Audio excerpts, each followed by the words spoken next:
Podcast is intended for mature audiences. The views and opinions expressed are those of the panelists and do not reflect in any way those of the podcast partners, sponsors, or affiliates. Enjoy. Hi, this is Michael Buffer, and you're listening to the Voice of the People. Let's get ready for Boxing Voice. Every day I'm hustling, hustling, hustling, hustling, hustling, hustling, hustling, hustling, hustling, hustling, hustling. Every day I'm hustling, every day I'm hustling, every day I'm hustling, every day I'm hustling, every day I'm hustling, every day I'm hustling, every day I'm never expected it to turn out like this. TheBoxingVoice.com. Shout out to the community, man. I appreciate y'all. What's happening, people? Info Joe, Los Angeles, in the building. Adrian, the problem wrong, the man from the frozen tundra. Keem, straight out of Florida. Liz Lowe, Decatur, Georgia. You already know what it is. It's the Queen, Michael K. Detroit, stand up. David Maldonado, New York City. Yo, Nuts, don't cut me off, man. Don't cut me off. King Amin of Essex, catch me for them championship rounds. Big Superman, Plainview, Texas. Davidian in Buffalo. God bless you all. In Jesus' name. Outside ain't nothing. Without the callers, it ain't nothing, man. Bad Girl, TKO, San Diego, California. Big Fish, Vegas, Palm Beach, Florida. Detroit, the Incredible, straight out the ATL. James Benitez, Huntsville, Alabama. It ain't hating, it's just the truth. Show Kid, Mount Vernon, New York, suckers. SDS Promotions. Coach Midday from London, UK. Let's go! I'm ready! Checking in from Tennessee, it's Lethal James, P-A-Y-N-E. It's lethal. Line 6 Reed, just spreading that boots gospel. Mo from Bama, only in America. Well, I'm a true attestation to the American dream. King Born, Crown Heights, Brooklyn. You heard? 4 chicken wings and french fries, breakfast of champions. Let's get to it. JT, New Orleans, Louisiana. Stuff like that. Yo, TVV, this Coach J-Man. New Orleans, Louisiana, 504, baby. What have you? C. Y. E. California. Like the video, subscribe to the channel, join YouTube members and Patreon for some. This is the #1 pound for pound and 2 division champion, Marvin the Tank Furman from Dallas, Texas. LB Southern, from DC to Stunt City, Bomb Squad. Brandon Maurice, a.k.a. the AJ Trucker, straight out of Cincinnati, baby. Madbag 100, U.S. Virgin Islands. Chickarelli, Hollywood, California. Louis Reyes, Boston, Mass. Yo, drop that SDS shit, This son. message was brought to you by SDS Promotions. The voice of the people. There is no equal. You can add Nestor Gibbs on Skype to be part of the conversation. TheBoxingVoice.com. As I always say, please make sure you push the thumbs up. Share this in every episode of the Boxing Voice podcast. This is TBD for life. If you ain't on Patreon, that's because you're stupid.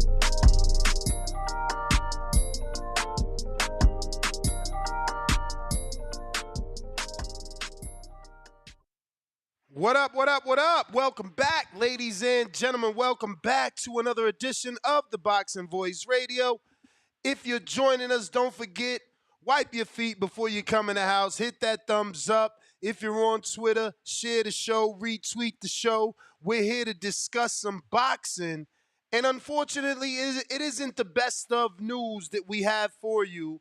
As you know, we've learned some unfortunate news when it comes to Al Haymon and Amazon, and Al Haymon and Dazn. According to Chris Mannix of Sports Illustrated, and he works for Dazn, and according to Dan Rayfield, formerly of ESPN,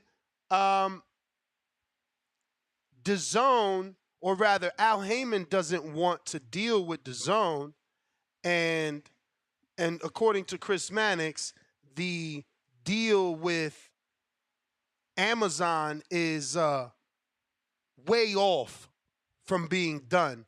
But I have that audio for you guys, so we'll get into that so that, there's no doubts. As far as you mentioned, asked me about what's the next move for PBC. Now, this is Dan Rayfield, formerly of ESPN. This is the Chris Mannix podcast.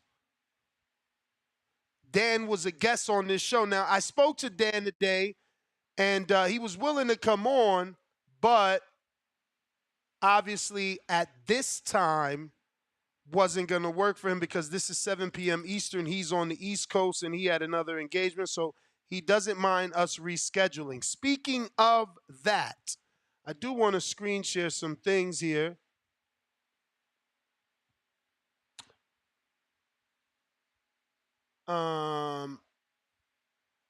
Let's see. All right, so yeah, I'll do this. So here's our first screen share, and this has nothing to do with the show, but more about the content you can get here with TBV, right? So I'll be having Frank Smith on the show. That's the CEO of Dazn, or CEO of Matchroom, excuse me.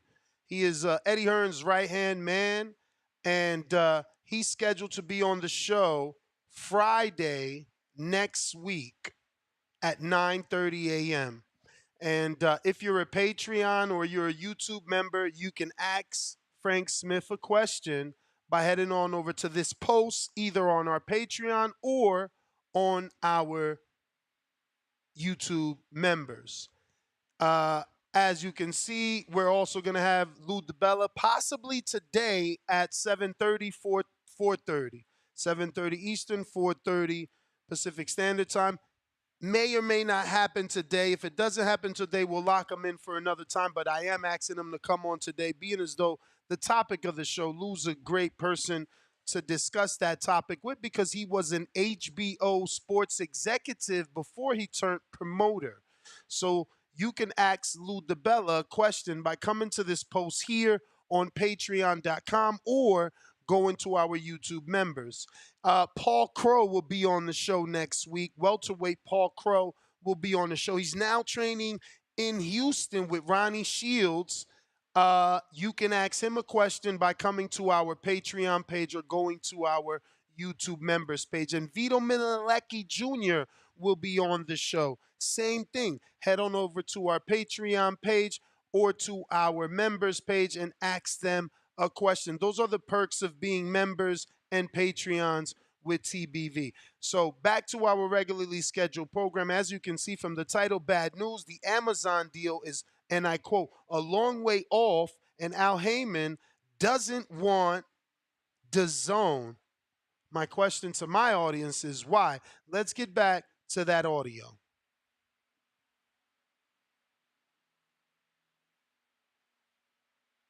As far as you mentioned, asked me about what's the next move for PBC. I don't think that Al Haymon, from everything I have heard from people around him, because he doesn't talk to anybody in the media, is that he doesn't really want to do a deal with DAZN. Even and that's not even to say if they're, I don't know if they're interested or they're not interested, but he's not interested in going there. He's looking for something other than DAZN. I think from the standpoint, if you're PBC or anybody that's looking for a boxing deal, you need to have the ability to have fights on a streaming platform, but you also need some type of element of a linear distribution situation. Now, and a linear distribution situation means a terrestrial channel like a Fox 5, whatever is your local channel. This way you can grow, right? Because if you're on a streaming app, the only way you can grow that streaming app is obviously by the fighters posting and by paid for advertisement. So we have a little bit more audio here. This is space. And as you mentioned, Amazon, that's a long way off. Like Amazon, to my knowledge, is not committing to anything substantial at the moment. So that is Chris Mannix saying that the Amazon deal between Al Haymon and Amazon is a long way off. And from what he has been able to find out, Amazon isn't interested in anything substantial. Obviously, substantial means a lot. Substantial means big money, real money, right? What all you fight fans thought Amazon was going to bring to the table. No, they got pockets, Ness. They got deep pockets. See why we need to go to DAZN? You see why we need to go to DAZN? You understand? Now, I hear that Al Heyman don't want DAZN because he wants some sort of terrestrial channel. Listen, worry about that later. Let's bag the streaming service and then worry about getting advertisement on regular TV. But I will play these clips one more time. Let me double check, make sure I don't have the same one.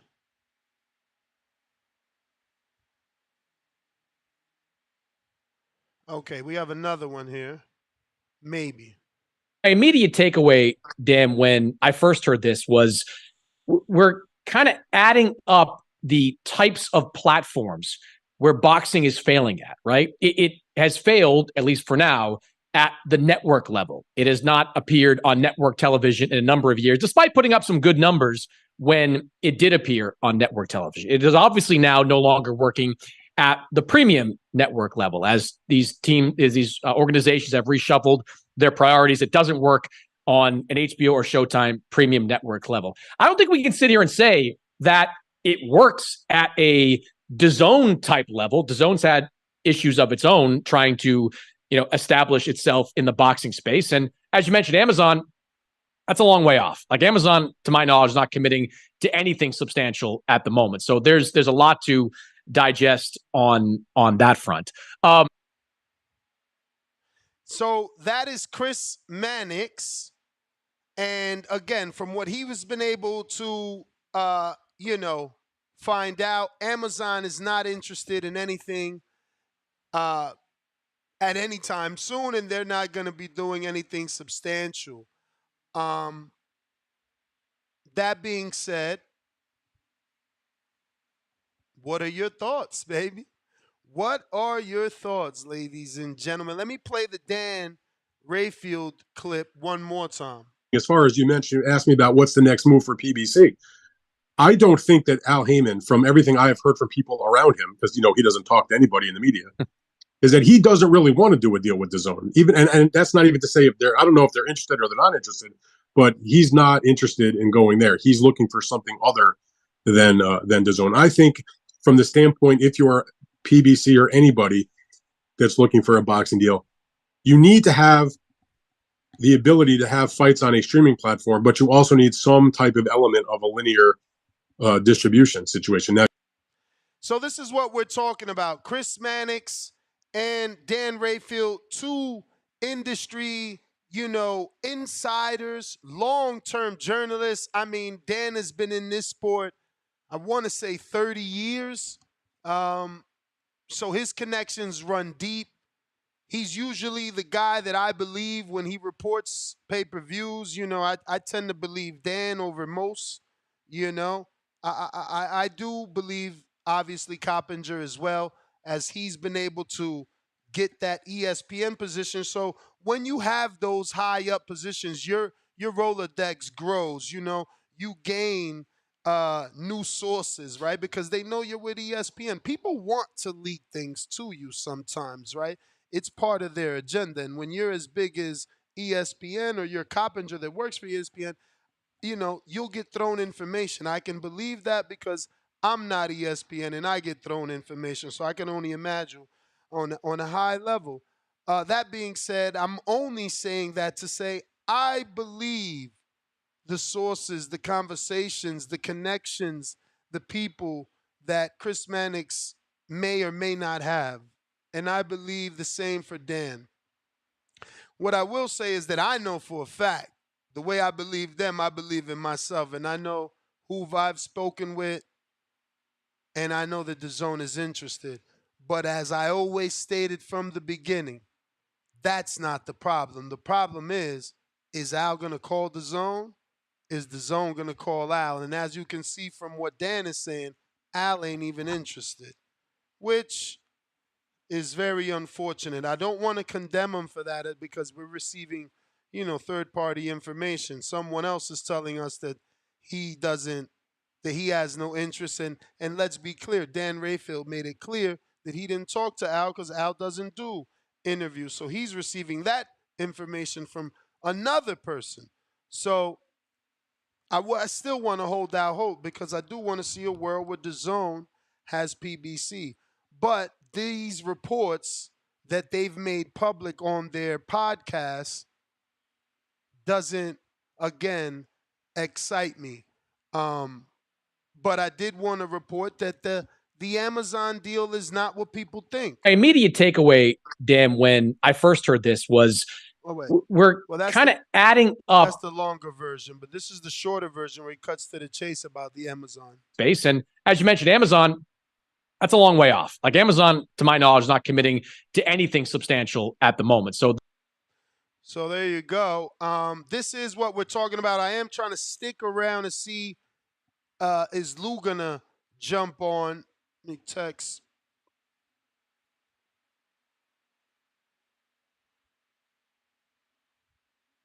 Because, I would love to get Lou's thoughts on the situation. He's also got a card that's on DAZN. Give him an opportunity to talk about that situation. See, can he parlay that into anything more? Lou did so good with HBO too. It's crazy. I mean, look, I guess you don't want to see companies always turning to the same executives, but when he ran HBO, he did his thing over there, right? But we got callers, and the number to call is 1-425-569-5241. Press 1 time to voice your opinion. Once again, just want to remind everybody that if you are a Patreon or a YouTube member of TBV, you have the ability to go to the YouTube members and or Patreon and ask Vito Minelecki a question by just dropping it in the comment section. Make sure to say your name and where you're from so he know he's got fans everywhere. Do the same for Paul Crow. Same thing for Lou DeBella. Because if we don't get Lou today, we'll schedule him. I'm going to try and get better at this, man. I'm a one-man army, as you can see. So I schedule these guys like, come on. I dropped the ball, the biggest ball, right? We had Joe McCroskey, the CEO of DAZN, scheduled, and I literally forgot and remembered damn near 15 minutes later. So when I text, he's like, bro, I had blocked out 9:30 for you, So that happens often. I get here, I sit down, I start talking with you guys, get wrapped up in the topic and forget. And that happens for you guys as well. You've been supporting me on Patreon. You've been a member, some of you, for 5 and 7 years, and you don't take advantage of all the perks. The betting show is there. We're making people money, and the ability to ask every guest that I get on this show a question. And my goal is to at least get one guest per day. But, I smoke a lot of weed. Shout out to Hardin, baby. Copy, go.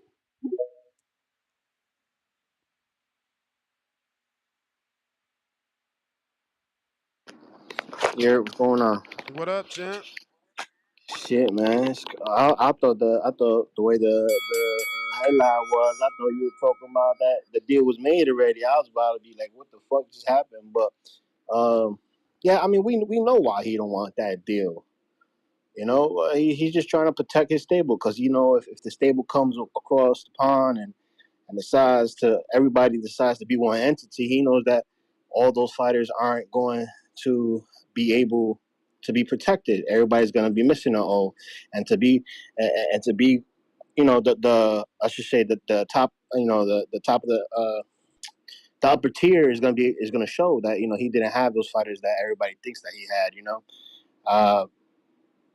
So again, that's pretty much why he don't really want to be on DAZN. It's just pretty much because he wants control of everything, and instead of just being one entity and everybody working together and making the best fights happen, he just pretty much saying, nah, I'm gonna protect my fighters. I'm gonna do this. I'm gonna make my fighters look greater than what they really are and things like that. Because he knows he comes across DAZN, he's gonna be having to fight everybody, and there is no that you're gonna see who's ducking who.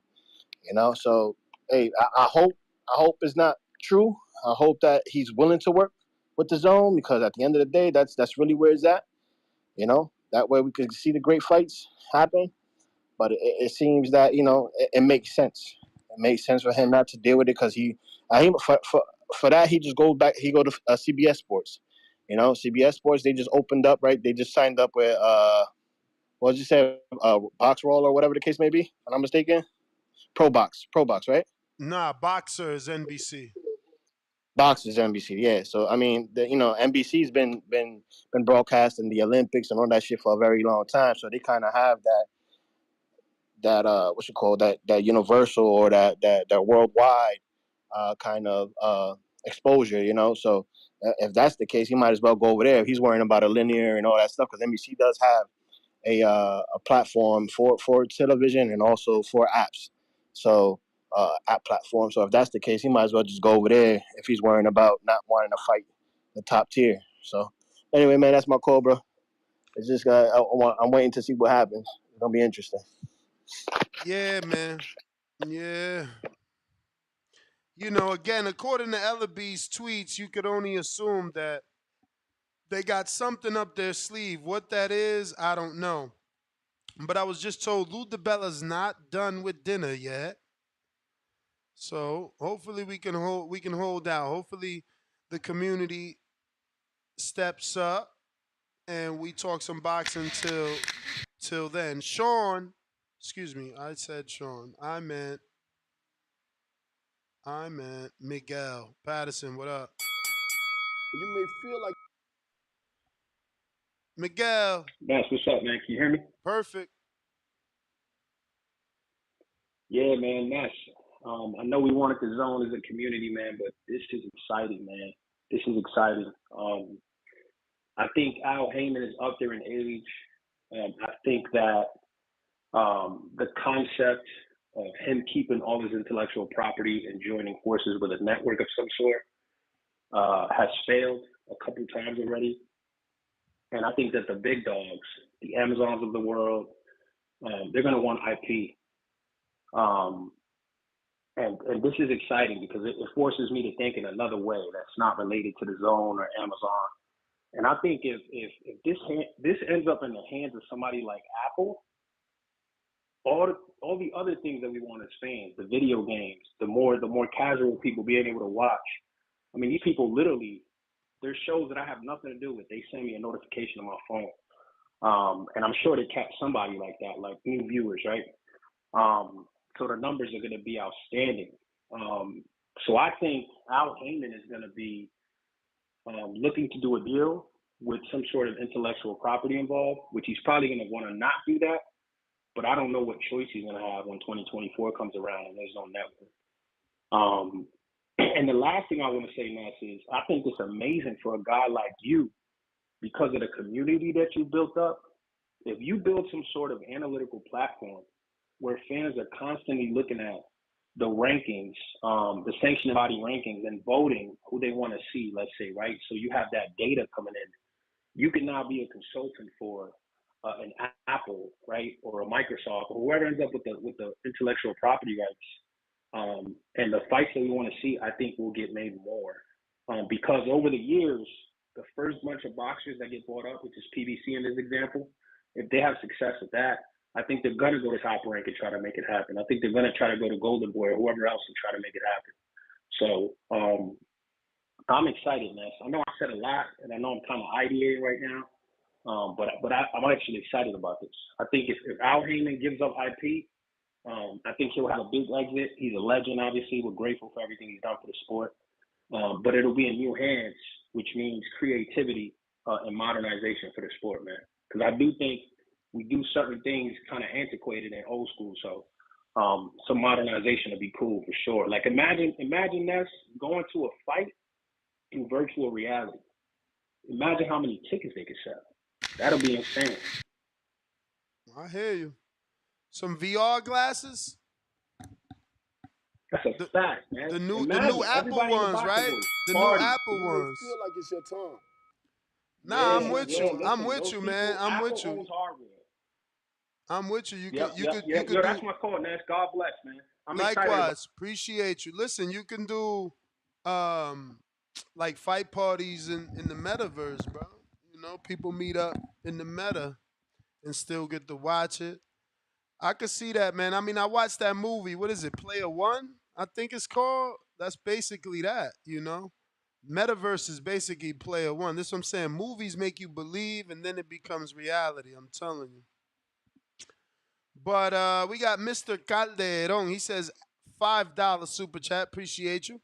Al just needs to sell off the PBC to Eddie or Bob. No more excuses.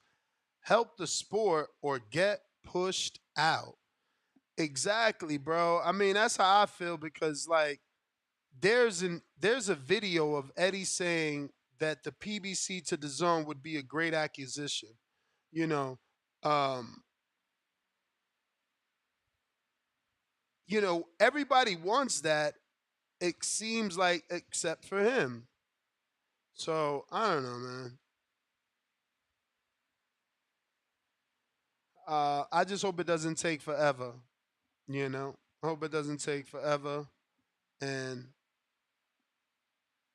you know, we could actually see it happen. But there's an article on Boxing Scene titled "Hearn on the possibility of uh, PBC partnering with the Zone." He said, "I'd be over the moon. It would be a good acquisition."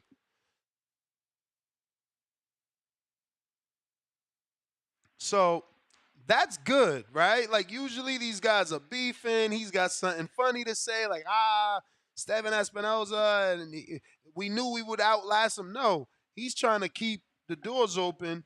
He's talking, like a willing party, and I want to see that day, man. I want to see that day for real. Let me see. He says, and I quote. I would be over the moon if the DAZN streaming platform acquired PBC. Showtime, let me see. He says the most dangerous thing in boxing is to have a business without a broadcaster, Hearn told a group of reporters. PBC have a good brand, so it's not a guaranteed shoe-in that they can get a TV deal they want.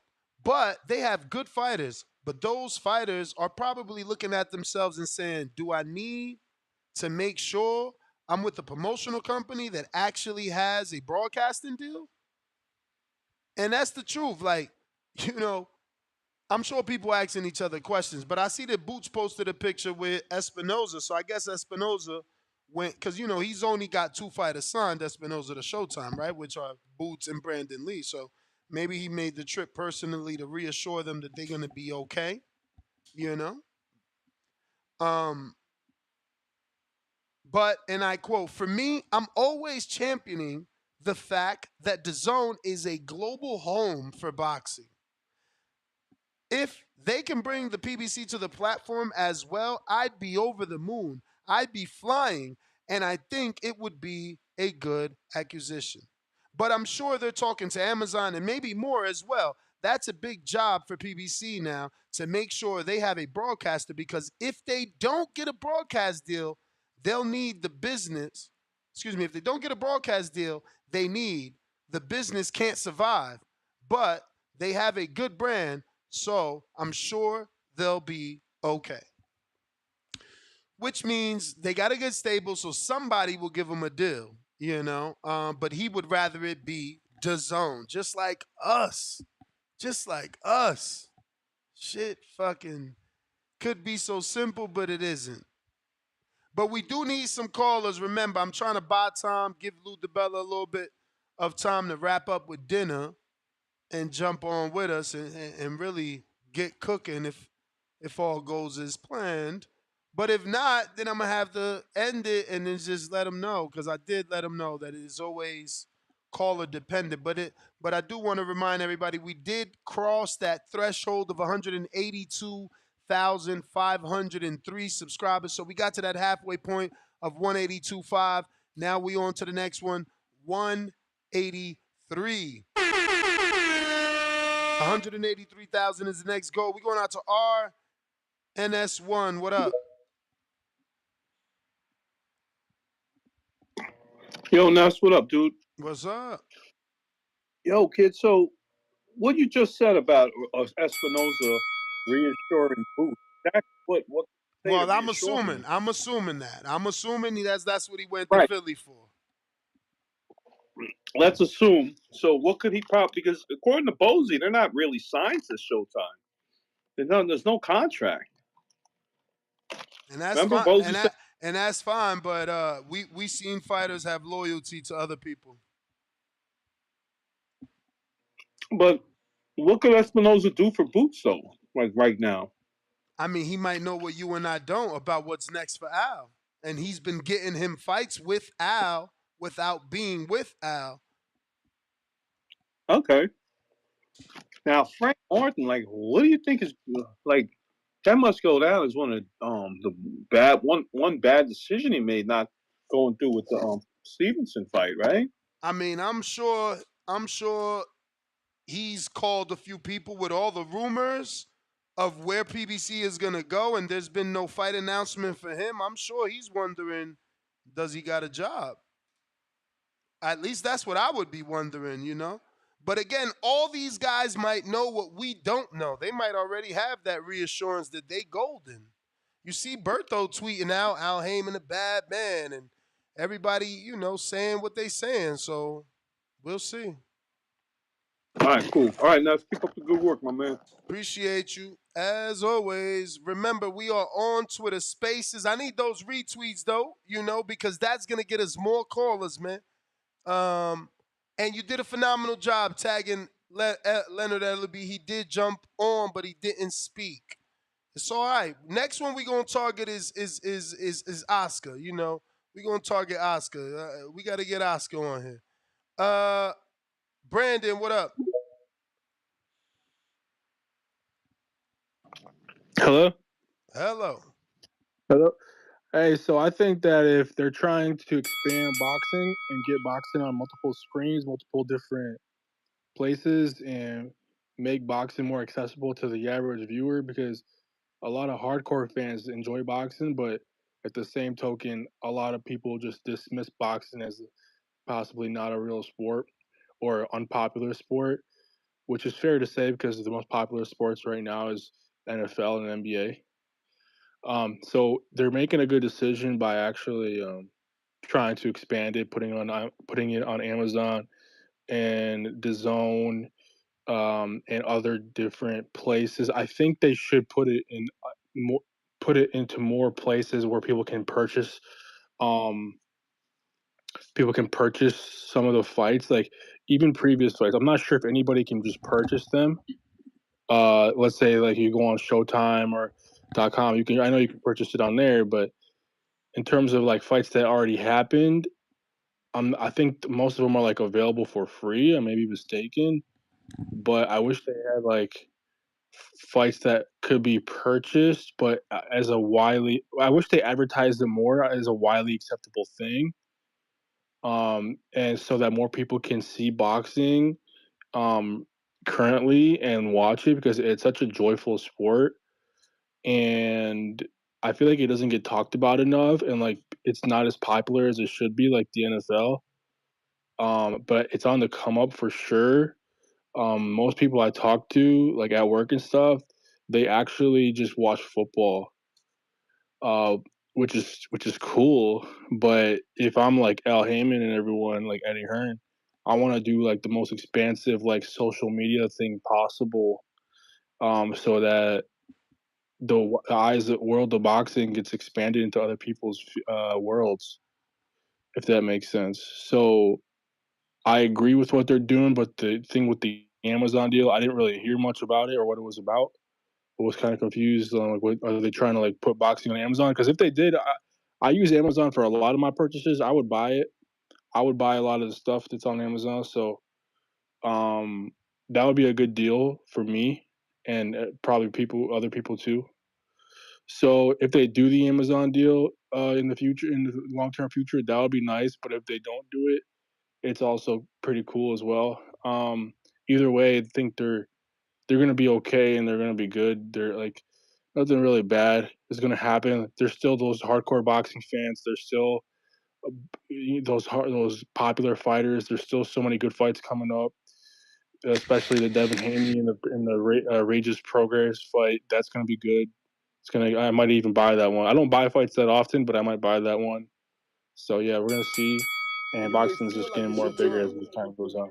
but it's not your time. Brandon, appreciate you. We got Fred Robinson, $5. We already seen Eddie Hearn sign and shelved as many American fighters as he could. That's only because the other American promoters didn't want to do business with him, brother. We know that. At this point, we got to start being, uh, you know, a little more honest with ourselves, at least. T Lane, what up?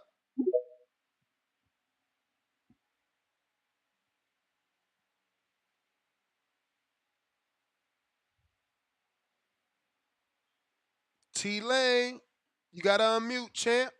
While we waiting for him to connect, don't forget to hit the thumbs up. You holding me back from getting to 1 million subscribers because you ain't hit that thumbs up yet. What up, T Lane? What's happening? What's happening? Chilling. Man, I don't even know how to retweet, bro. I just got on this Twitter stuff when I started listening to you. Oh shit. But appreciate it. that was just so I could call in. You know what I'm saying? But anyway, man, I figured it out. I asked my daughter or something. Yeah, I asked you a question though. On the YouTube, I thought that was part of getting champ level too. You see the in the chat, you know, the people that was in champ level. Yeah, you get one per month. It's supposed to show up. What? But I don't see it here. Let me refresh. Did you do it today? Well, I'm not T Lane over there. I'm straight cut. Straight cut on YouTube. But anyway, you said you wonder why, you know, like you were asking yourself the question, you know, like why wouldn't they go over to the zone? You know, I think you could ask yourself that question, you know, like you built your thing, you know, from the, you know, yourself from the bottom all the way up to where you are right now, right? But I'm not network dependent. They network dependent. They need almost, bro. Realistically, in 2015, they had 120 something million, and they still didn't give fighters more than 2 fights a year, and they still had a bunch of fighters that didn't fight. Like, yo, Yeah. realistically, the dude need like 150, 200 million a year to get all those fighters active. Yeah. I you know, but when you talk about the money like that, you gotta be smart with the money. You gotta put the money into the investments that's gonna get you the return. And with all those boxers wanting a lot of money, you know, even the ones that don't deserve a lot of money, they still want a lot of money too. All of them want to be on top. You know, it's the microwave generation out here. You know what I'm saying? Everybody think they just supposed to be a millionaire overnight anyway. And you know, with all the hard work they put in, I mean, you can't necessarily argue with them, but they also need to realize, you know, you got to crawl before you walk. You know what I mean? And you know, these boxers just want a lot of money. So with that being said, they're not gonna get a whole lot of fights. You know, I mean, and that's kind of a good thing too, because it kind of preserves them too, right? But you know, I was just saying that basically, if a Fight Hub or Fight Hype or somebody came in, wanted to take over, you know, wanted to offer you something, you know, say they're offering you so many millions or something like that, but you lose all the control, even though you still involved, you still in the day to day, but they tell you what to do. I'm You gonna might tell be a you little right now. reluctant. I'm gonna tell you right now. I'll go anywhere, but I'm not changing how I talk, and I'm not giving up my YouTube channel. I want the Joe Rogan and the Pat McAfee deal. Joe Rogan lost his channel. I ain't with all that. I want to But that's my always. point, though. But that's my point. You negotiate, my brother. Like y'all don't like to think. Like No, I negotiate every day, bro. all I'm a right. car dealer, so you know that's what I do. Well, there But you go. I'm You just want saying. me? Oh, you want me? These are my terms. You either meet No, them or but you see, don't. in this situation, they may present it like they want you, but really what they want is to shut you up. But So champ, they present everything. the They present contract is everything, and there then for a reason, though, T Lane. It's there right. for a But that's what. reason. But that's my whole point. That might be the reason, the thing that made me keeping a PBC from going over there or to signing a deal with a particular party, because they don't like the language in the contract. Just that's all I'm saying is that, given that example, you may have had the opportunity, but you say no, I pass.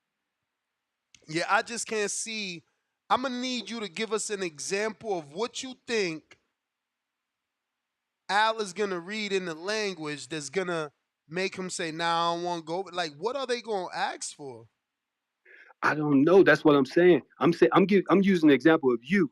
If you had the opportunity to get exactly what you want to some degree as far as monetarily, and you still get to be able to be on a platform doing your thing, but they control the narrative of what you get to say, how But you gonna that's say but it, that's all what this I'm type of stuff. saying. You're not That's what. listening. You're not listening. I already remember I came from Florida. Somebody brought me out here. They paid to get me the fuck out here. I wasn't leaving. I wasn't just gonna leave. I had to buy a new house out here. They had to guarantee me everything I fucking wanted. I lost the best friend for this deal, remember? You kidding me? Okay. I am a genius. Motherfuckers ain't gonna give me my credit, but I motherfucking negotiated the illest contract. I'm out here. You feel me? I don't know what you talking about. I know how to do my shit. I Right. negotiated what I wanted, and if it wasn't what I wasn't gonna get, Nesta Gibbs was gonna stay his ass in Florida. You But forgot? that's the point, Ness. But That's that, the but point. we, What if you what if keep what saying, what if listen, what if they, T, you keep saying that's the point, but you missing the point. The point is no, I hear Al you. You won Heyman. on your deal. No, the point is Al Heyman, not me. Al Heyman needs to tell DAZN, Amazon, whoever it is that he wants or that wants him, what it is that he wants, and those are his terms, and that's what needs to be met.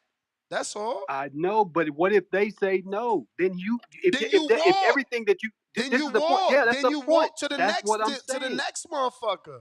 But that's what I'm saying, bro. That's what I'm saying. If they didn't meet your terms, you wouldn't have been in Vegas right now, right? I'm Exactly. saying that if they're not meeting his terms, then that's why he won't end up over there. But He's gonna keep we looking. don't know that. We don't know that. According I to the know, I know. audio, I'm just giving you a according scenario. to the I'm just giving. audio, Dan made it seem like Al don't want to fuck with them. I know for a fact they want to fuck with him. Now we don't know nothing about contract and language.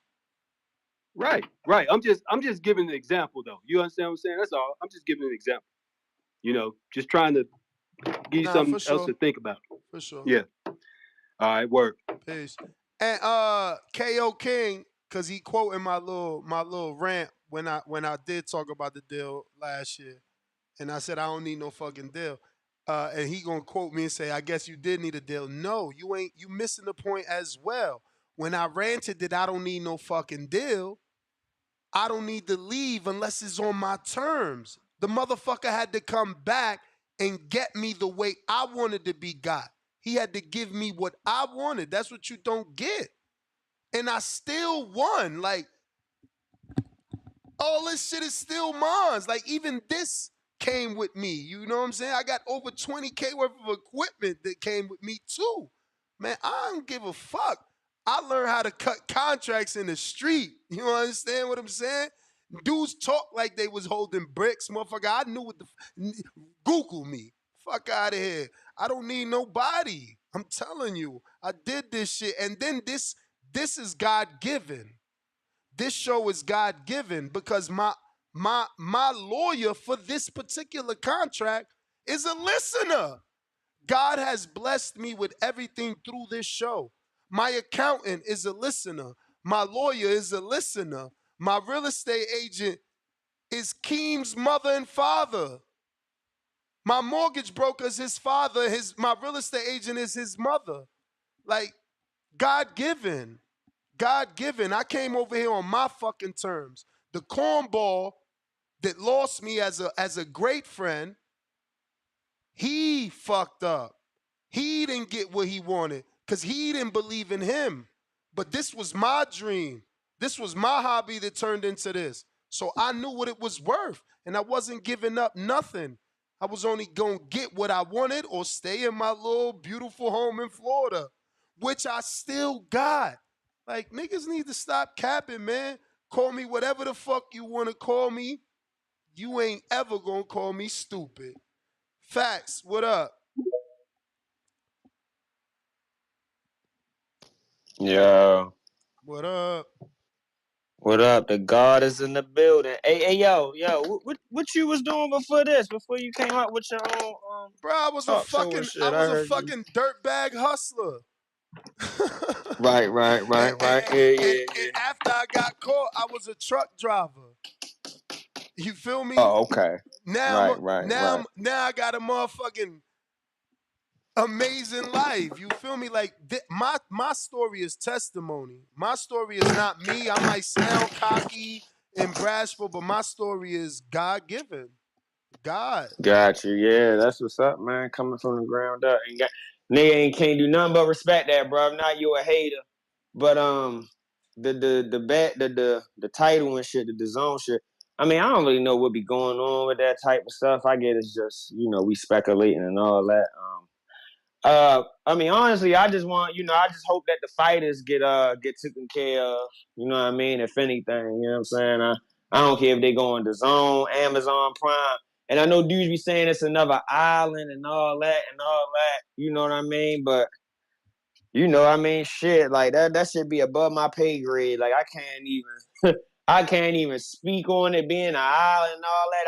I mean, there's always different promotional companies, even with like WWE, they done came out with all types of shit. ECW, WCW, you got all that shit. So I don't think it's really nothing wrong with that. You know how they go. They cross promote and make matches anyway when it's a big fight. So I don't really think that it matters. I just hope that the fighters get taken care of and shit. But as far as having something to fight on, I don't care about what they getting paid, all them high guarantees. I don't care about none of that shit. Just as far as them having a way to continue to support their family. That's all. But damn, I wanted to speak on something old. Ain't got nothing to do with this topic. Oh yeah, the Teofimo Lopez shit. Cause I was looking at the show from yesterday. I mean, I don't want to hear none of that shit about him. He been ahead of the curve. Nah. We not ready to sit here and say that because he not somebody who is a star or even a budding star in the fucking sport. I think he had potential to be at one point. I think he had potential to be at one point, but the dude just say the wrong shit. He say the wrong shit and turn people off. I was even a supporter. Well, I don't want to say a supporter. He was one of my favorite fighters. Now I just got a full horseman, but he was the fifth one that I liked, but I had to drop him off because he just be saying dumb shit. Like, I mean, it's like, bro, like Bill said the other day, like that's what I like about Haney and them, like, and even Tank to a degree. Them dudes don't be putting their business out there. Oh, I ain't getting paid enough and all that. Like, bro, like, that's your problem. Take that up with your promoter. We don't want to hear that shit. Nobody feels sorry for you. You get what I'm saying? Like, you're a grown ass man. You handle your business. And all this dingo shit, yeah, I think it was racist. I don't want to hear nothing about it as not being racist because I think he just a jealous motherfucker. I mean, he done came out plenty of times, expressing that. You know what I'm saying? Like it ain't our fault that they put him in a small room in his hometown against Josh Taylor. That's just not our problem. Clearly, your investor wasn't too confident in getting a return off of you, so he played it safe. And that ain't our problem. He should just worry about himself and try to get his own business right and stop complaining about other fighters. Other fighters don't need them to speak for you. Don't need you to speak for them, T.O.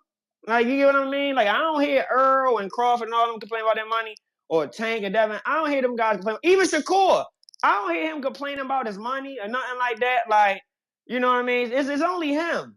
It's only him. So, he need to get focused and worry about his own fucking business. I appreciate the call.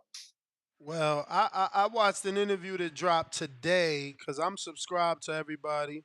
I tried to do the work for y'all. Like, you ain't got time to watch everybody post and read everything that somebody writes. So I say all that to say I watched the interview that T.O. did today. And he said he retired again. They asked him specifically, yo, you retire, you unretire. So what's the status right now at the moment? Are you retired? And he's like, yeah, I'm retired right now. I'm super champion status. But then he begins to talk about the possibility if Ryan wins, facing Ryan in the Sphere. So he did say he needed the time off. So he is still training. He out here. I sent him a message, see if we can break that ice. I messaged Shakur. He laughed at my message. At one of them though, you know. So hopefully we gonna break these ice with these dudes. Cause I told Shakur, I said, bro, you can't just be mad at me. I ain't the only one that wanted you to take that 25%. I done watched every interview you done did. Everybody done told you you should have took that. Like we all wanted you to take that. You can't just take it out on me. Isaac Jones, what up? Hey, what up? Yeah, you can hear me? Perfect. All right, cool. I was listening to your pitch earlier, man. I want to say that, I was impressed. I fuck with it. I think that's exactly what boxing needs. But to put from the those earlier three show? monsters under one umbrella, the putting Al Haymon, Eddie Hearn, Top Rank, getting them all under that Dazn. Yes. That's what I'm talking about. Yes, that would be beautiful. I fuck with that. I really do. I think if you're a fighter, that benefits you a lot because that's how you get collective bargaining. That's how you get benefits after you retire. That's how you get government guidelines. That's how you get all that. If you're a fighter, I believe that's how you start to implement that. Like how the NBA and the NFL, they all have collective bargaining. These are all groups that get to like every 4 or 5 years they get to negotiate terms, shit like that. I think if you're a fighter, that benefits you a lot. The thing is though, with Al Haymon having a guy like that, just from the little that we do get to hear and see about him, my thing is, you don't think that the arrogance of this dude would be like, man, I'll just create my own PBC app and be a direct competitor with Dazn. And I would just I don't know, man. I'll have those we don't know him personally, and all we hear is that he's a great guy. We don't know if he has arrogance. This is our assumption of him based off fights not happening when we want, fighters not going across certain streets that when we wanted them to, but we don't really know if he's jealous. We don't know if he's arrogant. We don't know. I mean, the only dude that can answer that shit would be Louis the Kubas, I feel like. I mean, Ken Porter, too. There's a few more. Berto, there's a few dudes that got Al that can call Al. Not everybody can call Al. Right. I'm just thinking as a PBC been around a while now. At one point in time, I think they had like a $500 million hedge fund when they first started. All this, all the connections, you ain't lying. The money that this. I just feel like the way of thinking would probably be like, man, why go there if we can create our own? But it's not your time. So why go there we can create our own? I mean, only reason would be you behind everybody. If you think having a bunch of 30-something-year-old, mid-30-year-old elite fighters, I'm not gonna discredit that. Mid-30-year-old, you just say, I mean, what you got, a year worth of programming and shit? Like, come on, man, knock it off.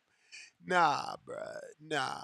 You got to take them dudes where there's already fighters so that it can mix and match, and some of them 30-year-old motherfuckers end up being journeymen, which a network you land on. Like, bruh, they ain't got no new talent, bruh. My man ain't signed nobody. Like, he signed the 2012 Olympics.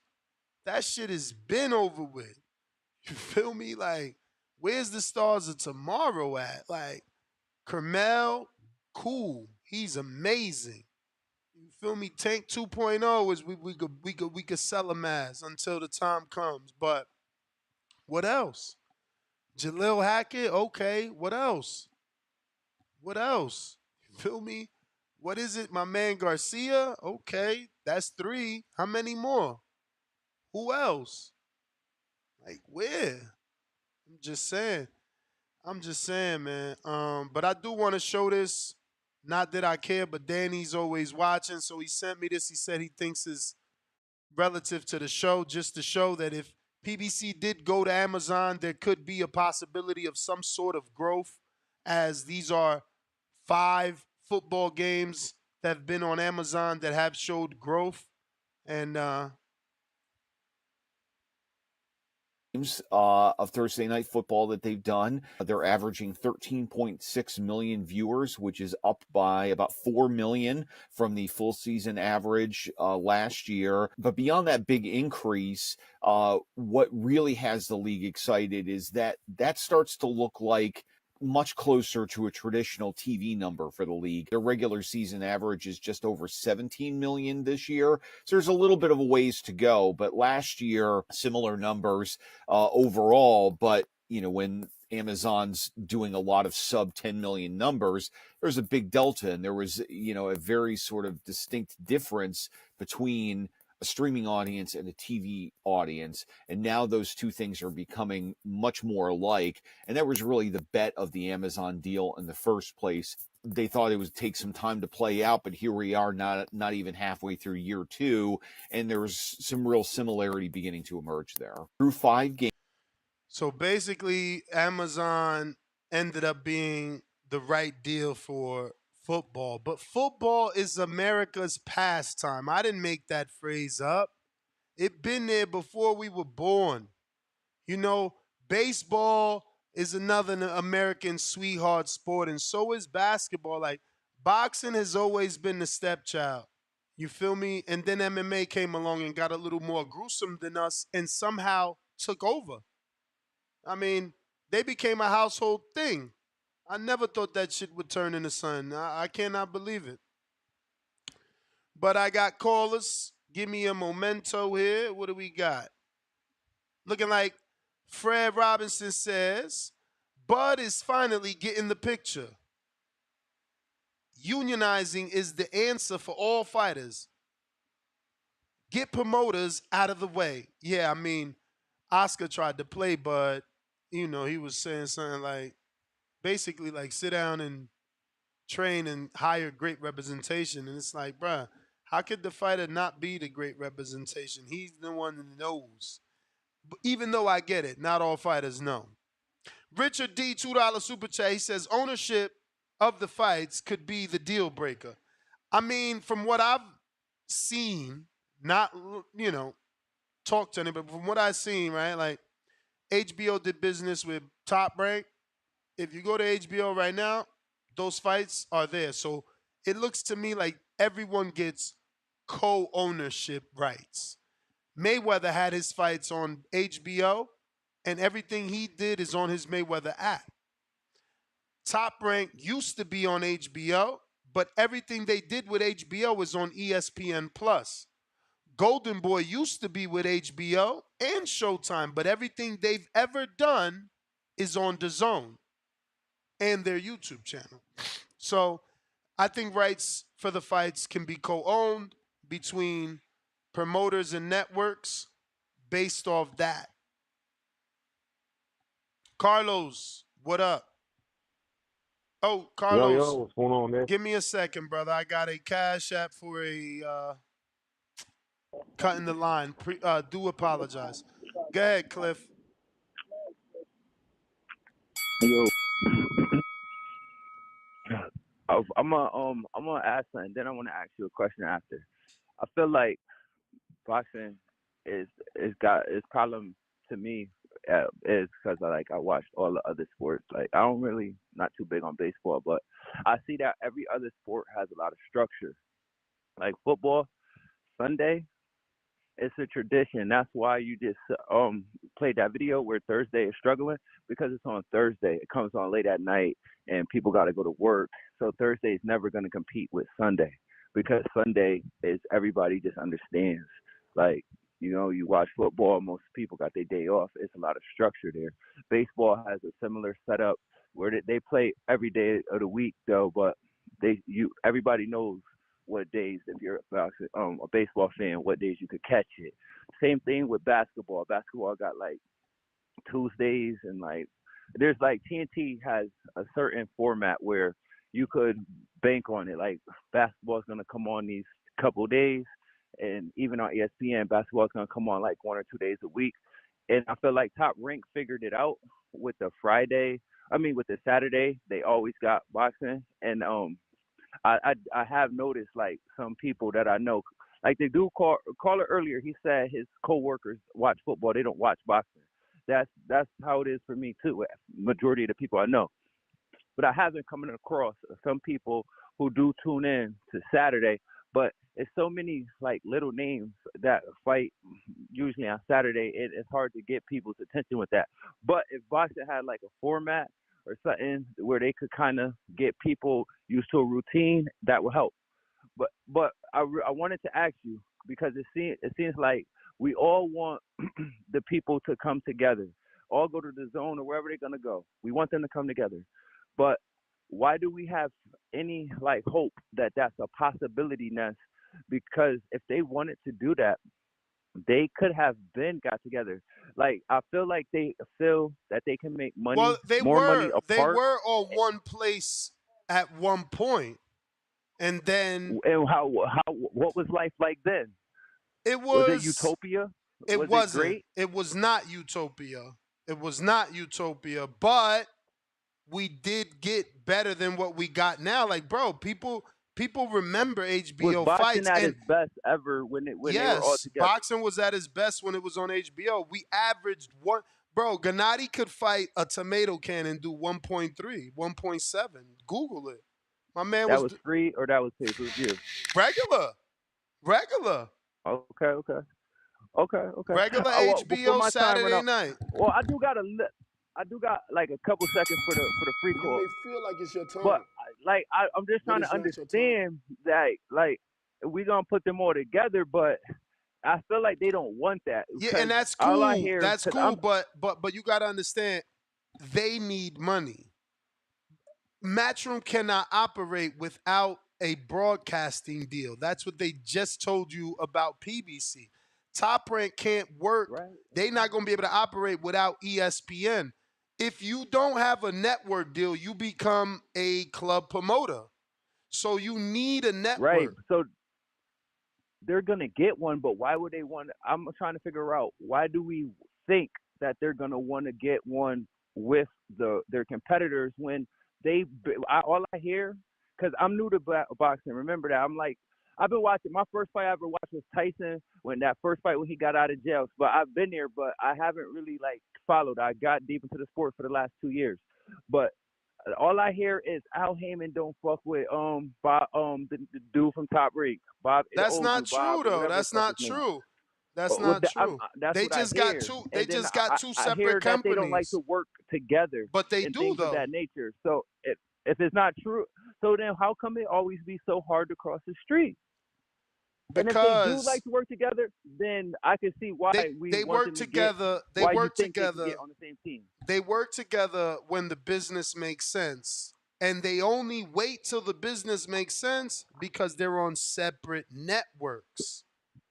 So they got to So you think split. if they did get together, we would get like a lot of like Shakur versus Frank Martin, or just the fights that are not like Yes, because the 500,000, networks. Listen, pay-per-views are better. We'll get those mediocre fights that we wish we could have if they were on the same network. yes, because the networks get involved. Like back in the day, they was all on HBO, and Al ended up having a better relationship with the dude running it, who I think his name was Kerry Davis at the time, than everybody else. So Al would get Andre Berto approved to fight for $1 million versus Freddie Hernandez, you know?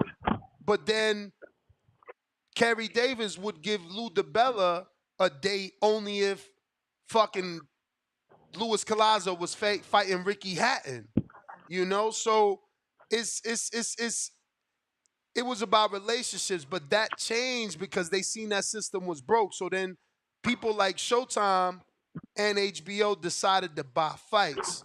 Like, nah, I'll buy that fight. I don't want to exclusively just deal with you because there's other good fights out there. So all I'm saying is that broadcasters realize these dudes will try to keep the big fight away from you as long as possible. You may feel like it's your time.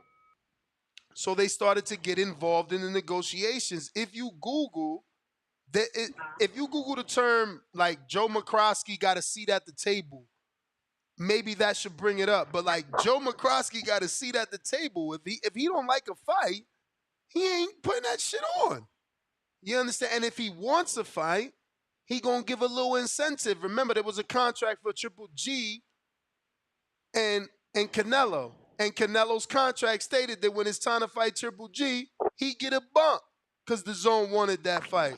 So I feel like why would Al go over there? Because the zone giving promoters money. Look at what they did with Overtime Boxing. They giving Lou DiBella's dates and money for his fights. They giving Oscar dates and money for his fights. So cool.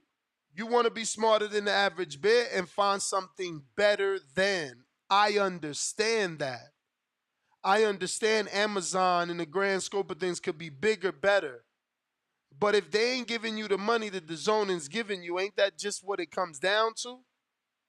Ain't that just the bottom line? Like, you, at the end of the day, Top Rank, as big as they are and as long as they've been in business, they only getting 89, 90 million from ESPN. Al, I'm telling you, is Googleable. In 2015, got 60 something from Showtime, 60 something from Fox. So he had 120 and couldn't get it done. Bob has 89 and can't get it done. I mean, and by can't get it done, I mean give us the fights all that we want. You know, they need a bigger budget. And at least the zone is invested. They've shown you that.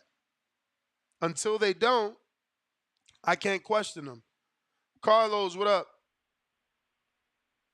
Yo, what's going on, Ness? First and foremost, man, congrats on not settling on that deal you got when you got this show deal. Appreciate you. Hey, I wish everybody would pay attention and do that because as this country's getting on a downturn, everyone who did shit for cheap, now they paying for it.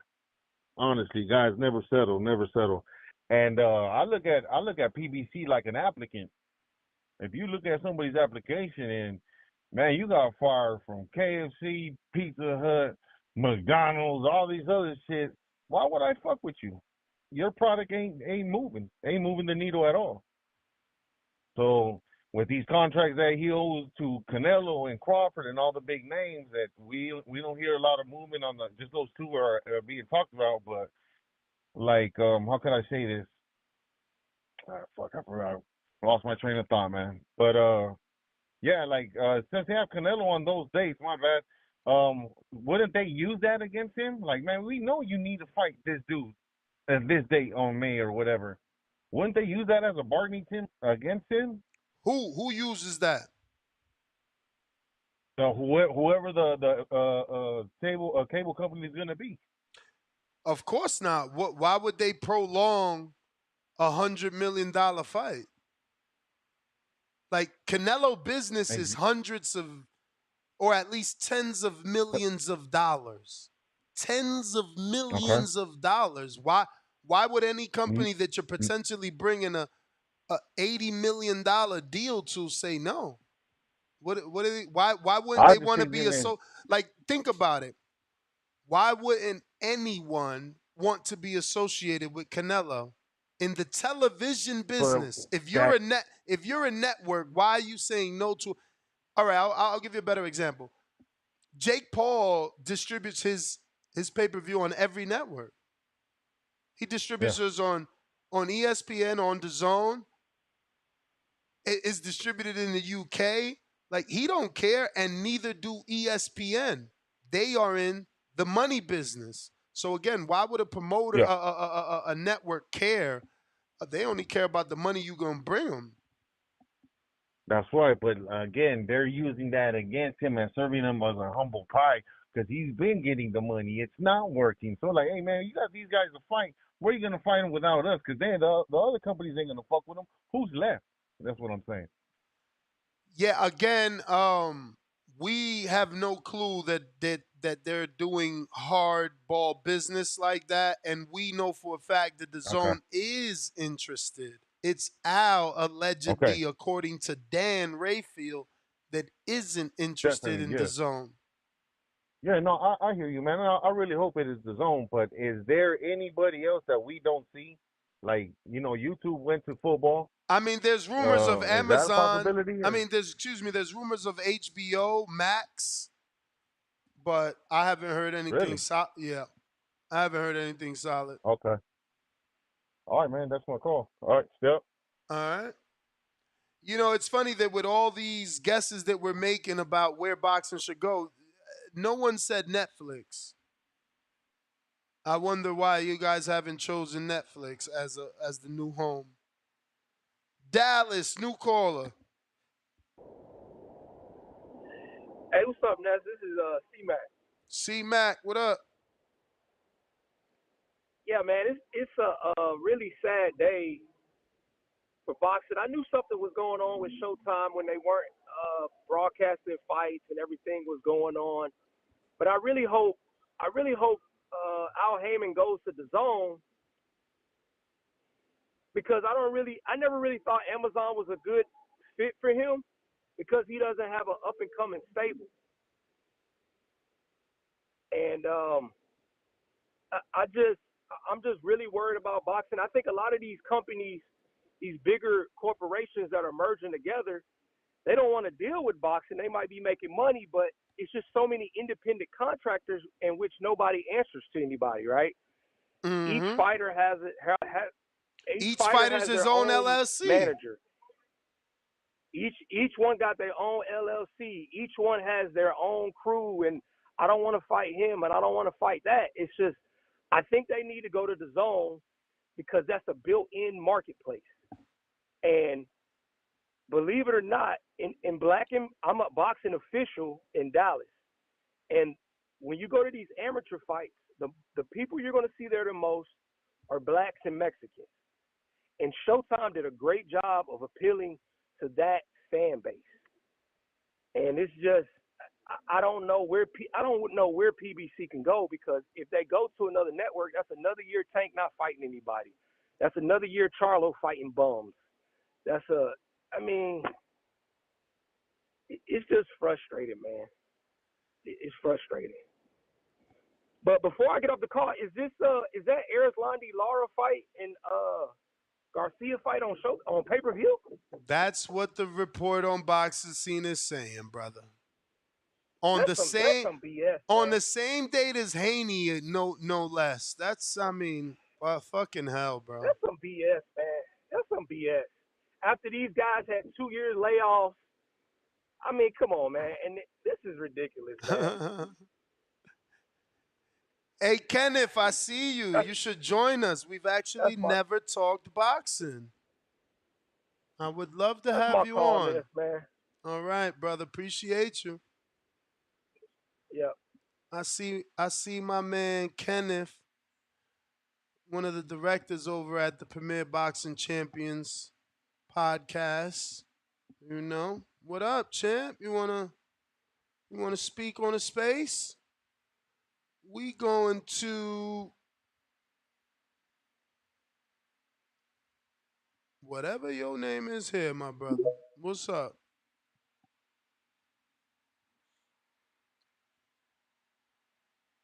While we wait for him to connect on Twitter Spaces, go ahead and give us a retweet. If you're watching this on YouTube, hit that thumbs up. If you haven't subscribed, go ahead and do so. You know, this is the second show of the day, twice a day, the Breakfast Club of Boxing. Champ, don't forget to unmute.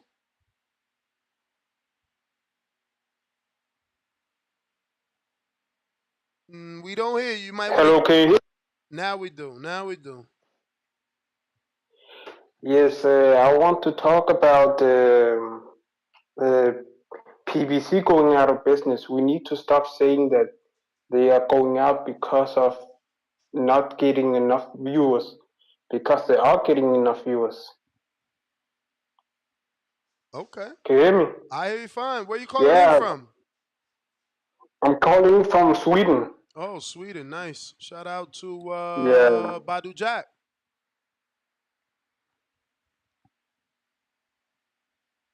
Is that all? Okay, he just wanted to make the point that they are doing views, baby. But Kenneth decided to jump on. What is going on? I am not pronouncing your last name as not to butcher it. Okay, he probably doesn't hear this. He's in that weird connecting space.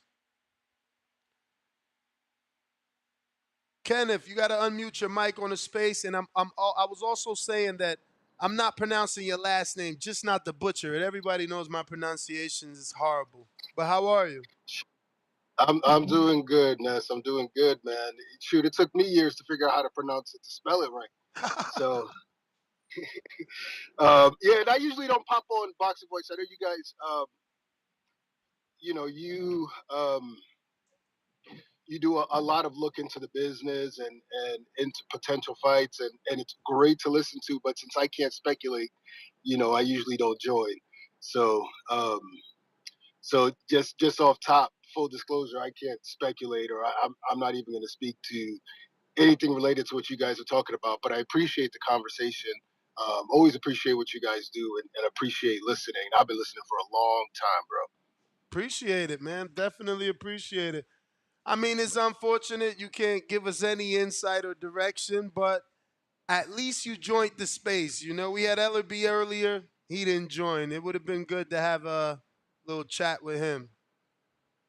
Yeah, probably for the same reasons, right? So, Right. yeah, but I mean, it's interesting times. you can say if you feel will be okay as a sport, right? I do. I do feel that way. I just think that it's an interesting time with the news regarding Showtime. So, on a personal level, it's tough. A lot of people that I work with, um, but also looking back at what Showtime has given the sport um, over 37 years, and the incredible year that was this year. Um, so if indeed it's the last dance, then they're going out like Jordan in '98. So uh, we'll see what happens. Well, all right, Kenneth, man, thank you for joining us. We do appreciate it. We'll keep it moving. For sure. All right. Check him out on the PBC podcast. He just dropped an episode with Chris Colbert.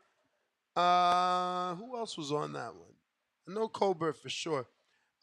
We got in Richmond, California, brand new caller, 510. Who's this?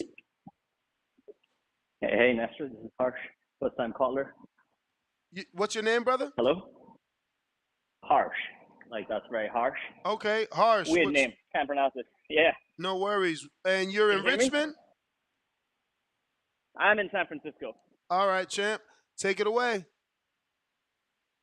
Yeah, I just want to make, a few points, probably a little controversial, but I honestly think this is good long-term for boxing, like a network leaving and like forcing, lighting a fire under the ass of PBC, because I just want to make a couple points and happy to discuss. Can you try to talk directly into the champ? Can you try and talk directly into the mic? I don't know if you're jogging or if it's a Bluetooth, but we're not hearing you the best or the clearest. Just give me a second. Can you hear me clearly now? Yeah. Yeah. No, I just wanted to say, I think the problem with boxing actually is that fighters have too much power and they get paid too much money for shit fights, which is what makes it really expensive for promoters and networks.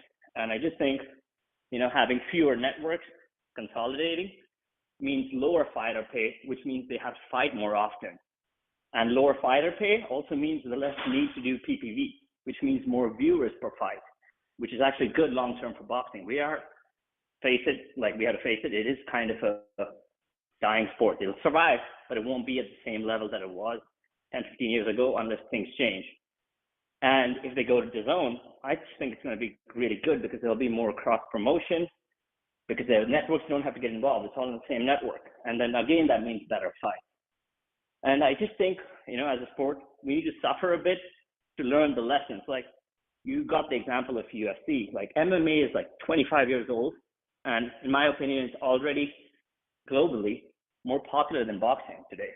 And I think that's a big concern for boxing. And so I just think hopefully going to the zone, like if they were, would mean even more global exposure. You know, today I used to live in the UK, and most PBC fights on Showtime don't even show up. There's no like network deal.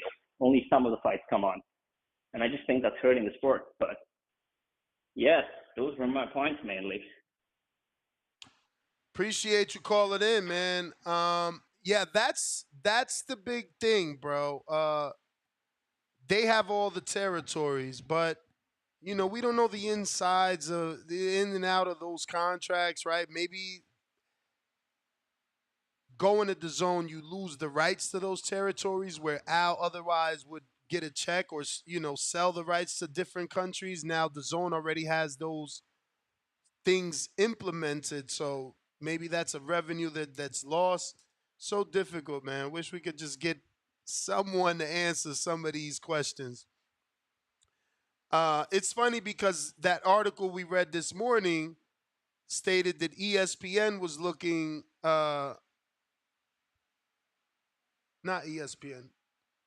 Who was it? That yes, the ESPN was looking for. Let me find it. I have it here. Hold on a sec. 1 second. 1 second.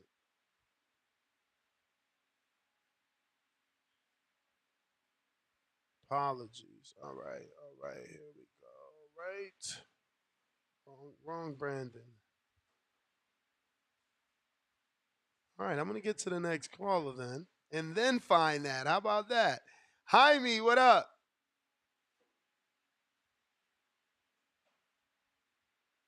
While we wait for Jaime to, there you go. You hear me? What's up, brother?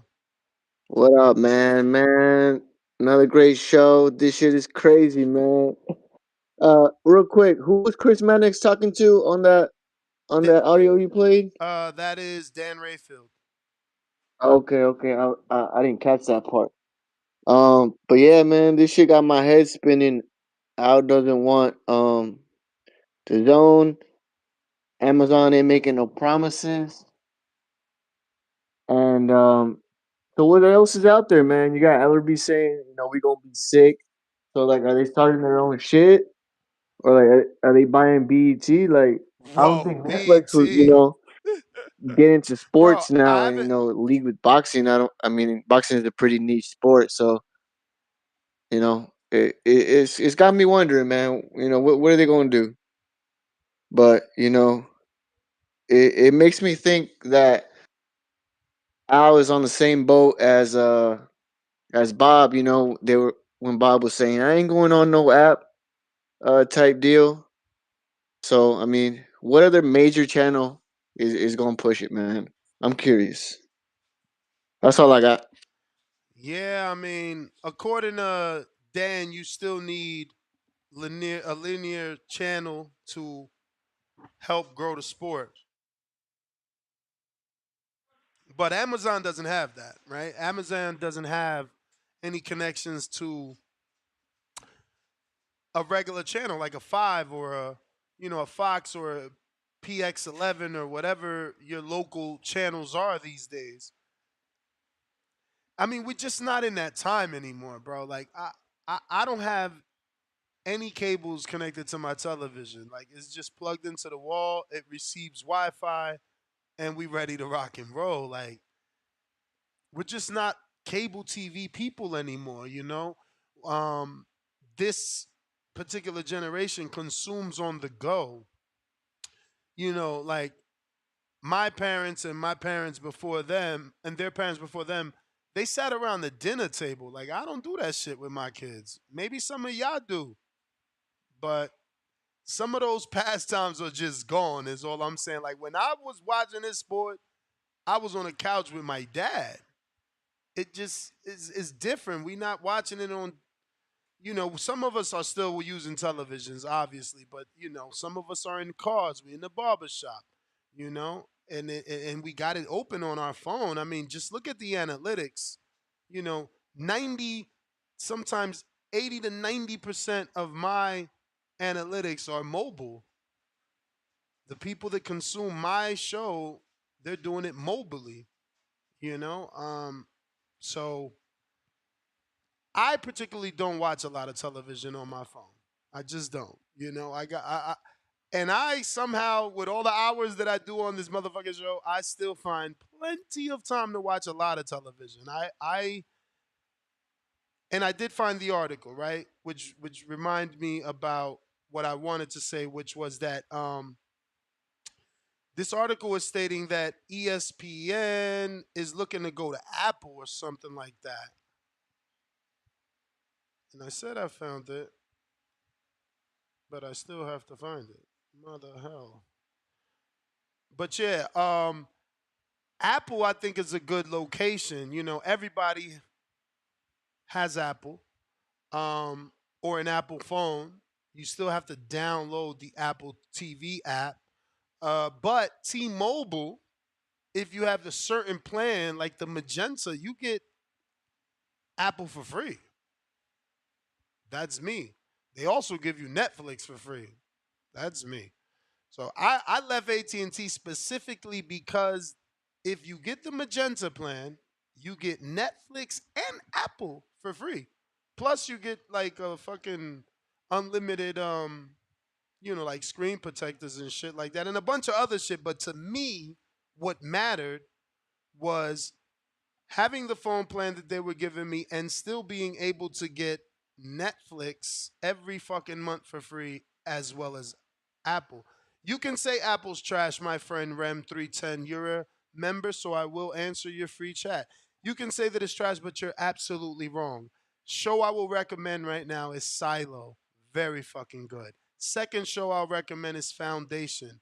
Very fucking good. Third show I will recommend that is extremely good with the dude from Get Out is The Challenging. Those are all on Apple. Um, they are actually doing their thing. There's a movie there that I really recommend. What the fuck? And the Idris Elba movies. I just think that you guys don't know what Apple has, and that's why you're saying what you're saying. Amazon Prime, on the other hand, they actually have shit movies, and they always want to sell you something. You don't really get a lot as part of your Amazon Prime.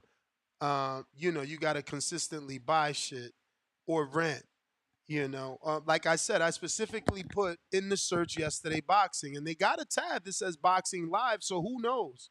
Maybe that's to come. But when I click boxing and I click free to me, there's very few things that I was interested in. There was the Wilfredo Benitez documentary. Was another documentary which I did start watching the Sugar Ray Leonard documentary. I actually recommend it, bro. We let that guy that I'm not even gonna mention his name right now, but we let that guy talk so bad about Duran. It's not the Sugar Ray Leonard documentary. It's the Roberto Duran documentary.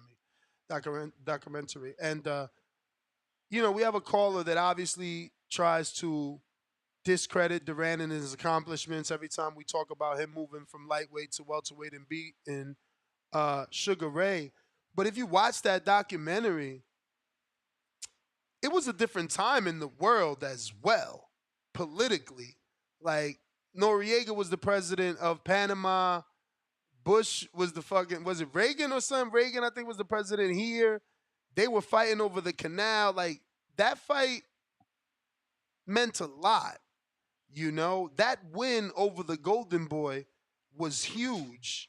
That accomplishment for Duran is an amazing accomplishment. Not to mention where he came from and the fact that the dude, like, he just didn't live a healthy lifestyle and he was still able to do that. But I'm going to get to these callers. I got Pound for Pound Javi. What up? Damn, Javi, how long has it been? 7 years? 4? It got to be at least 7. Yo, what up, Nash? No, I think you got the wrong guy, man. I've only been listening for a couple of years. Damn, my bad. No, I've only called a couple of times, but I was just listening to the show, and I actually listened to the podcast from Chris Mannix earlier today too. And something that came up when Dan Rayfield was talking was about like how they need like like what do you call it, like terrestrial TV, right? Yep. A linear channel. So the only yeah, so like when I was thinking about that, I see the point because right now, the MLS just switched over to Apple TV, right? It used to be able, like you used to be able to see it on, I think it was like Fox Sports or whatever. It doesn't, some channel, right? But now it's only on Apple TV, and the problem with that is that a bunch of bars can't show the games, Mm. right? And so I think that's what they're trying to get at. Like for example, pay per view, you can buy the pay per view on pay-per-view.com, whatever. But like regular fights, like if you go to the zone, you can only show it at a bar or some, Yeah, you would places like need that. If you you have would need to get the technology to be able to split one TV into many. We exactly, had that issue ex- in our last fight party. It was like we specifically went somewhere with like 20 TVs and dude could only put the fight on 4. So I get right. what you're saying. So a bunch of people like I have like season tickets for the Portland Timbers. That's the local team here. So I don't complain because I got a free MLS pass with my season tickets. But if I didn't have that and I would want to go to a bar and watch an away game, then that's when the problem is because these bars are struggling to show it. So I think that's the point that Dan was trying to get at. I mean, I would love for PBC to go to the zone. Right now, I don't have the zone. I canceled the subscription when it went up like crazy. Yeah. If they were to go, if PBC would to go to the zone, which doesn't seem likely now, I would pay the money. I wouldn't care if they go to Amazon. I already have Amazon Prime, so I mean, I guess I have that, but I would like it to go to the zone. I do have a question though. Like, how would that work in terms of like the money? Because they mentioned that like I think Tio mentioned it like ESPN gave Top Rank a certain amount of money, right? Mm-hmm. And so, for example, like if right now when there's a mandatory fight and they can agree on a certain amount or on a deal, then it goes to purse bid, right? But Only if when there's everybody's a on the same, sanction and only when a sanctioning body's involved. right, when it's a mandatory, right? Yeah. So like in this case, if everybody's on the same app, how would that work? If they would have to just Well, always agree, I guess. the promoters still could go to purse bid though. Just because you're on the same network don't mean you guys agree. The only thing is that by being on the same network, there's still the common goal of views for your network. But there's still going to be healthy competition between promoters because they're going to want to outdo the other promoter. And I'm sure the promoter that's doing the best will receive a bigger budget. Oh, so like if they all get like a certain amount, and it goes to purse, but it just basically either the PBC fighter is gonna get paid better than the matchroom fighter if they go to purse bid kind of It's going to situation, work and they out the win it. same way it works right now. Yeah, It's not going to be any different except it'll just land on the zone. right on. Well, hey, that I was just bringing up the point with the MLS, going to Apple TV, how that it's inconvenient for a lot of people. But yeah, that's my call, man. Thanks for taking the time. Appreciate you, champ. Appreciate you. Big If, what up? Yo, salute. You can hear me? Perfect. Yes, sir. Saludos, man. Salute to everything you're doing, man. Great show, Appreciate you. great show. I gotta echo the point that you said a couple minutes ago. You said, yo, listen, man, things are kind of changing. You don't even know when you had dinner with the fam. And that was like evident by the biggest fight that PBC had this year, the biggest in terms of numbers. And I believe that was the Ryan Garcia and Tank Davis fight. They did Word. not go the regular route to promote. They They didn't. went like the whole social media route. Oh, you said something? My bad. I said Discord is you're kind of right. I said you're right. I'm sorry. Go ahead. nah. You're good. Yeah, Discord is mad wacky, but yeah. So things are definitely different, man. But a caller said in the morning, like, yo, boxing fans, we are like, we got Stockholm syndrome or something. Like, we are gluttons for pain, man. We love pain, and I don't want me personally. I don't want a whole new Amazon or Apple or whoever. I want them to go to the places where there's already fighters ready, so that way we don't have no more across the streets, man. Which Word. is ESPN's and the Zone. But from what I'm seeing, ESPN might be over soon too because they laying off everybody. So who knows when if Bob's contract is over, if that, His contract is over in next year, 2025. 2025. And the rumors is that they don't want to re-up with that either, you know? Damn. So man, hey, at least we had some good fights while it lasted. So who knows? I kind of had a feeling like us having all these so many good fights and being spoiled, something might come pretty soon. But yo, I don't know what's gonna happen. But I hope they go somewhere where it doesn't prevent more fights and we have another across the street kind of moment, man. I'm tired of that. But anyway, salute to you, man. I'm out, man. Great show. Yeah, that's the biggest issue, man. The whole cross the street. And look, I'm not gonna sit here and tell you that it's gonna be better if they go to the zone because they were on HBO. But obviously on HBO, Kerry Davis, he had a very good relationship with Al, so Al received favor. It was a lot of shit going on there, Floyd wasn't getting really respected. They let commentators talk shit to Floyd. You know, he would get criticized on air. It, but we can learn from all that. Is all I'm saying. We learned from egos when we have the big three promoters on the same network. I feel like they should be able to fix that. We got a new player in Eddie. Joe McCroskey is talented. We just need someone that isn't just cutting checks without quality control. Because no disrespect to uh Espinoza, but that's where I feel he's at this point. Like, look, come on, man, who the fuck is cutting the check for Danny? What is this? Earl and Laura and Danny, man, get the fuck out of here, bro. This is like a throwback Thursday card, man. None of these dudes haven't fought since 2022. None of them. The whole card, but they want money? You putting that shit on pay-per-view? Bruh, they tripping. They not nice. They not nice. They don't care about us. Charles, what up? Yo, what's up, Ness? Can you hear me? Chilling. Man, appreciate the coverage, Ness, man. Appreciate the hard work, man. Hey, Ness, man, I agree with you on the zone thing, man. And I've been trying to get in, but I've been at work, but I still been supporting you from work. But I agree with you on that, man. And I said this before, Ness, and I don't know if this is even relevant, but every other major sport in the US, whether it be baseball, basketball, or football, they have their own networks. NFL has an NFL network, NBA TV, and you have the MLB network. I think boxing needs that. I think that's what the zone could be, and that you need a network that understands the sport and can market to fit things with the sport. And like you said, Ness, get everybody under one umbrella. But another comment too, Ness, is starting to look like Ron Boy Fresh, shout out to him, is knowing what he's talking about. Remember he said on the earlier show, or was it yesterday or today, that maybe we need to keep an eye out for HBO Max. Because now it looks like Amazon is out. It looks like the zone is far off. We'll be talking about the title tonight. So it might be something coming down that pipe, Ness.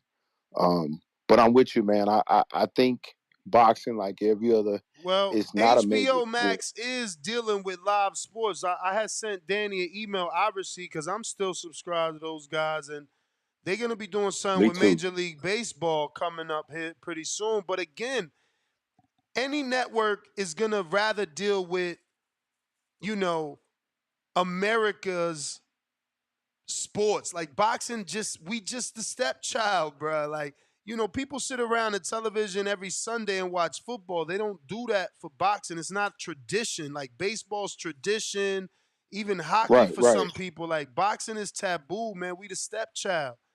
That's why we We are, belong on Ness. the app. We belong on the app. It's it's Right, it's it's, right, it's for niche people, you know? right. And that's what I was gonna say. I was gonna come back and say that, Ness. That's exactly why we need to be on the app. Because we are we're a special group. we watch We it we most watch it differently too. Like football is watched around the TV bunch of, like some of us, we watching that shit at work, on a cell phone, on the go. It isn't necessarily a fight party every time out. Every fight ain't a fight party. Right. But one thing too, Ness, to add to that, why we need an app, unlike those other sports, boxing is year round. Mm-hmm. You know, like football has a football season, baseball has a baseball season, basketball has a basketball season. But that's why we need the zone. We need an app because it is year round, just like you said. And most of us who really like the sport, we watch it year round. We watch it at work. We watch it late night, you know? So I just think the zone, man, because of what they do, how they market boxing, I just think it's the best place to be. And I think the sport will grow if we unite. And that's the problem, man. It's like you said the other night, everybody is their own LLC, you know? Mm-hmm. And we need unity, man. We need unity. That's why we didn't find out about the boxing heads we found out, but just imagine a guy like Crawford if he would have been united and he would have got a shot, probably not Earl, but somebody before Earl, then the rest of the world would have known about Crawford. I think about Boots, man. Like if those kind of guys, if we're united under one umbrella, we can know that those guys are great fighters. We don't have to wait till they 36 years old for them to fight a Earl to find out, Word. to the rest of the world. You understand what I'm saying? So Definitely. I appreciate the coverage, Ness, man. Keep going. And again, Ness, I'm the one that say it. I know you said when we get on the zone, they got their own people, but Ness, man, we need you in the front too, man. I hope someday, man, that TVV can go somewhere where you can get more money, you and Danny, man, and just keep growing the sport, man. Just keep doing what you're doing, Ness, man. Just keep, because we need guys like you, man. We need guys like you on the underground representing the people because these fucking promoters and all these guys need to know it. The guy from PBC, it's a good news that he's listening. Leonard Ellaby, they listening, Ness. They listening. So just keep doing what you're doing, brother. Keep your voice going. I'm always behind you, man. And shout out to TVB, man. All right, appreciate you. So HBO Max is bringing live sports to Max. Warner Brothers Discovery announced Tuesday it will launch a live sports tier on its Max streaming service on October 5th that will give subscribers access to more than 300 live games a year. The Bleacher Report Sports add-on will include a package of live sports including Major League, look at that, MLB, NHL, NBA, NCAA, and the men's March Madness and USA Soccer events, which and no mention of boxing, obviously. It's like why? Because you know why? These fighters want too much, and they don't want to deal with the fighters and they diva like ways, right? It's like, oh, I don't want to fight Benavidez. You gotta give me 7 million, and I gotta walk first, and I need the ring to be 22 feet on one side, painted pink on the other side. I need a mirror in my dressing room. It's like, bro, they too much, bro. They too much. These motherfuckers is too much. But I'm gonna get to this caller in 1 minute. I do wanna play this audio for anybody that may be just jumping in to the show. This is what we're talking. My immediate takeaway, Dan, when I first heard this was we're kind of adding up the types of platforms where boxing is failing at, right? It has failed, at least for now, at the network level. It has not appeared on network television in a number of years, despite putting up some good numbers when it did appear on network television. It is obviously now no longer working at the premium network level as these organizations have reshuffled their priorities. It doesn't work on an HBO or Showtime premium network level. I don't think we can sit here and say that it works at a DAZN type level. DAZN's had issues of its own trying to, establish itself in the boxing space. And as you mentioned, Amazon, that's a long way off. Like Amazon, to my knowledge, is not committing to anything substantial at the moment. So there's a lot to digest on that front. As far as you asked me about what's the next move for PBC. I don't think that Al Haymon, from everything I have heard from people around him, because he doesn't talk to anybody in the media, is that he doesn't really want to do a deal with DAZN. And that's not even to say I don't know if they're interested or they're not interested, but he's not interested in going there. He's looking for something other than DAZN. I think from the standpoint, if you're PBC or anybody that's looking for a boxing deal, you need to have the ability to have fights on a streaming platform, but you also need some type of element of a linear distribution situation. Now, And that is the topic. That's where we're getting the information from. According to Dan, Al doesn't even want DAZN. Now, I know Dan says he doesn't know if they're interested, which is odd to me because I know for a fact that they're interested. But again, it ain't going to matter if Al ain't. We're going out to a counterpunch, double counterpunch from the Oni Snatch.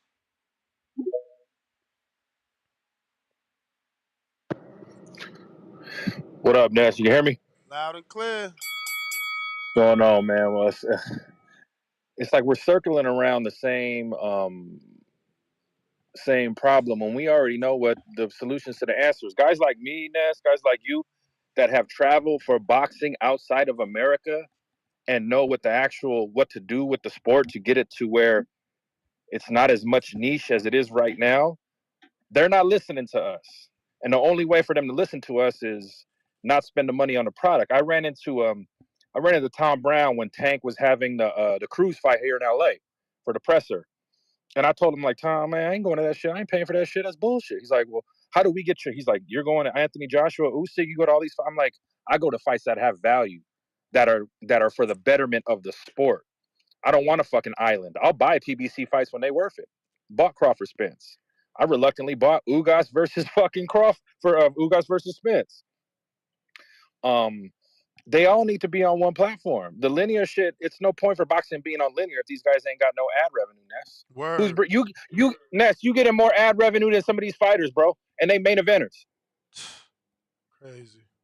So you go to a network, the days of Kerry Davis at HBO and Stefan Espinosa, where they're not sitting there with a data scientist to go through the numbers and crunch the data. I'm not giving you $50 million if you're not bringing me back 100 every year. Where does that make sense? Come on, like, let's just call it just straight down the line. There's no bias. We're here for the sport.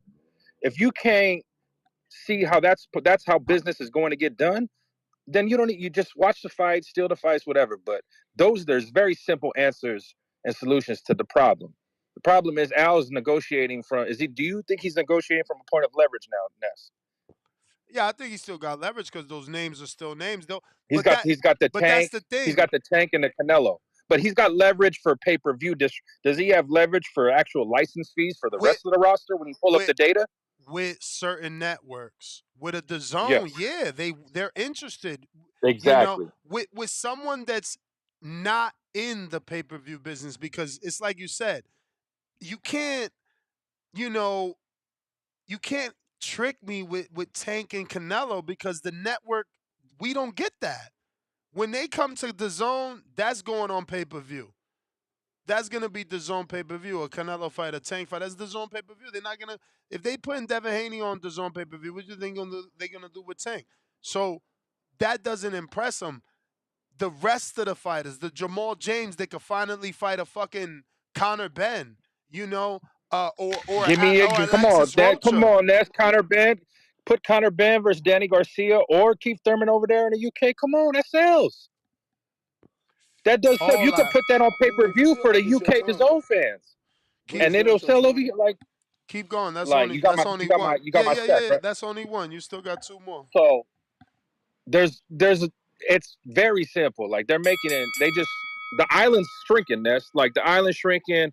There's more smarter boxing fans that have content that are providing content. People worried about commentators, bro. If PBC goes to DAZN, they'll bring their own commentators. He can negotiate that.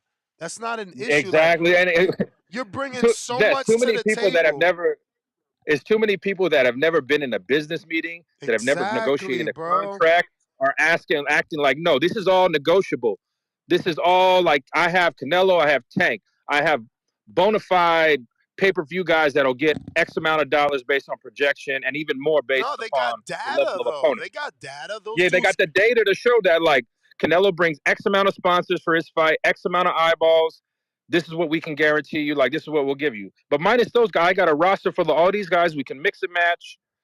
It's just And the obviously he zone doesn't. needs to negotiate. They need to say, listen, we want to play ball with you, but it can't be how it was over there. We need to have final say. We need to have final say. Like, what you mean you want to do, I don't know, Earl Spence fucking Kel Brook again? They might do that being the zone because they got the markets that care about that. Yeah. So that's Yeah. a bad Kel fight. Brook got a Kel Brook's on a win streak. It'll work over there if you send Errol over there. Mm-hmm. It has to. We have to adopt. Boxing has to go back to being a global sport.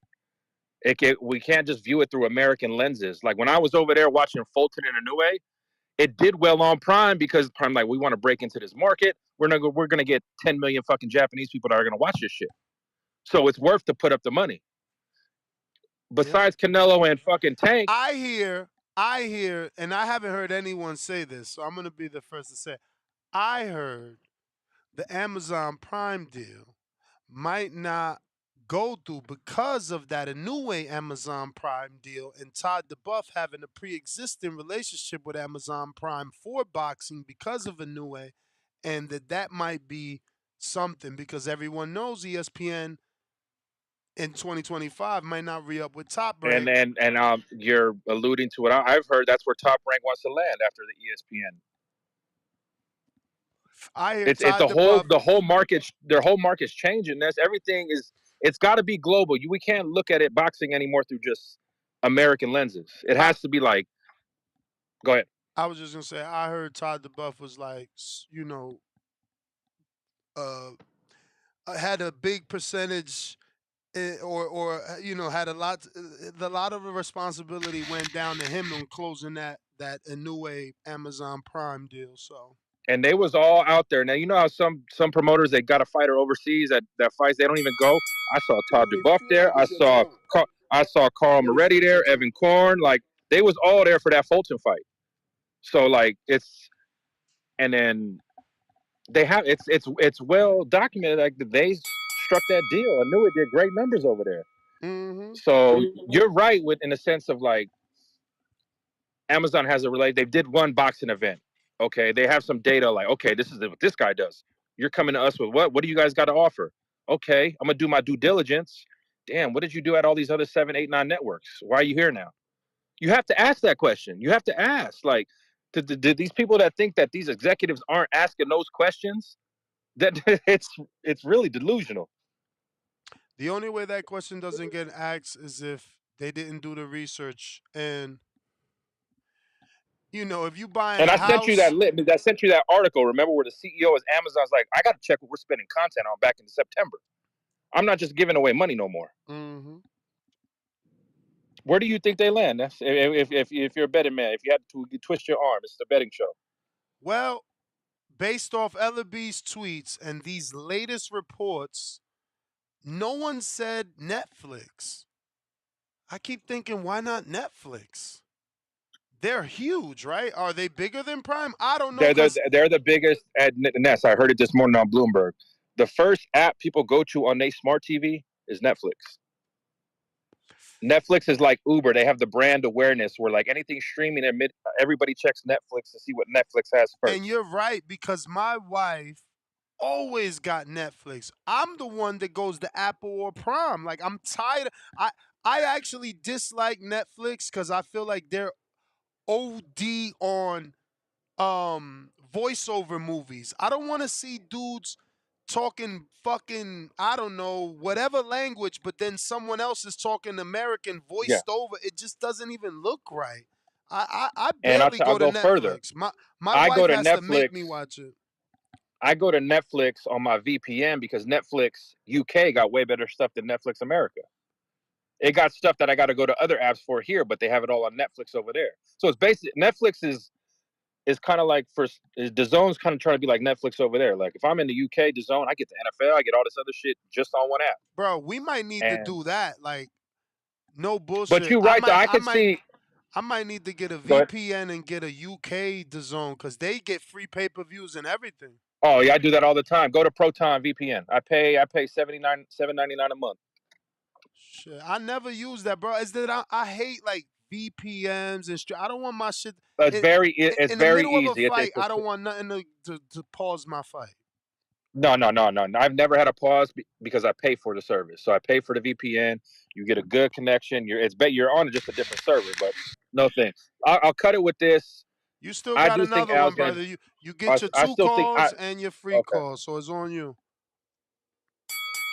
I You agree may with feel you in like the it's your sense. time, I think Al's going to do but it's something not your outside time. the box. Al's always throwing curveballs, right? Al's always going with the curveball. He's always going against the grain. Yeah. So he's going to find it. He's going to find a deal that nobody else has ever done before, and his pom pom waivers are going to waive them like Al did this. He changed the game again, Yep. and he's going to get his loyal supporters at the 100,000, 200,000 that buy the pay per views, and we're going to be back to the square one, another island till these guys age out. And then Al goes off into the sunset with all the money he's made. I can't knock the hustle. You know that what is Al's behavior as a businessman has shown us. I'm gonna zig when everybody thinks I'm gonna zag. I'm gonna make this money. I don't give a fuck whether they like it or not. Some of my fighters are gonna be happy, some of them aren't, and who gives a fuck if the fans are happy? I'm gonna still do it. They're gonna be here regardless because they're suckers for punishment. So That's true. how them Harvard guys think, huh? So true. Yeah, and people can get mad at it. I'm like, I was having dinner last month with Junto's trainer out here in LA, and he's like, he goes to fucking Japan probably once every 2 months, whether a fight, business, and he's like, man, like Ness, outside of America, the boxing thing's thriving in all these other countries.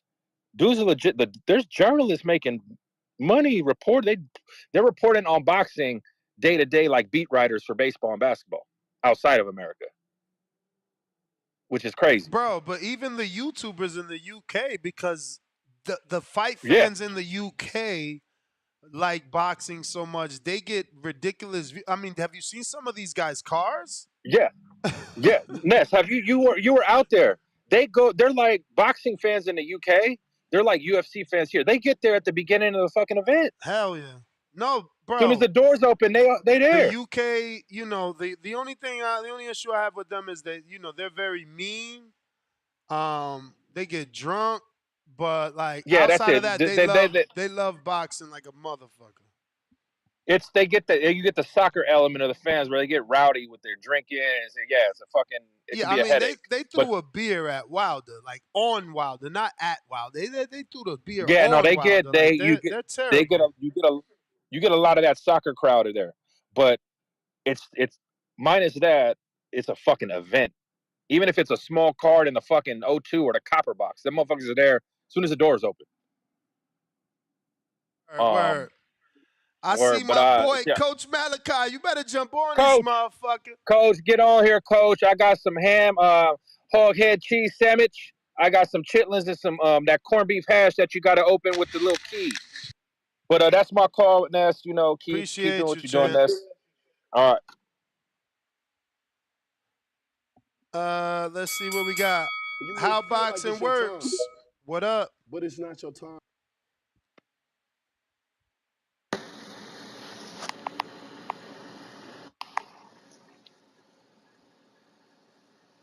Can you hear me, Ness? All right. What you think about YouTube as the app for boxing? Man, I would love YouTube. I've said that shit for years. I just think that the issue is that, you would really need to sit with the higher ups because YouTube is already taking 30% from every content creator. Then they have licensing issues. And when you put on an event, you're dealing with music and all these different things. Mm. Yeah, I mean, obviously, if they're not coming at YouTube from a normal standpoint, like if they're gonna, partner with them in some way. Plus, there's YouTube TV, which I have it on my televisions, but I've never signed in. I don't have a YouTube TV account because it's just like I got Android TVs. Like I don't know what I need that for, but I don't mind YouTube. It's easy. The algorithm will help them, you know. The consistency that boxing brings. I mean, look at the DAZN YouTube channel, bro. Like I was thinking like PBC's YouTube channel alone is big, and like if fighters live stream the fights from their channel, and you had to like pay a pay per view, but you can pay it directly to the fighter that you want to support, and you watch the live stream like I'm watching yours on YouTube, and people can send in money through the live chat like they do on your channel or other YouTube channels, and then that money goes straight to the fighter. And yeah, I feel like YouTube would be great, but I just wanted your opinion. Bro, boxing lives on YouTube, so you'll That's never that's what I, you'll never get where I me to say no there, man. I think that if they could find a way to make it work, absolutely. all right, appreciate it. Hmm. Appreciate you. Remember, anybody on that Twitter Spaces, go ahead and give me a retweet, man. We trying to get that space. We had Ella B on the hook, but he ran away, man. We need them retweets. We got not Al Heyman. Yo, Ness, where you want Al at? Dazn. I'm not pumping anything until they say no 100% about Dazn. I'm not creating another Allen. I don't want it on Amazon. I don't want to see it on Netflix, not Apple, none of that shit. If not until I hear from Al's side that he don't want it, because I know for a fact Dazn want him. Copy cool, what it do? What's good, champ? Just question, man. I kind of had to come back on because I had a question for you, and it's real simple. You think that the big networks are pretty much going over? They're getting rid of the boxing because there's no overhead. Because we're like we're like NFL or NBA and MLB. Like they really don't they don't have to play. They don't have to pay the players. You know what I'm saying? The players are already paid but off by a commission in a Exactly. sense, right? They So just deal so with the league, bro. They don't have all this headache. That's the thing. Boxing has always been a headache for a sports executive. He got to hear Bob Arum crying, well, Al Heyman wants to pay his fighter, da, da, da. And he got to hear Oscar cry. Like, bro, dudes don't want to hear that shit. Just put the fucking fight on. But that's not yeah, so that's not boxing. Like, boxing is a fucking soap opera and a drama. Like, you don't get that with Major League Baseball because it's a league. They selling you the yeah, so TV rights. They got games. There's a schedule. Everything that boxing is not. What schedule we got? We got nothing, man. We barely get instant replay. I was watching Pro Box the other day. My man got a knockdown where instant replay would have been perfect. They didn't use it on yeah, Pro Box crazy last night. because they, they started. Then that's another shit. Like it has to that rules got to be because that was implemented a little while ago. Yeah, The the instant rules are replay. not universal. I can have Yeah, instant replay in New York, but it might not be available in Omaha, or we got it in the commission in Omaha, but not the one in Virginia. It's like, bro, boxing is a big that's ass bullshit. joke. Because that's bullshit because we saw that the way that works too. Be with I think it was the Guido fight, right? Where they were like, oh yeah, we gotta it's not allowed here or we don't have instant replay. Then they were like, just use the damn the intercom with the commentators have. You know what I'm saying? Use the television and look at that. And that's how that decision was pulled, if I'm not mistaken, right? What decision? With Guido when he lost to Rice, I think with what they were saying that it was a headbutt at first, Yeah. Replay saved and that shit. yeah they were trying to claim that the replay that they don't set replays or they don't have a TV to look at a replay or some shit like that, and they were like, well, just look at the commentators' television. The replay you need is right there. Like, what do you need? So Bro, they need again, policing. These motherfuckers need yeah, policing, bro. They need policing. It's just the bottom line. You know, yeah, I'm just glad you're reassuring my theory in a sense because I was like that's the only way it makes sense that these motherfuckers are leaving like you because especially when you just said that HBO Max is now going into like these other sports, and I'm like, okay, that makes sense because now they is they that don't want is to pay that these brother, guys to make brother, more of a brother? Those other sports have organization. absolutely, We But do cannot absolutely. they we feel like it's cannot your time? compare ourselves to those But sports it's in not your time. any way. Not in No, and I'm not, scheduling. We don't even have uniforms. We don't even have a uniform fucking commission. We don't have anybody super seeing. We got one commission in Las Vegas, another one in Texas, another director in New York. Everybody's their own. It's like it's the wild wild west, bro. Where, and you know, like that's the fucked up part about it. Well, you know, like we somehow, some way, we're gonna have to handle this in the sense where, um, and it sucks because boxing, you can't really create boxing into a league, right? Because there's so many entities to it, you know, and there's not, it's not one major platform, you know. So I kind of like what you were talking about in the earlier show Look, today. look, Like, look, look, look, look. That is your time. I forgot to mention this shit. I got an email today from Dazn. They gave uh Jake Paul 10 dates already for next year. 10 hmm, dates already for next year. Plus, he got a date this year. Plus, he got a card on the 27th, then he got another card December 17th. Bro, the zone is the spot. They got unlimited dates. Not to mention, people keep talking about this growth shit. They got all the influencers over there. So, like, yeah, it, they there for Jake and KSI and them, but those kids are falling in love with the sport. You know, they gonna yeah, transfer over. Shit is they just crazy, getting bro. they're getting it from all angles, which is that's the smart play. You know, they're bringing that casual or that people that don't know boxing and they're that want to see ordinary people box, so they're giving them the influencers, and then you got the people that actually the hardcore like us that actually want to see, you know, the best of the best. You know, and they're getting it That's in the zone. That's sad, why. bro. That's sad, bro. This shit hurts, bro. That they would give Jake Paul 10 dates. This kid got like 4 fighters. And I'm not talking about Jake Paul. These are MVP promotion dates for the valuable prospects, bro. Like, god damn, bro. It's as easy as Al just going over there. Everybody knows it, bro. They They get should. like Lou DiBella got a fight in a couple days, November 7th on DAZN, bro, with Jamel Herring, who retired and came back. Like, you know they throwing money at you. You want TV time? Let's go. They fucking with dudes, man. This shit is crazy, bro. Like, I don't. And that's been, Go bro. ahead. Yo, who the fuck does Jake have signed? Shadeja Green, Amanda Serrano. What's that other girl? Kika Rodriguez or some shit? Maybe the new girl they just signed. I don't know any. Okay, Ashton Slive, I think. Slav. I don't know. Um, bruh, how you get that many dates with like 3 fighters, bruh? Tell me, they would give Al anything he wanted. They would give him anything he wanted, in my opinion. I don't see why not. You got the face of boxing and arguably the next face of boxing. So you bringing to the table for the zone next year. You bringing them guaranteed 2 tank fights, two Canelo fights.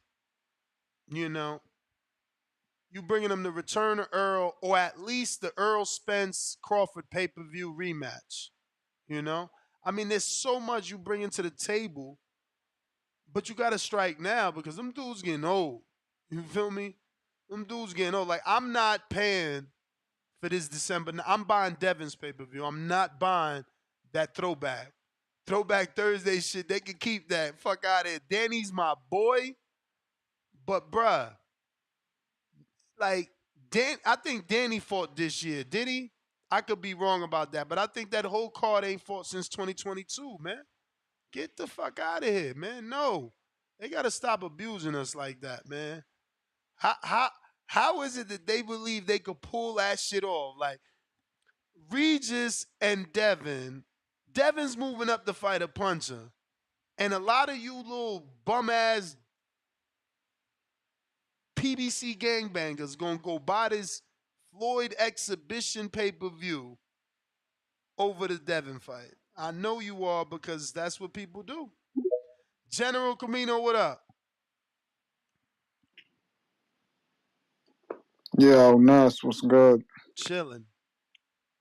Heard you. Yeah, this shit is crazy, bro. I'm in full agreement with you. That little last show they putting on that they trying to sell for a pay-per-view, it's straight bullshit. I don't know. I wouldn't put 50 cents on that shit, man. I'm gonna be honest with you. They bugging with that matchup. Keith been out the ring too long. Danny been out the ring too long. And I don't even want to be shady, but I think Laura been out the ring a little too long. I'm not with it. I think And, Danny and I fought this year though, early this year. He the only one, but I think everybody else got mad long. and Danny fought the one leg Benavidez, right? Yep. The one that, yeah, like I'm Gucci off that. They bugging the fuck out. You see, Al really don't give a fuck, bruh. Like home really on some like, yo, fuck y'all. Like, what? How you selling that? How are you selling that, bruh? Like, yo, they're really bugging No, out, they bruh. selling. You know, they selling it off Floyd's name. It's a Floyd Yo, pay per view. they really shoot for the casuals, bruh. They not worried about the hardcores. This is straight for casuals. It's always been for the casuals. That shit is crazy to me. Wow.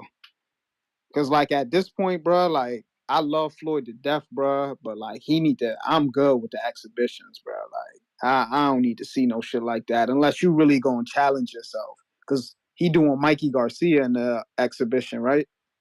Well, those are conflicting reports. Okay, so it's probably gonna be John Gotti then again. Like, yo, that's whack as fuck, bro. If Possibly. anything, bro, throw that shit to AB, bro. Give us something we wanted to see. Like, I don't know, it's crazy to see though. It's wild. I don't know what boxing is gonna be in the next couple years, to be honest with you. But I'm along for the wild ass ride. I'll be honest, because I do Word. love the sport. I do love the sport, but man, this shit is crazy, bro. Ah, wow. Damn, I don't even know where they gonna go, bruh. I don't know where they gonna go. Amazon look like that's gonna be the wave because where else they gonna go? There's no other option like I that mean, unless they go back to HBO. According to Mannix, and everybody he's been able to talk to at Amazon, they not looking to do nothing, quote unquote, substantial, which means that ain't enough. That ain't gonna be enough for Al. You know, he needs something substantial. Would you be mad if they did HBO again? I know you don't want to see another island, but you know you didn't see that island before. I highly doubt it. HBO, I heard, a few rumors from Twitter people. I highly doubt it, bro. Like, bro, that's like Fox doing business again, or Showtime doing it. But they see what you did. The only way they gonna But accept that shit again is if they got somebody in the position of authority that they believe in that is not gonna allow the same thing. Meaning a quality control. Like, oh, you trying to do December 9th, Floyd Gotti and Danny Laura? Get the fuck out of here. Come back to the table with something way better. We ain't doing that. So you want us to heard you. compete with Devin Haney and DAZN just cause we gonna compete? We could do a pay-per-view if you want to do a pay-per-view, but why we gonna do it on the same day and we gonna put it together with a card that nobody want? Like, no, that's not how we doing business. Yeah, you Floyd, right. I heard a rumor that you were supposed to fight Mikey. That's a better fight for December 19th or December 9th. If you really want to go against Devin, you better give us Mikey and get them old motherfuckers off the motherfucking undercard. Nobody care about that old shit. Yeah, that old shit crazy, bro. I could be honest. I don't give a fuck. Bunch Yeah, of them motherfuckers bunch of probably going. motherfuckers ain't got no time in this shit. Ain't for man, get the fuck out of here, bro. He playing the hardcores, bro. He really playing the ignorance of the casuals, bro. Because that's the only thing that makes sense. Because ain't no way you putting that old ass product in the ring and trying to sell it. It's not like you doing a show. You really trying to hit this shit off. Like, man, I hope Al end up on Fubu Sports, Yo, my nigga. I hope he end up yo, on Fubu somebody Sports. I text swear to me. God. Somebody text me and say, "Yo, what if the prom everybody talking about is not Amazon, it's Black Prom?" That'd be crazy. For real, bro. I'd be mad as hell. They'd be like, "Look, Crawford was right all along. That means you ducked him." Let me get to some other callers, bro.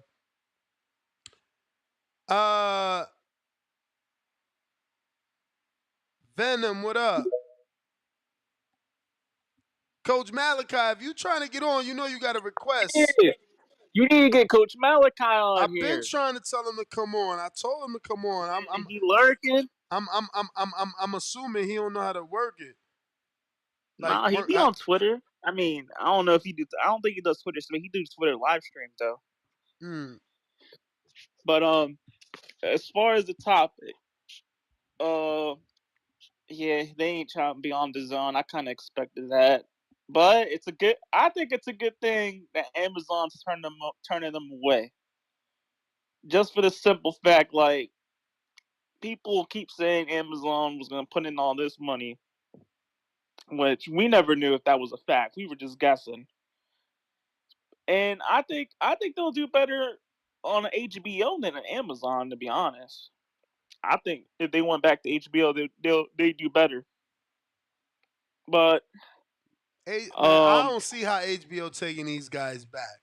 Again, yeah, without that's the thing having though. a Like motherfucker at the door that knows enough about the sport, like they gonna have to rehire Thomas Hauser. There's no way. someone broke it down to me. They said Showtime they don't do no advertisements like in the minute breaks of their fights. And I just realized that like they really don't. How are they making their money? What you mean? They making their money off subscription. They've always been a subscription. That's premium subscription. Yo, don't let the Zone and ESPN fool you. We not supposed to get commercials. They fucking robbing us. ESPN, why am I paying if I No, want but to see that's commercials? ESPN. Come on, man. No, it's ESPN Plus. It's not But ESPN. most of their fights are on regular. Like they're big fights. My They're big brother, fights on it's ESPN. not linear or terrestrial. So my shit is on demand. Stop giving me your goddamn AutoZone in between. Why am I paying then? Now, the only reason I accept it from the zone on a small, excuse me, strike that. The only reason I accept it from ESPN on a small level is because they $6.99. These fucking motherfuckers, they want $25 a month. And they still giving you AutoZone commercials and O'Reilly Auto Parts on fucking DAZN. Listen, none of these motherfuckers is doing it right. They all bad. They all bad. They need to get their shit together. Let me get this last thing for you, Ness. Let me drop this on your hair real quick. Ness, has Jamal Charlo ever did $1 million in ticket sales? Man, has Jamal Charlo ever done 1 million views? Okay, perfect. Don't he live in a mansion? Don't he got Lamborghinis? Well, Jamel, I'm sure I seen Jamel with Lamborghinis for sure. I ain't never seen But Jamal. But he got nice cars for sure. He got that big ass house with the basketball court. So Jamal got a big house, basketball court, everything. He never sold $1 million in tickets though, right? Uh-huh. But somehow he's able to take 2 years off, right? Somehow he's able to take 2 years off and still live comfortable. But bro, you could take 2 years off too if you're making millions of dollars, man. But we just said he ain't bringing in $1 million. He ain't bringing not even ticket sales. No. You asked me, is he bringing in $1 million gate? That ain't mean Al ain't guaranteeing him millions of dollars. That's what I'm saying. So Al guaranteed them some of these people all that money, where they could take time off. They could take 2 years off. It just showed Al Heyman. He needs to take his wins with his wins and his losses with his losses. Yeah, he put on the 3 of the biggest fights. He puts on a lot of the big fights, but he can't leave Showtime with the bad stuff. He gotta take some of his wins like he does with his wins, but you also gotta take the bad with the bad. That's all. I hear you. Coach Malachi, what up, Coach?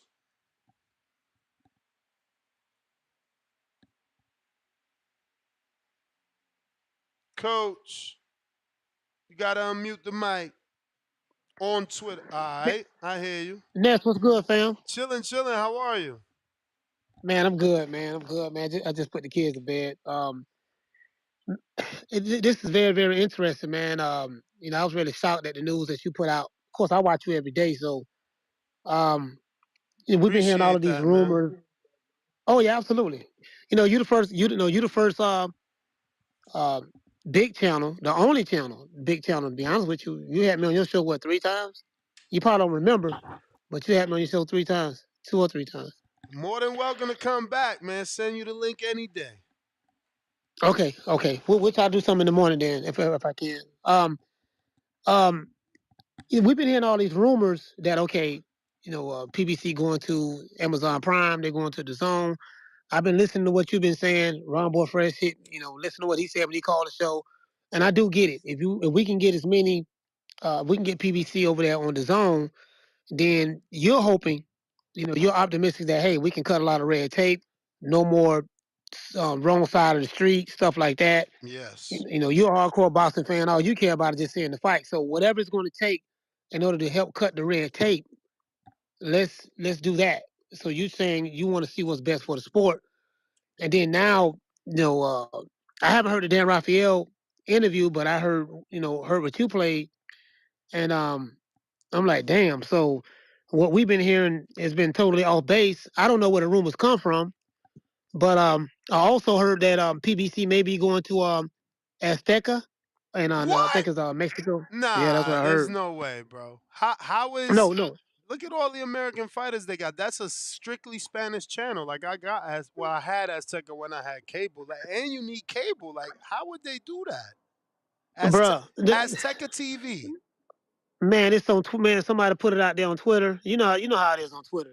Yeah. You can only believe 25% of what you hear on Twitter, but yeah, somebody put that out there, and I'm like, man, you know what? I think people just making shit up at this point. Azteca, the Zone. Well, you got the inside scoop on the Zone, but I don't know, man. I don't know. I mean, who knows? Will PBC get an annual budget? We don't know. Um, what I'm advocating for But is let me ask this. you this: But if you just seen they gave 6 scheduled fights to MVP Promotions, who got less than 5 fighters, why won't they give Al an annual budget? They just gave Jake an annual budget. I don't know, man. But maybe Jake is a lot more easy to deal with. And then not only that, Jake Paul, Tommy Fury, Logan, KSI, all of those guys. You can hate it or not, but one thing I will say is at least they're giving their fans what they want. Their fan base. No, for Their sure, fan base. for sure. Their fan base is getting what they want. What they want. But boxing fans, is a little different. We got some good fights this year, 2023.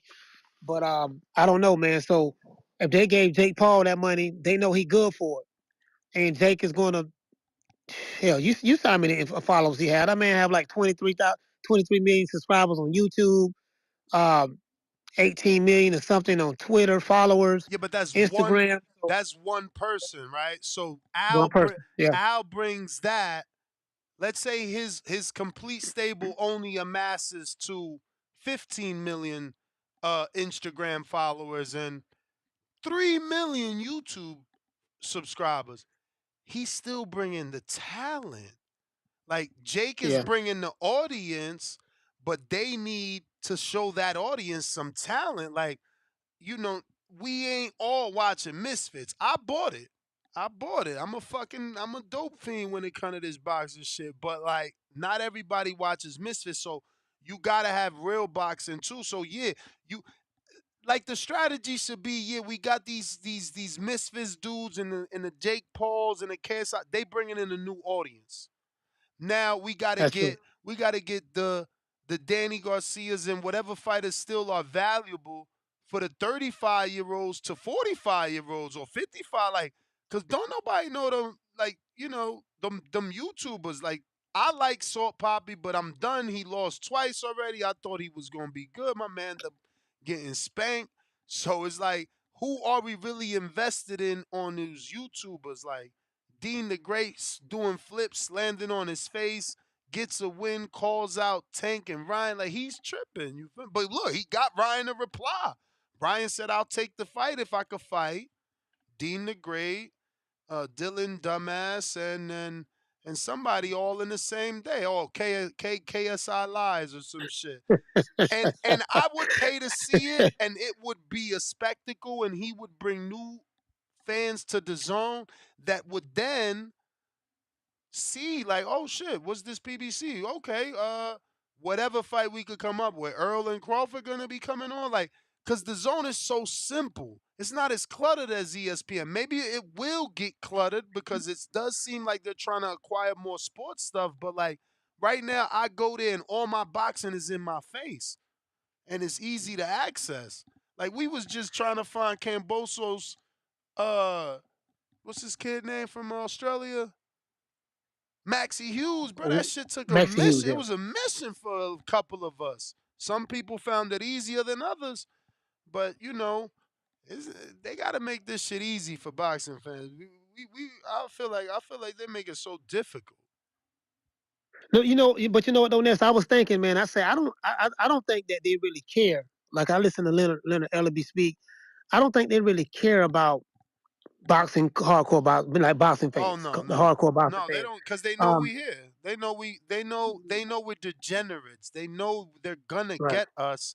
They're either gonna get the guys like me who still pay, or the other guys that are just like me but steal. They know. right, right. So I don't know how that's going to help, from a bottom line standpoint. But to interject what you said about Ryan Garcia, Ryan Garcia is smart when it comes to that. He has a huge social media following, and if he can, get his name ringing over there with the influencer boxing, um, he can make a good. I think both sides can make some good money. Ryan Garcia popularity would grow even more. Hell, who knows, man? Maybe Tank Davis will probably get involved in that or whatever. I more so see that generation doing it. The Ryans and stuff like that doing it more so than like a Spence or a Crawford. They, they ain't gonna do no shit like that. But Uh-uh. to bring I more could see eyeballs, Tank doing it. I could see Tank doing an yeah, influencer crossover fight for sure. absolutely. But Me too. you I said you listen. Have you heard my prepay idea, crowdfund me kind of idea? no, I didn't hear that. What would you say, right? Hypothetically assuming in this conversation Al did go to the zone. Now that those three promoters are on the zone, how would you react if on DAZN.com there was a page where it's called DAZN Future Fights? You go there and they got a picture of Berlanga versus the winner of David Ben. No, wrong fight. Berlanga Keller Plant, right? And it's like, do Okay, you want this fight? And then it has a countdown and it says 30, 90 days. Then it says we need 150,000 pay-per-view buys at $50, which I hope gives them somewhere in the 7 million, I think. Which is way too much money, but more than enough to cover the purses. But you had to at least, have you ever bought Yeezys? no, I never bought them. Damn. I never bought them. Okay, so when you don't, you say that you want them, and if you actually win, that's the only time they charge your card. So like I can enter the raffle today, but the shit ain't till 30 days. And if I won, they just gonna ship them straight to me and charge my card. So this idea would work the same way. You are one of the customers that does want to see Keller Plant versus Belanga. So you agree that if they make this fight for you, you would agree to pay. Now, obviously, the mumbo jumbo is going to state that, they got those 90 days to get that 150, that seed money basically that they need. And if they don't, they release anyone's refunds. But again, if we're doing it the easy way, there's no need for refunds. There's just that credit card commitment. But that's something new, man. They never tried this before. No, of I mean, course that's not. a That's an idea that I'm saying. So it would work with every fight. Like people that want Crawford Canelo, You go there, and Crawford Canelo's there. So now the promoter knows Canelo charges $50 million. So I actually need 500,000 pay-per-views, pre-sale commitments at Right. $80. If you guys show me within 90 days that you guys are gonna commit to, I get the pre-sale, basically a pre-sale. You feel me? Pre-sale. Yeah. And if No, we commit, we get the fight we fucking want. It's just that simple. And outside of those super fights, they just keep boxing. Like for instance, we already getting Hergeshev and Sabril Matias. So while they're airing that fight that we have nothing to do with, they talk about the fact that if you really want Crawford and Canelo, go to DAZN.com and apply for the pre-sale. Simple. If in 90 days we made that money, 90 days later we guarantee you that fight. So essentially, we that's a great. looking at 6 months for every fight we want. 3 months to build the money, 3 months to promote the fight. I mean, that's a good idea. But boxing. They wouldn't do no shit like that. But it sound more common sense. It sound more practical. It'll show the industry and the people, hey, this is something they're really interested in. You can see we got the pre-sales already. The pre-sales already on the tickets for this particular fight. So I'll probably have to go at and look at what would be the counter argument to that. But I mean, Think anything of right it now, you got to think of be it like innovative right pregame. now. Think of it like video games, right? Like one of my callers that helped me earlier today, and he's like, the video game industry does this all the time. Like for old video games that they want to bring out, they do a crowdfunding. They let the people know, like, look, we could do, Mike Tyson Punch Out again, but we need X amount of dollars to develop the motherfucker. And the people that actually want the games, they motherfucking pay. It's like Kickstarter. And there is enough of us that want certain fights, especially with proper promotion. So again, it goes back to whenever you have in your regular DAZN or Showtime Championship ESPN cards, you promote because this idea could work with rival promoters. Because it's like you put Better Beef and Bivol, you're DAZN and ESPN. Do you really want Undisputed? And it's like, yeah, here's my fucking $50, bro. Take that shit. And then everybody, I mean, I'm just hoping in a perfect world it would work, but I mean, no, you coming up with different ideas. I don't know how that would work if it's something like cross promotional. You get what I'm saying? Like somebody with one, I let's mean say you with the PBC, the numbers other are one. numbers, right? Like they did business. Excuse me, they did business with Wilder Fury, right? And they only did business because they knew that the business worked because Showtime did the first pay per view. So when the second one happened, they did 850 terrestrial, 400,000 digital. So it's like if you showing rival promoters, bro, if you give me Tank versus Shakur, look, we already got 500,000. Bro, that's like 60, ain't it like 60 Pre-sales. million? Yeah, like they gon' Pre-sales, they yeah. going to say shit. Plus we got 90 days to promote this motherfucker. Cause you got pre-sales. Now when you announce the fight, you got that same 500,000 in pre-sale talking to everybody like, yo, this shit happening for real. Cause I was part of the pre-sale that made it happen. Then you got press conference promotion.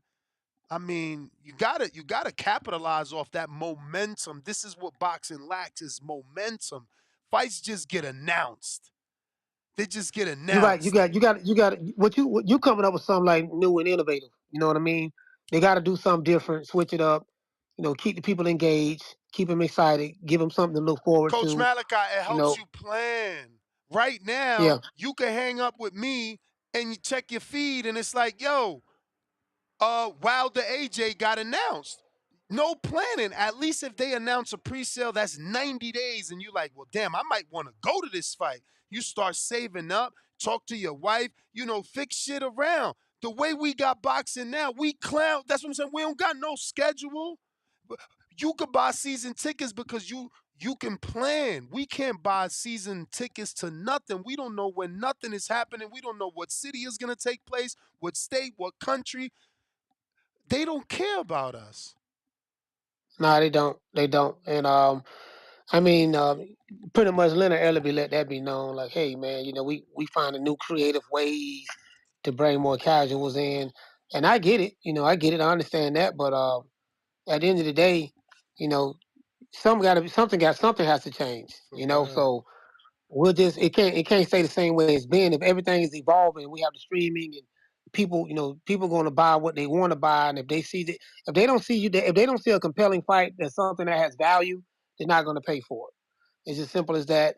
Streaming is always going to be here, but there's no one thing that why Showtime or whatever went out. But I kind of like the idea what you came up with, like a crowdfunding, keep the people engaged. They get excited about it.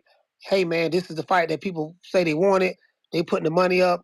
I mean, I never thought about it that way. But that's a dope idea though. Appreciate it, man.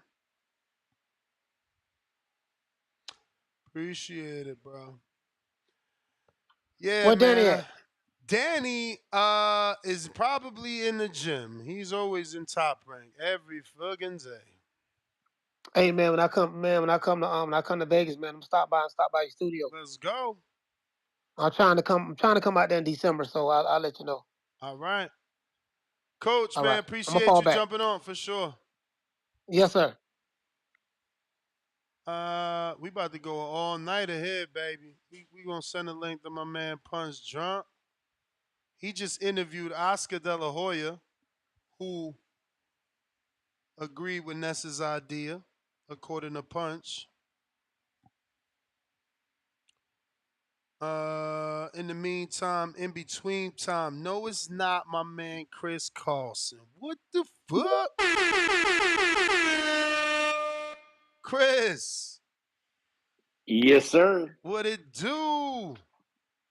What's going on, man? How you doing? It's a good conversation. I'm fucking good. How are you these days, bro? I'm good, man. I'm really good. I'm That's doing what's doing up, pretty good. Yeah. bro. Rope a I, dope I like that radio. idea too. What the pre-sale on the fucking pay-per-views, right? Well, back it up though. I was telling just the other day. I was talking to somebody about when Marquez knocked out Pacquiao, Mm-hmm. and I told him that we did a show that night and we could barely even talk. And me and you can talk all fucking day. For And we real, were like, oh my God. Like, what the fuck just happened? bro. That was But no, I crazy. like that. Remember that shit? Hell yeah.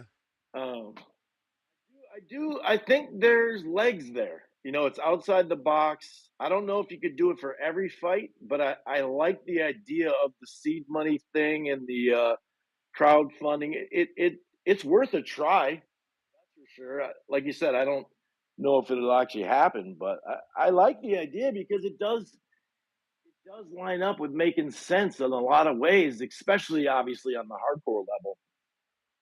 I kind of like that. Kind of like And that it idea. gives That it that gives the promoters and the networks data, right? Because now you can add a yes. questionnaire and you can say, "Hey, Chris, who are you really Yep. buying this pay-per-view for?" And you're like, "Well, I'm Right. I'm buying it because of Keith. I'm really buying it because of Or are Boots." you going to be alone? Or are you going to have a party? Or you having two people over, five people? There's a lot of that. Exactly. Yeah. Data that they don't otherwise get, bro. I mean, that would really help them.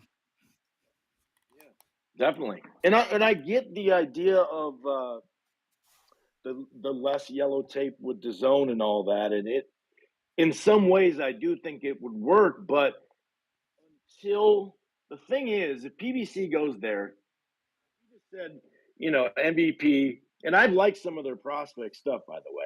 Pro Box has been doing their thing on Wednesday nights too. I I really love like that, I'm especially with loving no, them. especially with no show box. Now we do need that. Hell yeah.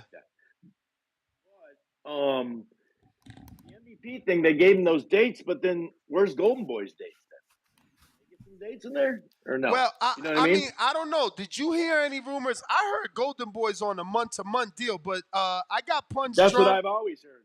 Yep. I got Punch Drunk who actually had Oscar on. I don't know if he asked them that, or got any information on that, or did you get any information on a potential schedule for next year on them, Punch? He said that the Zone and Golden Boy promotion is still currently in negotiations. I asked him because I heard that they signed. Because I asked him because I heard they signed a 5-year deal with the Zone, but he's still in negotiations, so he doesn't have a set deal with the Zone. Yeah, I So heard it was month to Like month. that for a while now, Yeah, too. so I hear the It's month been to like that for a while. that must mean the month to month shit is true then. yeah, If they yeah, still in negotiations, but you still working with them, you on month to month. That's like when my lease is up, and I just keep Right. paying. Yeah. yeah. I But think yeah, the man, yellow tape thing. shout out to Oscar, bro. Go ahead, I do think the yellow I was gonna tell you to go ahead, Chris. tape thing, though, it would lessen some stuff, no doubt about it, right? But think about it. Besides Charlo, they had the 160-pound division. Eddie even told us, right? He told you on camera. But they didn't do a round robin after one fight. You're going in and out. Make sure you're talking directly into your mic. But are you saying that they, meaning Matchroom, didn't do a round robin? No. I'm saying DAZN in general because Matchroom didn't have Canelo at the time. Golden Boy did. Yeah, but that's the thing.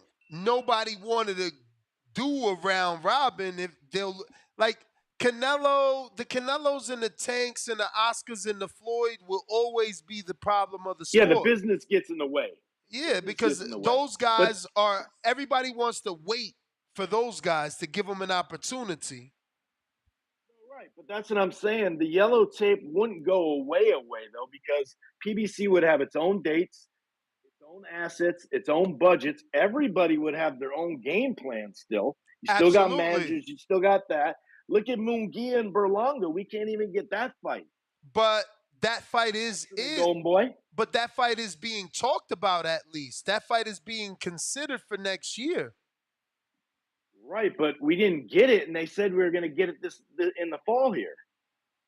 Now it's getting pushed back, and I'm not blaming either side. It actually does sound like the Berlanga side did. Listen. We all know why. I mean, I'm going to take a wild guess. Why? Neither one want to fight each other. Let's be real, because either one can get a Canelo fight. Munguia was just named the 168 mandatory. Now, granted, it's going to take legitimately 18 months to be mandated, right. but he is in position. He's in position. Like I'm not going to risk that.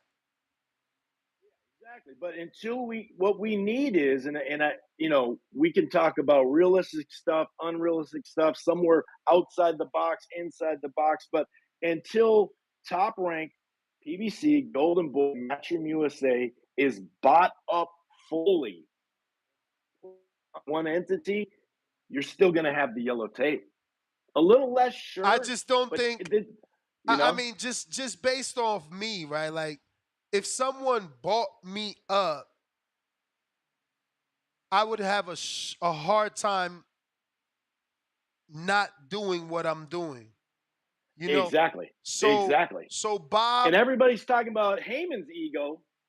I'm glad that you were fair about that. You said we don't know him. How about everybody? Oh, so Eddie don't have a? No, they all got egos. Come on, dude. But Chris, this is the difference, though.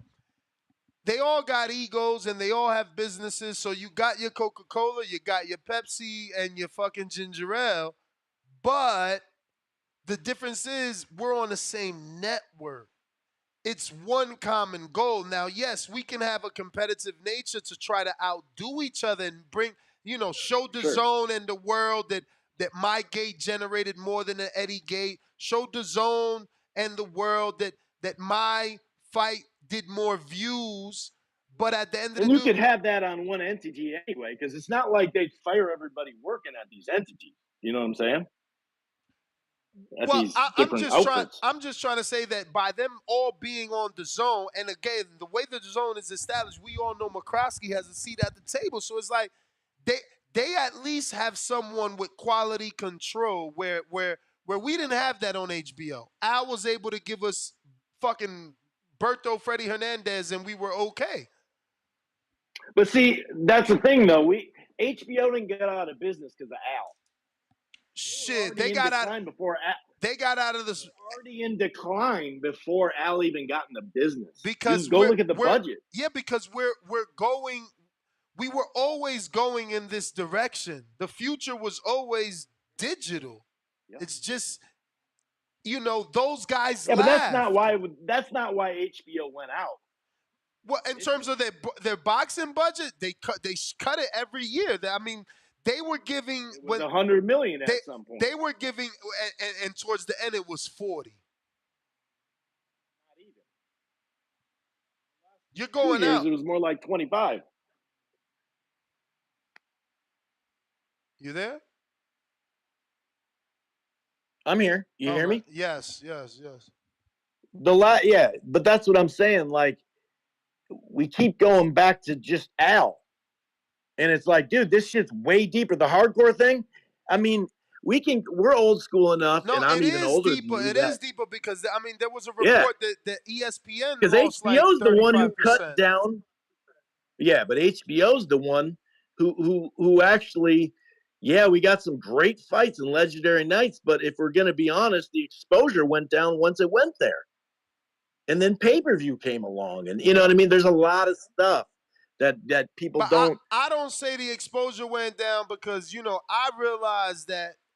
Well, go look at the ratings from the 80s. You'll see real quick it went down. I'm just saying, when people say we need terrestrial television or linear television. No, that's fair. That's fair. Yeah, that's fair. I didn't have that. Like, I'm not old enough to have found boxing on ABC and worldwide sport. I'm not that old. No, I hear you. I hear you. Yeah. So I was always a premium subscriber. Like, my parents were. Sure.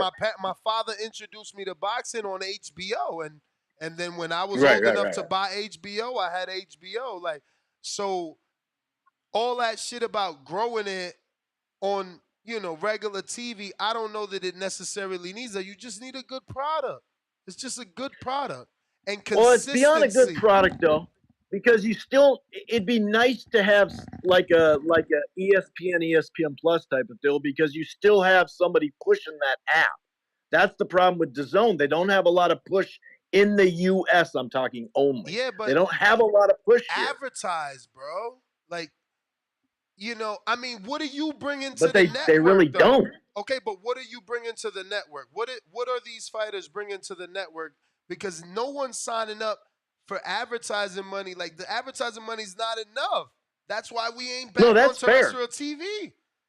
No, my only point is it's not about advertising just for boxing, right? It's about when you see NBC, they talk about Peacock. You see CBS, they talk about Paramount.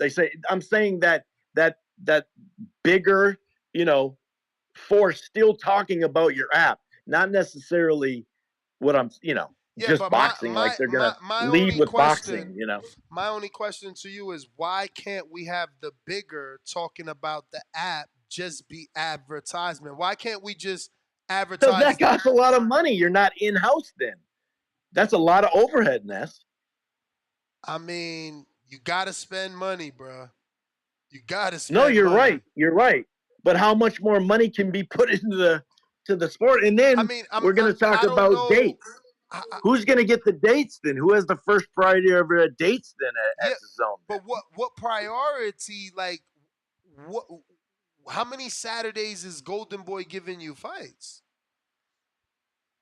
Oh no, you're right, Matt. Well, Matchroom has numbers. We don't really know exactly what. But even Matchroom's fights are usually during the day. Like, they're UK based. Like, I'm talking about Matchroom USA. But that really doesn't exist, right? Like, how many Matchroom USAs we got? No, it exists. It definitely exists. Bro, they're about to do a really good fight to close the year. Is the one in Cancun considered USA? No, but Bam is, and Sonny is. That's in Arizona. They're having it here. The one in Arizona. Yes, sir. Okay, so that's one. The last one was Leewood and Warrington. That's not Matchroom USA. Rocky Hernandez and Oshaki Foster in Cancun. That's not Matchroom USA. I mean, I'm talking about prime time here, though, Ness. If you get 4 or 5 entities, so who's going to get the dates? That's what I'm saying. It's not I'm saying the yellow tape would be lessened. I agree with you. But until someone buys up everything and then can control it, then you're going to really be able to cut through a lot more of that yellow tape. I think that the issue we talked about, because I've been trying to just talk this shit into existence. So I think that the biggest issue yes, it's good to talk that we will have is, like you're saying, counterproduction production. But that would require the zone to come up with a Netflix style of system where Netflix allows you to share your account. Because you're right, if there's a Saturday with Al and a Saturday with Oscar, and it happens to be a Matchroom Saturday USA, I, as a DAZN subscriber, can only watch two of those on two different devices. So I lose the ability to watch one of those live, but I can watch them all on demand because I've logged into my DAZN and had 3 different boxing events live. A fucking the Miguel and you can just stay channel. offline and not know it either, and then watch it real quick. That's what I do sometimes too. Yeah, so I don't know that they're gonna have, because they're not HBO. They don't have a 7:00 schedule. Like, they can give unlimited dates. Well, obviously, to an extent, yeah. At night, primetime Saturdays. That's another thing. Should they do Friday and Saturday? But champ, guys like you that are older than me have bragged for years, Punch, about Tuesday night fights and Thursday night fights, and go fucking make. Didn't Tank break a gate on a Sunday? Like, bro, why can't the zone? I'm with you. That's why I brought up Friday night too. But I agree. Listen, we can That's also what I like do about the this. Wednesday Pro Box. We can also do this. Ring City Boxing was on Thursday. Ring City Boxing. There's 5 Saturdays in a month sometimes. Toe-to-toe Tuesdays and the USA Tuesday night fights, and yeah, there's been examples of it, no doubt. They'd have to do that, is my point, which is great.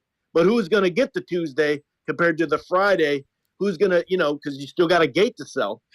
Hey, what are the most? Yeah, but that's what I'm saying. Right now, Al has the ability to go sit down and say, bro, there's 4 Saturdays in a month, sometimes 5.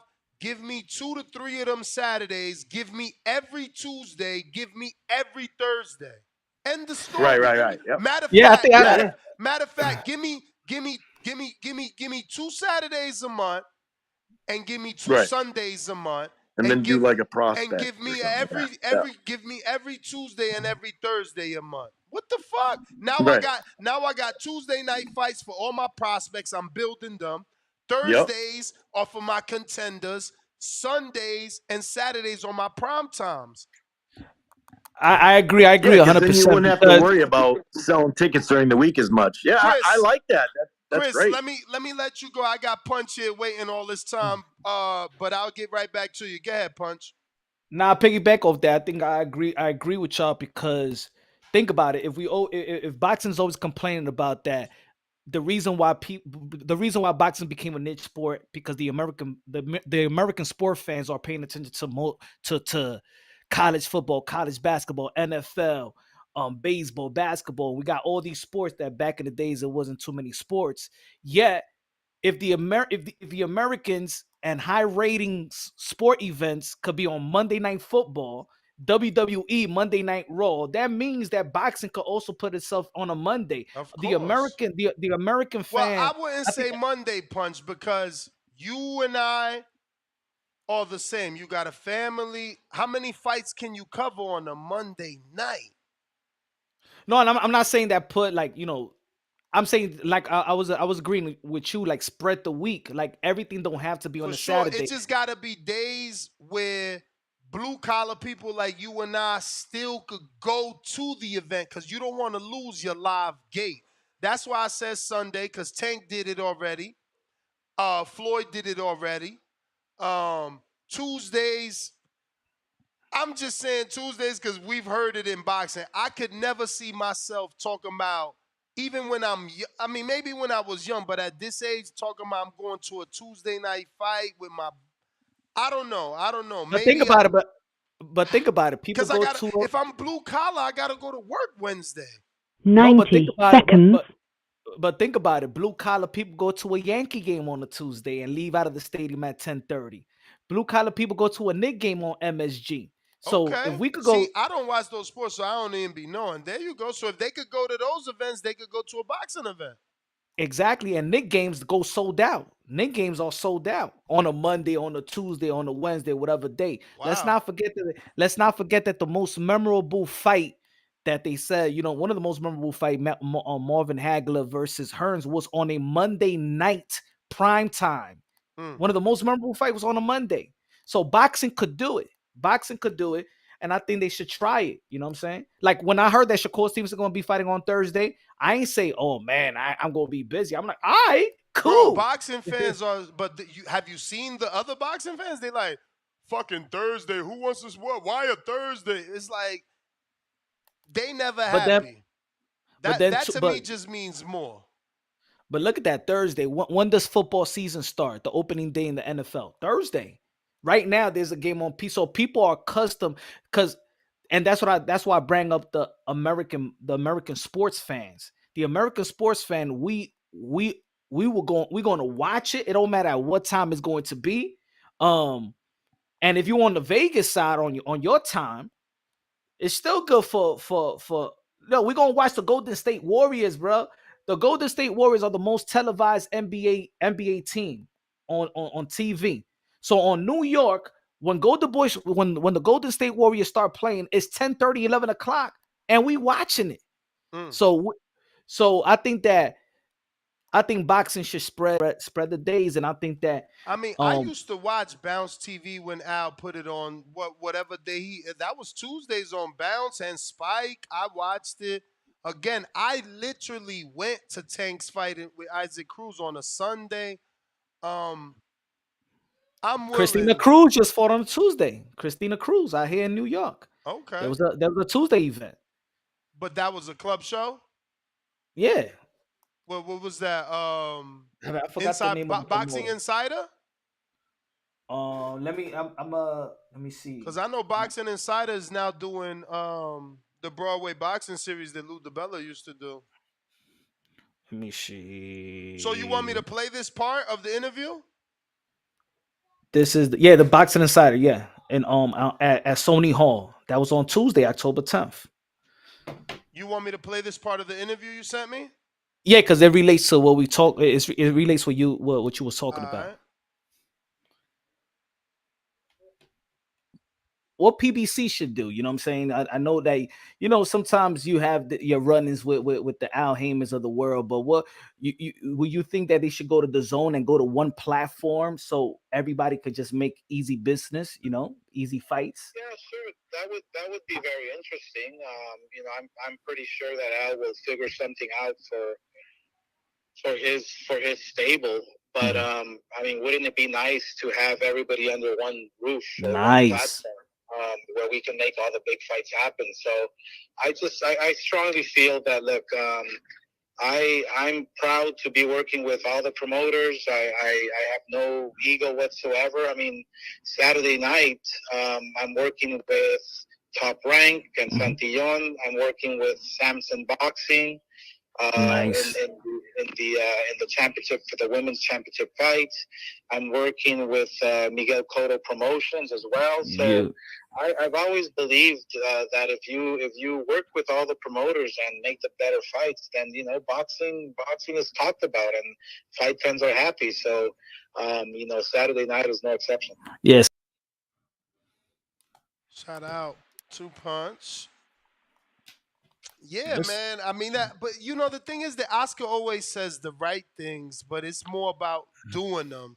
Like he's always said he works with everybody and he's willing to work with everybody. And But granted, then granted and credit to him, he made the Ryan fight. Like honestly, with that sort of contract, I didn't think that fight was gonna happen. The fact that they let Ryan make that fight with rehydrations and weight clauses and no distribution, they can only sell the pay-per-view. They can't promote. There was no co-promotion, no Golden Boy. That was crazy, bro. So shout out to Oscar. He allowed us to help, to get that fight. Yeah, yeah, and I know because what was going through my head when he did say that also was the Jamal Charlo and Jaime Munguia. You know what I'm saying? That fight could have happened. Both fighters signed for that fight, but the networks and ego was set. You know, with the Mm-hmm. DAZN and Showtime. Did you So happen to bring up Monguia Berlanga? yo, to be honest, man, nah, man. Forgot. After that, I said Jaime Mugi. I did congratulate with the Sudo Ramirez and Joe Smith. Did talk about Kid Austin. Did talk about a lot of people. A lot of people ain't even talking about because I always said that the number one issue in the sport of boxing is inactivity. But Hell yeah. if you notice, Alexis Rocha, this is gonna be his sixth fight in under 2 years. In Mm. under 2 years, six fights. No, he's So active. so if you look at the success of fighters right now, it's been activity. Mario Barrios, he answers the bell. They call Mm-hmm. him up. It don't matter who he fight. Bro, my And man. look, Allegedly, I seen a boxing scene headline because I rarely click articles unless they, unless I need them. But yeah. one of the headlines read that he's willing to fight Earl, or rather, his trainer Bob Santos wants him to fight Earl in Texas, and he ain't gonna say that unless Barrios already said yes. Nah, I did the interview when I was out there, but then you know when you do an interview and then you talk, you just keep on talking about something. Man, he wouldn't fight anybody, Boots and everybody. So he wouldn't fight Boots. And I actually said that that's the most realistic fight. Boots and Mario Barrios. You know what I'm saying? I I don't think think that's the that's most. a good fight for Boots because that would be his first step up, and he won't get credit because people be like, "Bro, this kid started at 22." I know Barrios has already proved he's a welterweight, but a guy like Boots has a chip on his shoulder. He want to prove he the best. To give him a kid that started at 22, it just makes it more difficult for him. We want him to fight someone that's solidified already. I'm just saying what he's the WBC interim, right? Mario Barrios, that's what he Yeah, won. yeah. And then you got the IBF interim. So that's what I'm saying. Like, I mean, right now, what are the fights? We don't know what Keith Thurman gonna be doing. Yeah, the They reports are announced they saying announced Keith Thurman and Stanionis and Laura and Danny. and Floyd and Gotti. Is it Floyd and Gotti or It was a guy, I hope Mikey. it's Wasn't it Mikey. Mikey? No, I hope it's Mikey. I see Mikey sparring. If it's Mikey, I said it yesterday. I'll buy it if it's Mikey. But if it's Arturo Gotti with those dudes that ain't fought in all this time, they could keep that. I'm watching Hey Devin man, Haney. yeah, yeah, yeah. Oh yeah, there's gonna be on December 9th. Same day, bro. They don't take it out. Fuck wrong with him, bro. The same, Shit, but the same. he's shitting on the little Haney, man. He's shitting on Haney. He know Haney gonna take over. Remember he did that. He was trying to do that to Cambosa and Tio. Bro, The he same did thing it. in Miami. He did it to Canelo, right? He fought McGregor August 28th. No, no, that was Cotto. That was Cotto. That was a Golden Boy promotion to No, no, in no, no, Las no. Vegas. Who he fought Yeah, in he fought the August? Japanese. Cotto fought the Japanese guy. He became champion again. All right, well, I don't know. I could be wrong. But I know he Yeah, it does was. this shit all the time, bro. I'm not falling for it. Floyd is 46 now. I thought he was Floyd's 47. Floyd's 47. Man, put his daughter Laura's out there, man. She was fighting 41. in the streets. I seen that video, but you couldn't even see if it was her. Hey, man. I seen somebody's hair come out. Oh man. I remember when I was young like that, bro. I don't want none of that shit. She got slammed, or I don't know who. That's what I'm saying. I don't know who was who. But Yeah. that body slam was serious, bro. Hey, yeah, That yeah. Yeah, she must have got yeah. the air knocked out of her, or she knocked the air out of somebody with that body slam. Yeah, But but where where man, where do you want it? If you could just snap your fingers and PBC goes where you say, where is that? where my money at? The zone. Okay. I mean, I'm already paying subscription. You know what I'm saying? That's where my money at. So So why do not? you prefer the zone over ESPN as when it comes to functionality, or are you just because you said the zone, you didn't say ESPN, I got my money there too. but that's what I'm saying. But you didn't choose them, and they're $6.99. So that's why I'm trying to figure out: do you feel like the zone user experience is better, and that's why your mind said the zone and not ESPN, which is cheaper? I don't know. I mean, if I'm looking at big fights right now, you know what I'm saying? Think about it. You got Tank, Devin. Oh, right? You got Tank, Devin. All right, so I'm You gonna got help you to compete. You do all the big fights with PBC and DAZN, and I okay. will counter you with the big fights with PBC and Top Rank. So you said Tank Devin, I say Tank Shakur. Next, T.O. Devin. No, I'm sorry. No. I'm sorry. um Wilder Joshua. Wilder Fury Ngannou winner. Or Um or Rick I didn't want to use this name yet because I don't want to say Jared, but you know Wilder Jared is a fight. It's a too passing of soon. the guard. That's what Floyd didn't do. You the last American heavyweight. Pass the shit off to the young guy. He's 23 years old. Fight And he's him. 39. Okay. Exactly. I mean, Fight him. I like Jared Anderson. I like that fight. Um Canelo Bivol 2. Mm. Canelo Bivol too. Oh, I got you. Canelo better BF. Ha! I beat you. Could we add Bud Crawford in the mix? Is he a free agent? He's with PBC. Take him. Boots and Virgil.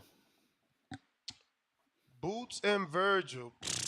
Okay, well they don't got okay. Um Boots and Virgil. Fuck. Well, you that's not fair. Virgil already announced What? 154. Look at the reports. You making him a welterweight. He can't make welterweight no more. That's why we didn't get the Stanionis fight. Come on, we getting a lot of catch weights in the sport of boxing. People mix and match. Come on, I'm man. just That's a saying, I'm good just fight. sticking to the rules, bro. He's a 154 pounder. They announced it. Okay. We got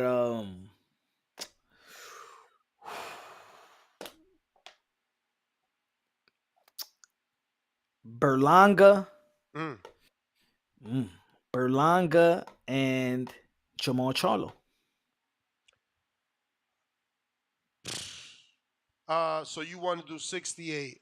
And you're using Jamal, the PBC fighter. So okay, Jamal, that actually Yeah. has a 160-pound belt, fights Johnny Beck, 3-belt unification, bigger fight. Okay. All right. We got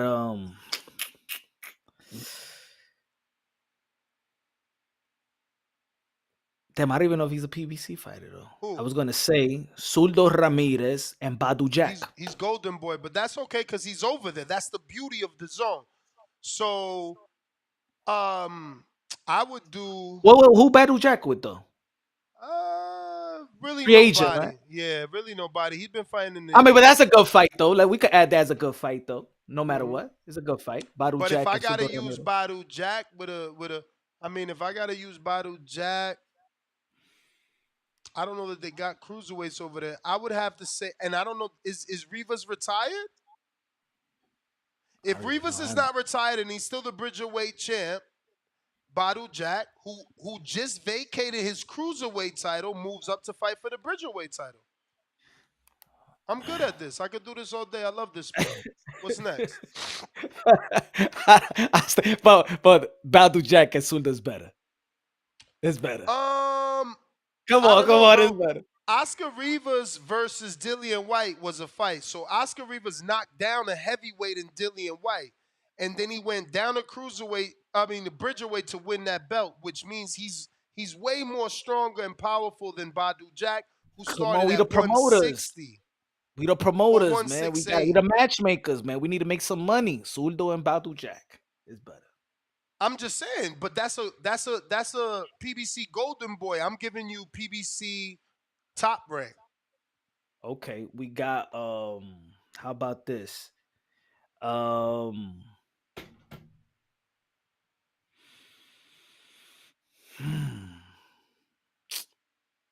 They saying Morel Berlanga. That's Frank PBC the Sanchez. zone. Frank Okay. Sanchez. Frank Sanchez. Um Frank Sanchez. I was gonna say Frank Sanchez and Andy Ruiz. I mean Andy Ruiz, but it's the same shit. Same. Yeah, I That don't would be a even good know. one. Is Frank still with PBC? I don't even be knowing with him. I mean, the last fight was on PBC card.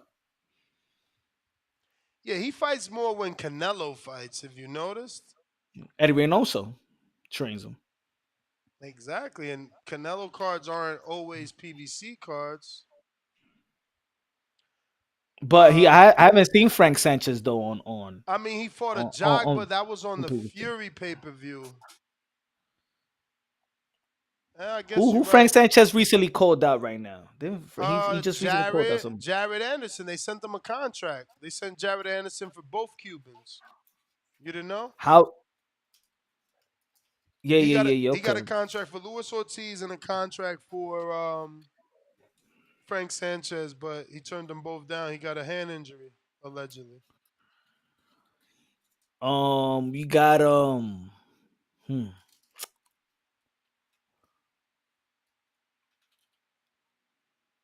hmm. It's all good. This is a research thing. It's all good. Let me Pitbull get Cruz. okay. He ain't stopping y'all. He ain't tapping out. Pitbull PBC Pitbull Cruz. 135. Damn, who Damn, bro. 135? I'm gonna help you, bro. William Cepeda, bro. That's the Oh yeah, fight to yeah, make. yeah, yeah, yeah. My fault, my fault. That's the Yeah, fight thank to you, make. thank you, El thank you. It's a good Camarón fight. versus El Pitbull, bro. There Mexican you go. Independence Day. They go crazy for that. There you go. There you go. Right there. What other heavyweights PBC got other than what? Legacy fight. Nonito Donaire versus Chocolatito finale. I mean, I don't know who's Chocolatito with, but I'll take it. I'll take it. I mean, he be fighting on the zone, right? Or that was just for No, Estrada. you're right. He is on the zone, and I don't know about Nonito though, right? He be I mean, he fight sometimes on with PBC. He's with Tekken. Richard. Well, PBC cause, he fought the last time he fought, well, he won the world title again, Gaballo, right? That was on Yeah. PBC. That was on What PBC. what was the last one where he lost? Didn't he just lose? Oh, the Yeah, that last time, yeah, wasn't that PBC. Top Rank? No, PBC. Hmm. He fought the Mexican kid. That was a PBC. That Yes, was and on he the wasn't Earl Spence supposed to. and Bud Crawford. He wasn't supposed to lose to the kid with the blonde hair. He had the blonde Yeah, streak in his yeah, he got shit. like 5 losses. Mm-hmm. So yeah, that would be a good finale. Is there Nonito loads up, bro? He don't box no more. If he's just trying to knock you out. If he don't knock you out, he lost. And go through his record. He don't win a Yeah, decision. He either knocks you out or he loses. It's yeah. been so long since he's won a decision. Mm-hmm. I think man. It's a lot of fights. Like if we dig deeper, there is a lot of fights. Um, there is a lot of fights. There's a lot of You know, fights, bro. And with ESPN allegedly not wanting to re up after 25, like, why go over there anyway? the women are over there on the zone. That's good fights. All the women are going to be over there. Um, but I think we'll see more heavyweights, man. We got to see that we got to see that Deontay Wilder, Anthony Joshua before before this heavyweight division era goes. We can't Bro, Wilder has fought one round in how many years? 2.5 maybe. But he's Bro. 39 too, man. Nah, he ain't 39 Yo, why? already. Look, I'm not one of those people that bash PBC, but one thing I've noticed is, like, I'm not even the person that always blame, let's say, Al Heyman. Like, yo, Al Heyman, this. I feel like Al Heyman actually put his golden goose in position not to only win a fight, but to actually take the baton. Like he put Thurman, Pacquiao. If he would have won that fight, what would have happened for Yeah, Thurman? for sure. Spence, Bud, Wilder, Fury, Charlo, Canelo, even if he put him up there, but he's putting in a position where you can't be mad. You got to be mad at the fighter. Like, and you notice that these fighters, when they get the big fight, the killer instinct is not there. Thurman, Bro, killer instinct. the moment And is too big. The moment is too big. The moment is too big, bro. for all of them, Stephen Fulton. Boom. There you go. He put his golden goose in position to not only win, but to take over the sport. Broner versus Pacquiao. I'm You with know what I'm you. saying? I'm with you. He could only give you an opportunity. You got to win the fight. I Yep. mean, But look at Jamel and Erickson Lubin. Erickson Lubin got that opportunity because of all the hype. He had more hype than he ever had in his life. He was coming off of being signed to Mike Tyson. He was 18. Bro, he got that shot at Jamel. It's not Al's fault. yeah. Yeah. I mean, to be honest, I still don't like I understand, but I don't understand to the point where hey man, he's a manager. Also, he's a manager and I mean, advisor. but at the end of the day, he's gonna advise you to do things that he needs you to fucking do. That's why people blame him. Like it ain't like the Peter Quillen story's a lie. He certainly advised Peter Quillen to vacate that motherfucking belt Mhm. and not fight Korobov, right? Like and we know other things like Adrian Broner. I'm sure he's the fucking reason Adrian Broner took $1.5 million step aside money to let Floyd fight Maidana. Like instead of what would Adrian Broner's career be if had he rematched Maidana? Like, And if he would have beat him, of great. course. Yeah. Of course, that fight systematically ruined his career. Remember, people talk about people moving up in weight. My man jumped 2 weight division, became welterweight champ. He didn't Yeah. lose in that first fight. He lost the second fight versus Maidana. You think they was And trying to Al put him hold in position because Maidana is a monster now, post fight. But before that fight, if you watch Maidana versus Josecito Lopez, yeah. Homeboy was losing that fight. He knocked out Lopez like in the sixth or some shit. He was losing that fight. Like Maidana could be outboxed. Amir Khan outboxed the shit out of Maidana, dropped him with a body shot. He did better than Floyd both times. You I think they mean, not caught them? better because Floyd was untouched usually from round 4 to 6 in both. I mean, four on in both fights, but You at think least Amir knocked him down. you think they caught themselves almost doing the same mistake they did with Adrian Broner with Javante Tank Davis, moving him up? Like Mario Barrios was doing good with Javante Tank Davis. You know what I'm saying? And it looked like they was moving them and they caught themselves. Now we're going back to 135. You think they was about to head to do the same mistake they did with Adrian Broner, moving up so fast, and they caught themselves? I don't know. It's hard to say, man, because Barrios is just better than people thought, but that was a safe pick. That kid Mhm. started at 122. You know, Mm. he's not a real welterweight. Is he big? Yeah, he was just at my party.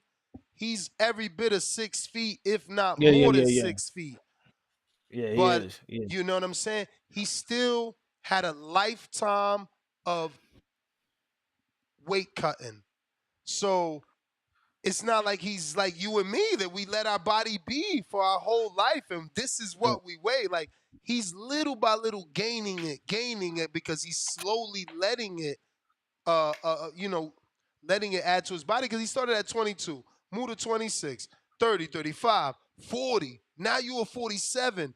God damn, that's 6 divisions. But And he how only about got if one belt. That's how like you could tell that he was a growing boy.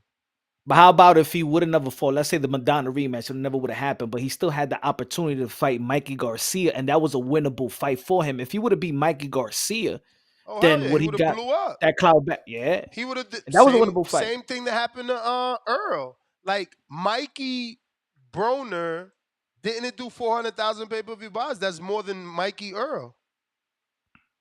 And seeing that was a good fight. That was not even a pay-per-view. That was a good fight. What? Mikey Broner was a pay-per-view, bro. It was a pay-per-view? Of I don't remember. course. Of course. I I'm was about to thinking that double Mikey check Garcia. that. There's no way that Yeah. wasn't a pay-per-view. Nah, Mikey Garcia first pay-per-view was Earl Spence. Earl Spence? I'm gonna Yeah. check. There's no way, bro. Are you That was serious? free. That was Showtime. That was Showtime. Yeah, I don't think that was pay per view. I ain't pay. I don't think I. I I don't mean, got no that receipts of shit is that. on YouTube right now. I can't even tell you. Nah, that wasn't pay-per-view. Nah, Broner and because See, Broner so first Dan, so what happened? Where did we go wrong? That Mikey Garcia and Broner wasn't a pay-per-view, but now that shit would be a fucking hell pay-per-view. yeah. I mean, we got Porter and Thurman out of pay-per-view. We had Danny and Thurman primetime What CBS. network? What net? That's the probably thing because Thurman wasn't pay-per-view because he was always on the, he did the inaugural ESPN and the inaugural CBS He and was all the that shit. spearhead. He was the spearhead for PBC. Yeah. He was the viewership Bro, you tell me golden you goose. seen the. Oh, you've been busy with your interview with Oscar. Did you have time to catch the interview with Tio that dropped? Nah, I seen the notification. I still haven't seen it. Well, Pro Box, right? I still haven't Yeah, seen. yeah. I haven't. He was. Tio, Tio's definitely the Kanye of boxing. He's the Kanye of boxing, bro. I'm telling you, that interview gives me so many of those sway in the morning with Kanye You ain't got the vibes. answers, Sway. You ain't Yup, got the answers. yup, It was with bro. Paulie though. Was it with Chris Algieri and All Paulie? four of them. It's like four, and it's three of them, and obviously him is George Jakovich, Paulie Malignaggi, and Chris Algieri. What was the highlight? Give me a headline. Like what he There's said. a lot of headlines. You kidding me? He always give headlines. There's That's one so thing about many. Tio. There's so many. It's What's Andre Ward's favorite word? What's that word that he uses? Andre Ward. I don't Favorite know. word. I don't know. He That's over my head. What is it? damn. It's almost like it defines when you have so much, so much in your mind, and it como how you say como it Cluttered? clouds. Yeah, it clutters your statement. Like you could go, let's say, yo, Inez and Earl Spence, and then you go with yo, but la comida china, and then it just it just because he got it look like when That he somebody don't don't. finish his train of thought? Yeah, because he got so much to say. So once he starts talking, it's like a machine gun. It's everywhere, so it doesn't have a center. Mm. I Because he got so much to say, but then it goes. It's a word to that. It's a word to that, and I think T.O. got a lot to say in a short period of time. He's trying to get it out. I sense that when I've done interview, like he got a lot to say, so he could go from here to here to here to here. He could talk they let boxing, him life. talk. They let him talk for sure. Um, you just gotta listen to it. I mean, it ain't like oh, it's a must listen to because he did something crazy or nothing. It's just he talking. He said he retired again. They asked him like, bro, um, we just want to before we start know how to start because it's like they say you're retired, you're not retired. So what are you officially today? He's like, no, officially today I'm still retired. And I'm like, okay. Hey man, that's my guy. He good, man. He good. He good. I mean, He we see him. good. We see him training, so we know he not officially retired. But according He to him, he officially retired, and then he's like, I don't know. Tio is so funny, bro. He's so funny. He was saying that he's the reason. He said it would have been good for you to watch that interview simply because you interviewed Oscar. Because you know what? He said he gave Oscar the idea. That's his idea. That he pitched it to MSG, and now Oscar's running around with his idea what February 10th in the sphere. in the sphere.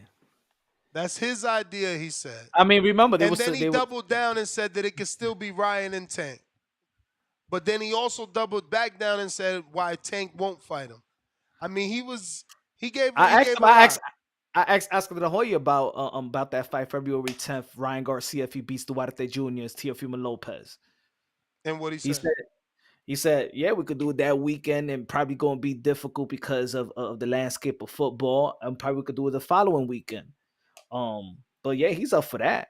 But I've been hearing about that ever since the week after his fight that David McWaters wants to make that fight with Ryan Garcia. They've been talking for a while. And I said that if he doesn't fight December 9th, because that's his date. That was his date, December 9th. I think now they're giving it to, I don't know, Keyshawn Davis, probably December 9th. But No way.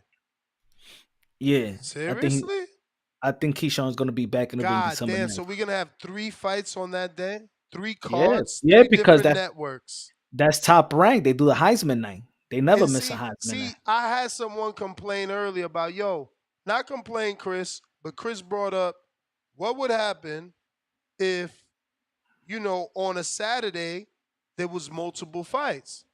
Well, guess what? Maybe I can't watch all 3 shows if all 3 promoters was on DAZN, but I ain't gotta pay 3 different prices. Now I'm gonna have to pay for Showtime pay-per-view, DAZN pay-per-view, and ESPN monthly subscription. It's like Yeah, all on the same day.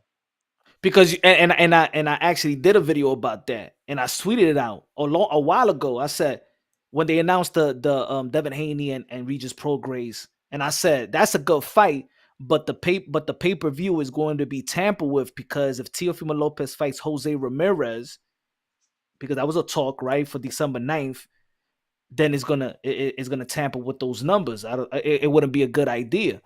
But now Teo is not gonna be fighting that day. I think But people now rather watch. Floyd is. But then Floyd is, right? It's fucking horrible. So hey man, so do you think it's a good idea? You think it's a good idea for put it on pay-per-view the zone? I mean, The I think Prograis it's and I think Heyman? it's I think it's only on pay-per-view because of the purses. I mean, you got So to it's gonna be figure. two pay-per-view events. Because normally we'll see like multiple fights on the same day, whether it's from the UK or whatever. But did we ever have two pay-per-view boxing events in the same day? I don't remember that. No. Never. So Never. that's I gonna be never crazy. seen it in 13 years. So I that's don't gonna know. be crazy. I don't know if anybody is on the line that wants to jump on and tell. I cannot remember 2 pay-per-views from 2 On different what? providers on the same day. And same time. Because I don't even think that's allowed, because they all use the same cable provider anyway.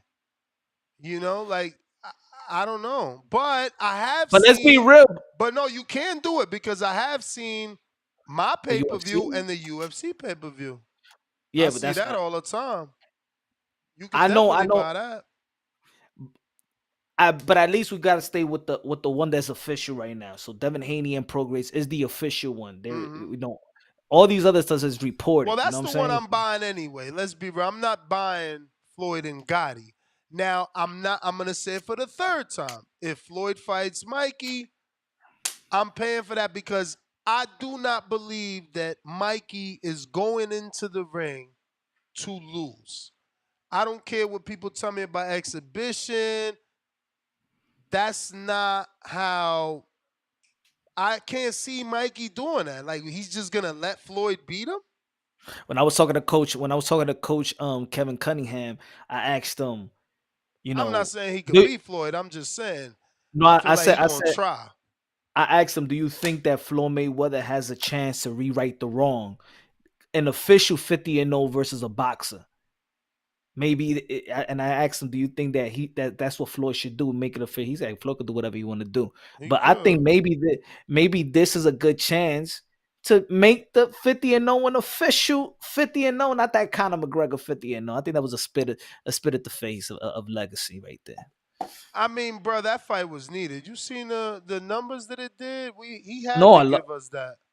And no, I of loved course, it. I loved it as a dude that can't stand MMA. I love that we got to kick somebody's ass that big and brag about it. yeah, Let me man. get to some of these super chats. I got Hot Boxing Minute $5. He says, shout out TBV. Keep pressing this issue, Ness. The suits pretend they ain't listening, but trust, they listening is emoji. Hit that like button. Hoes with the speak emoji. We got Keep It Moving $2.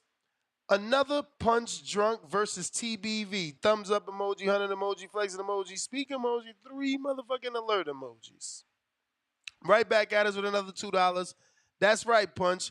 You better get on Ness head. Pause emoji. And face with Hardin smoke out the nose, of course. Doot, doot, doot, doot, doot. $10 super chat. Shout out to The Stop. Stop. Just checking in. Salute, champ. And we got Frazil celebrating they first. This is Dominican. I should be able to read that too. My man said, oh no, he said, I see my Dominican brothers enjoying chopping it up. So you are Dominican, but what? How do I pronounce that? Fraciel? Fraciel. El diablo, loco. Tú necesitas un apodo o algo. Apodo is nickname, right? He need a nickname. $10 super chat though. Salute to you. He says, I see my Dominican brothers chopping it up. And this is his first super chat that he's ever sent during a live stream. Shout out to you. We got a fat $20.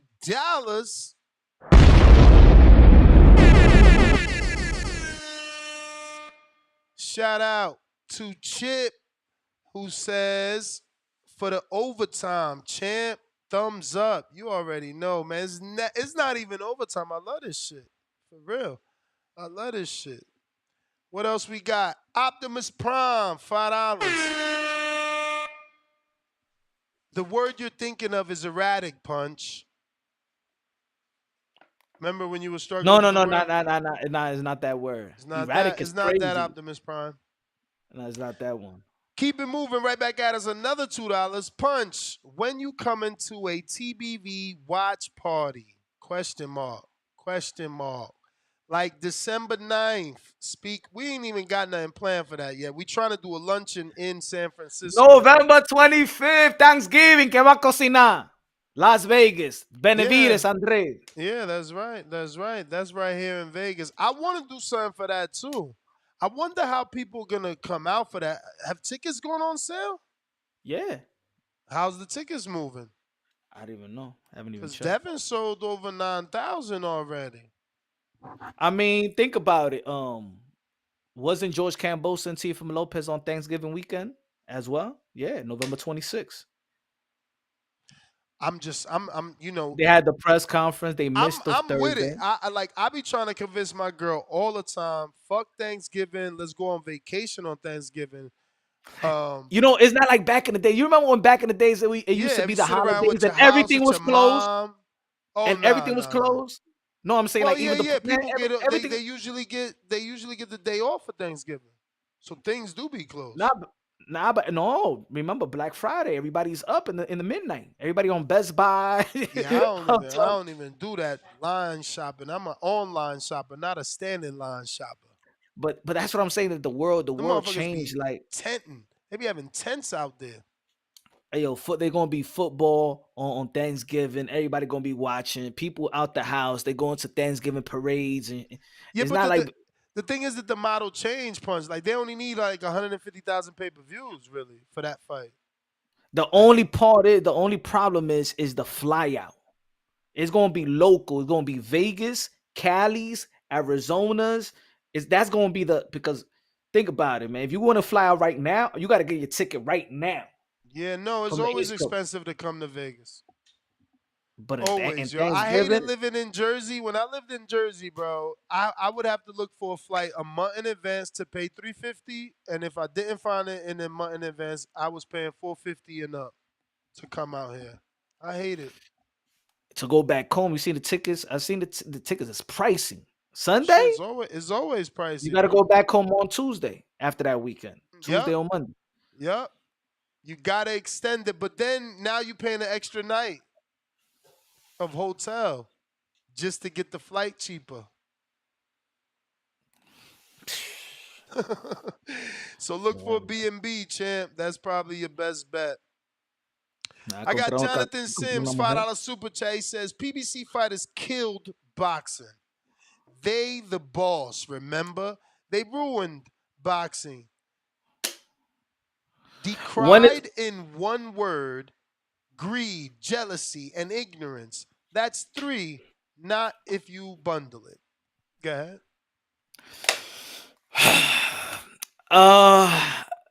I'm just waiting for a couple of fighters to do what Mickey Bay and Tevin Farmer was attempting to do. You know what I'm saying? Empower yourself. Like, think about it. Like, isn't it time for does Bud Crawford and Earl Spence? Y'all had enough fight. Can y'all flip the bill?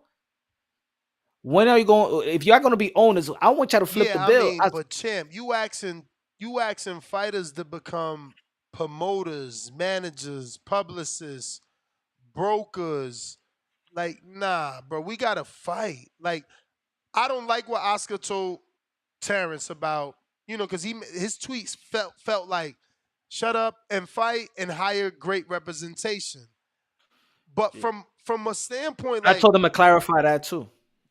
from one standpoint, like he has a point. Like Bud and Earl can't worry about finding an arena, are the tickets selling, the concessions, the cameras, like they can't. They need the Al Uh, Haymans of the world and Bob Arams. That's their job, is to put on the show.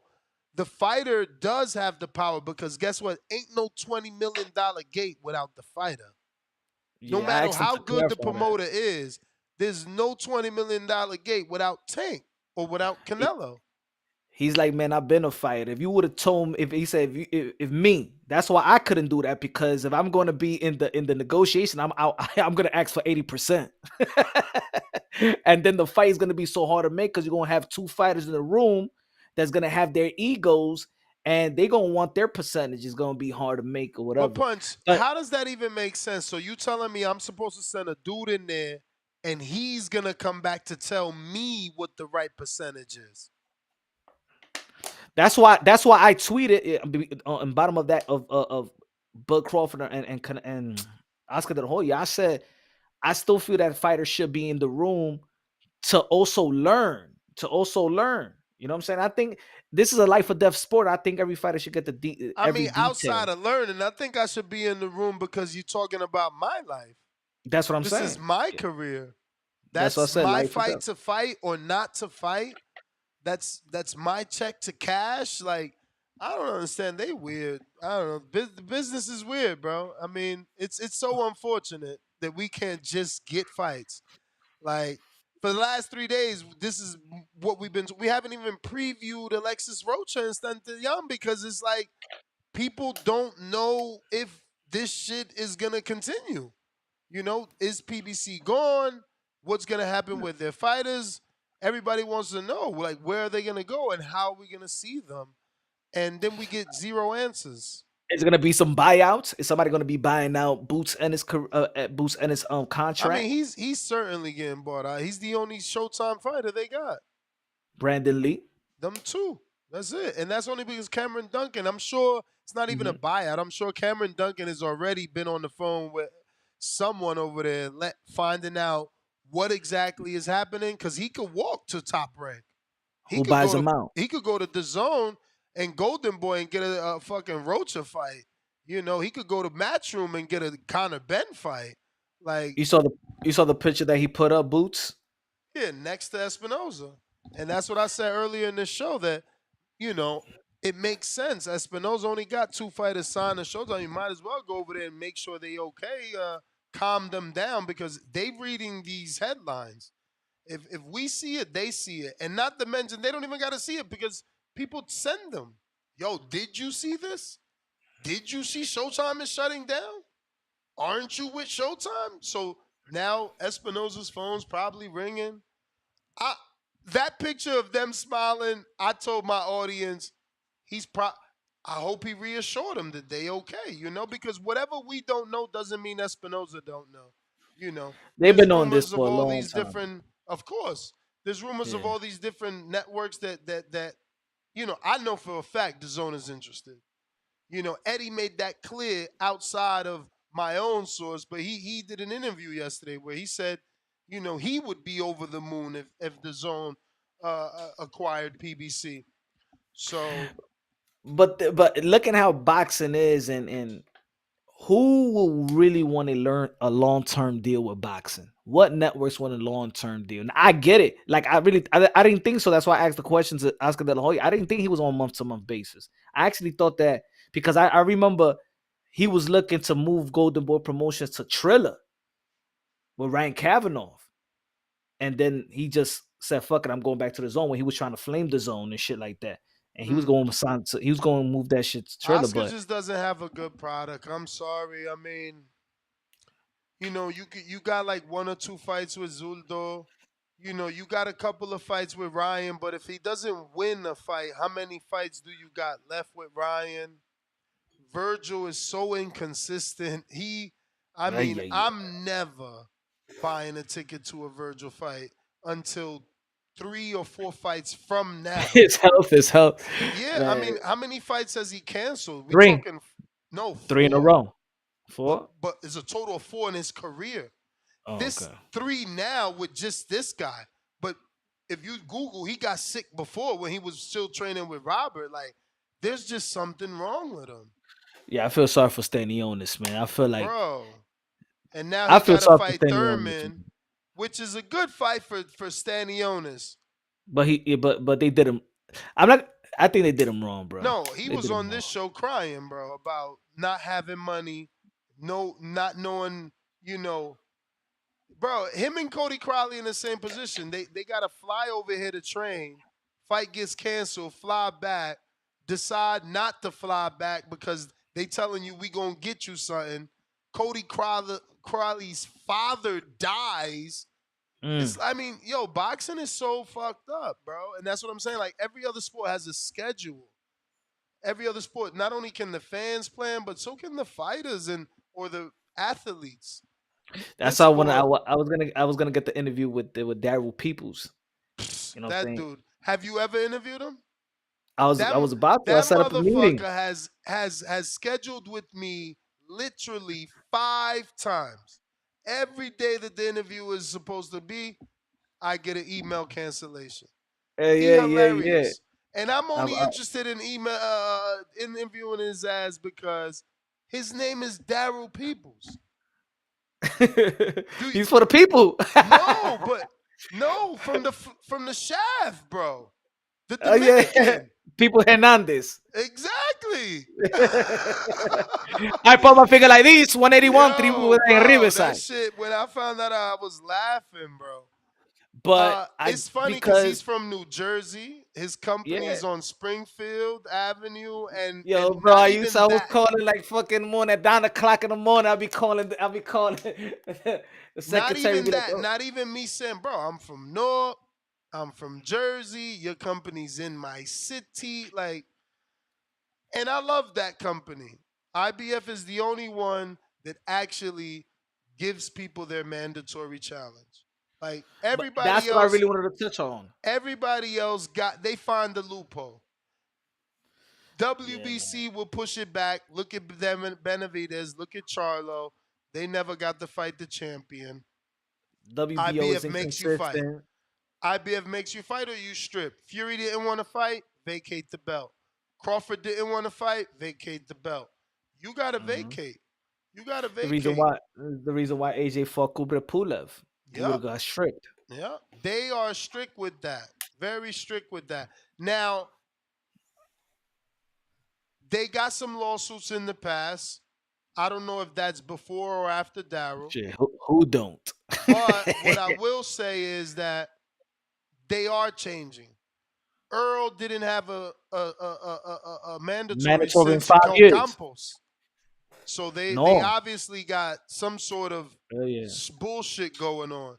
You Abdul understand? Kokorov won that final elimination 2019. Hmm. Yeah, man. It's crazy, bro. This sport is funny. But is your interview out? And could we Yeah. watch it? Yeah, it's live. It's live right now. You can check it on my channel.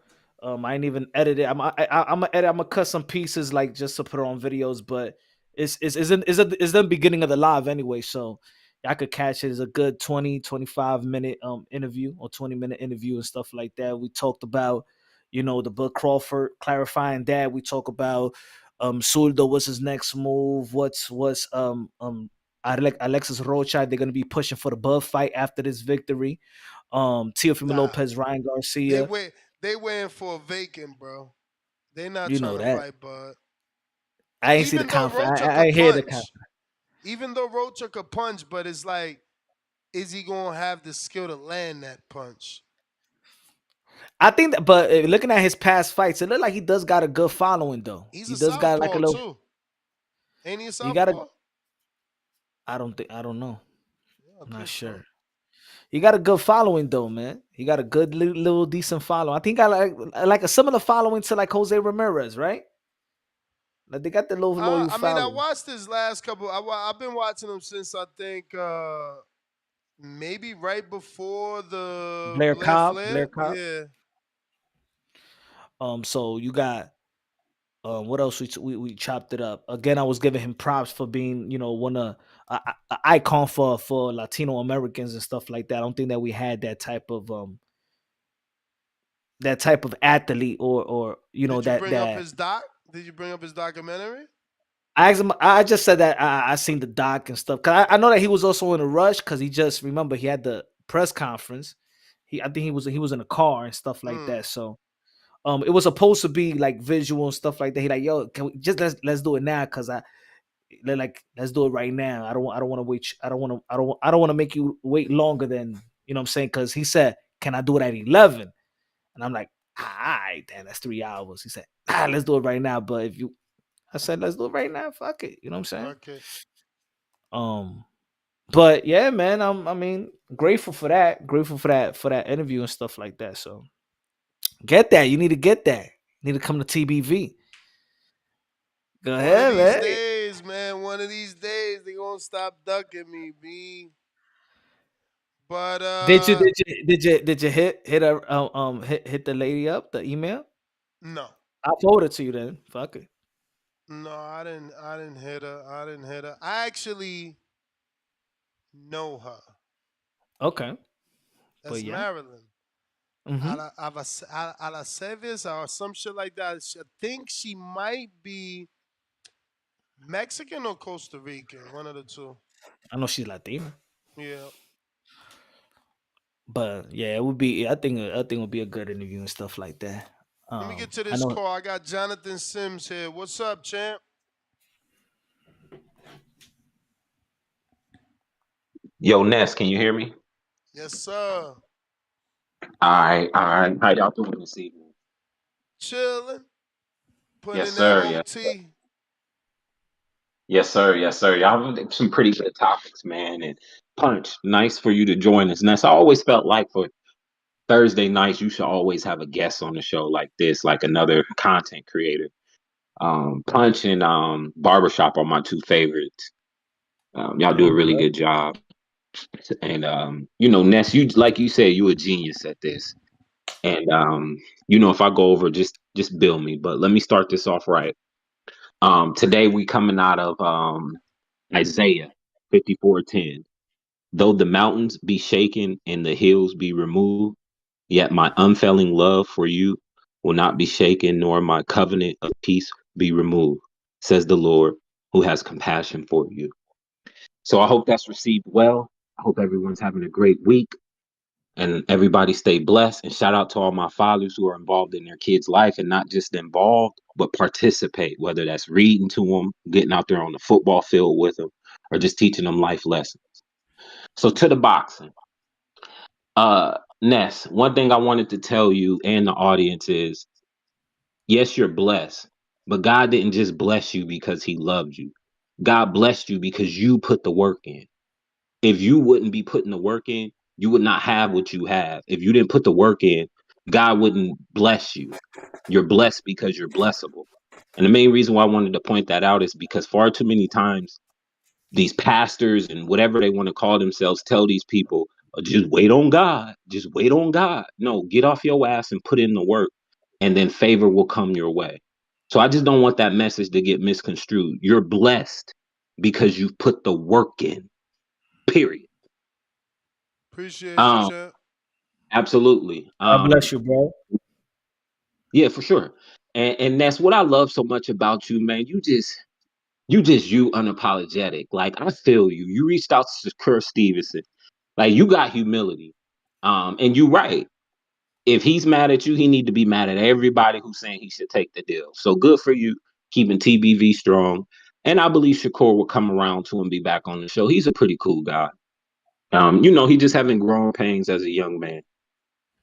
To the topic, I'll say this, as my tweet said, or my super chat, the PBC fighters ruined what they had at PBC.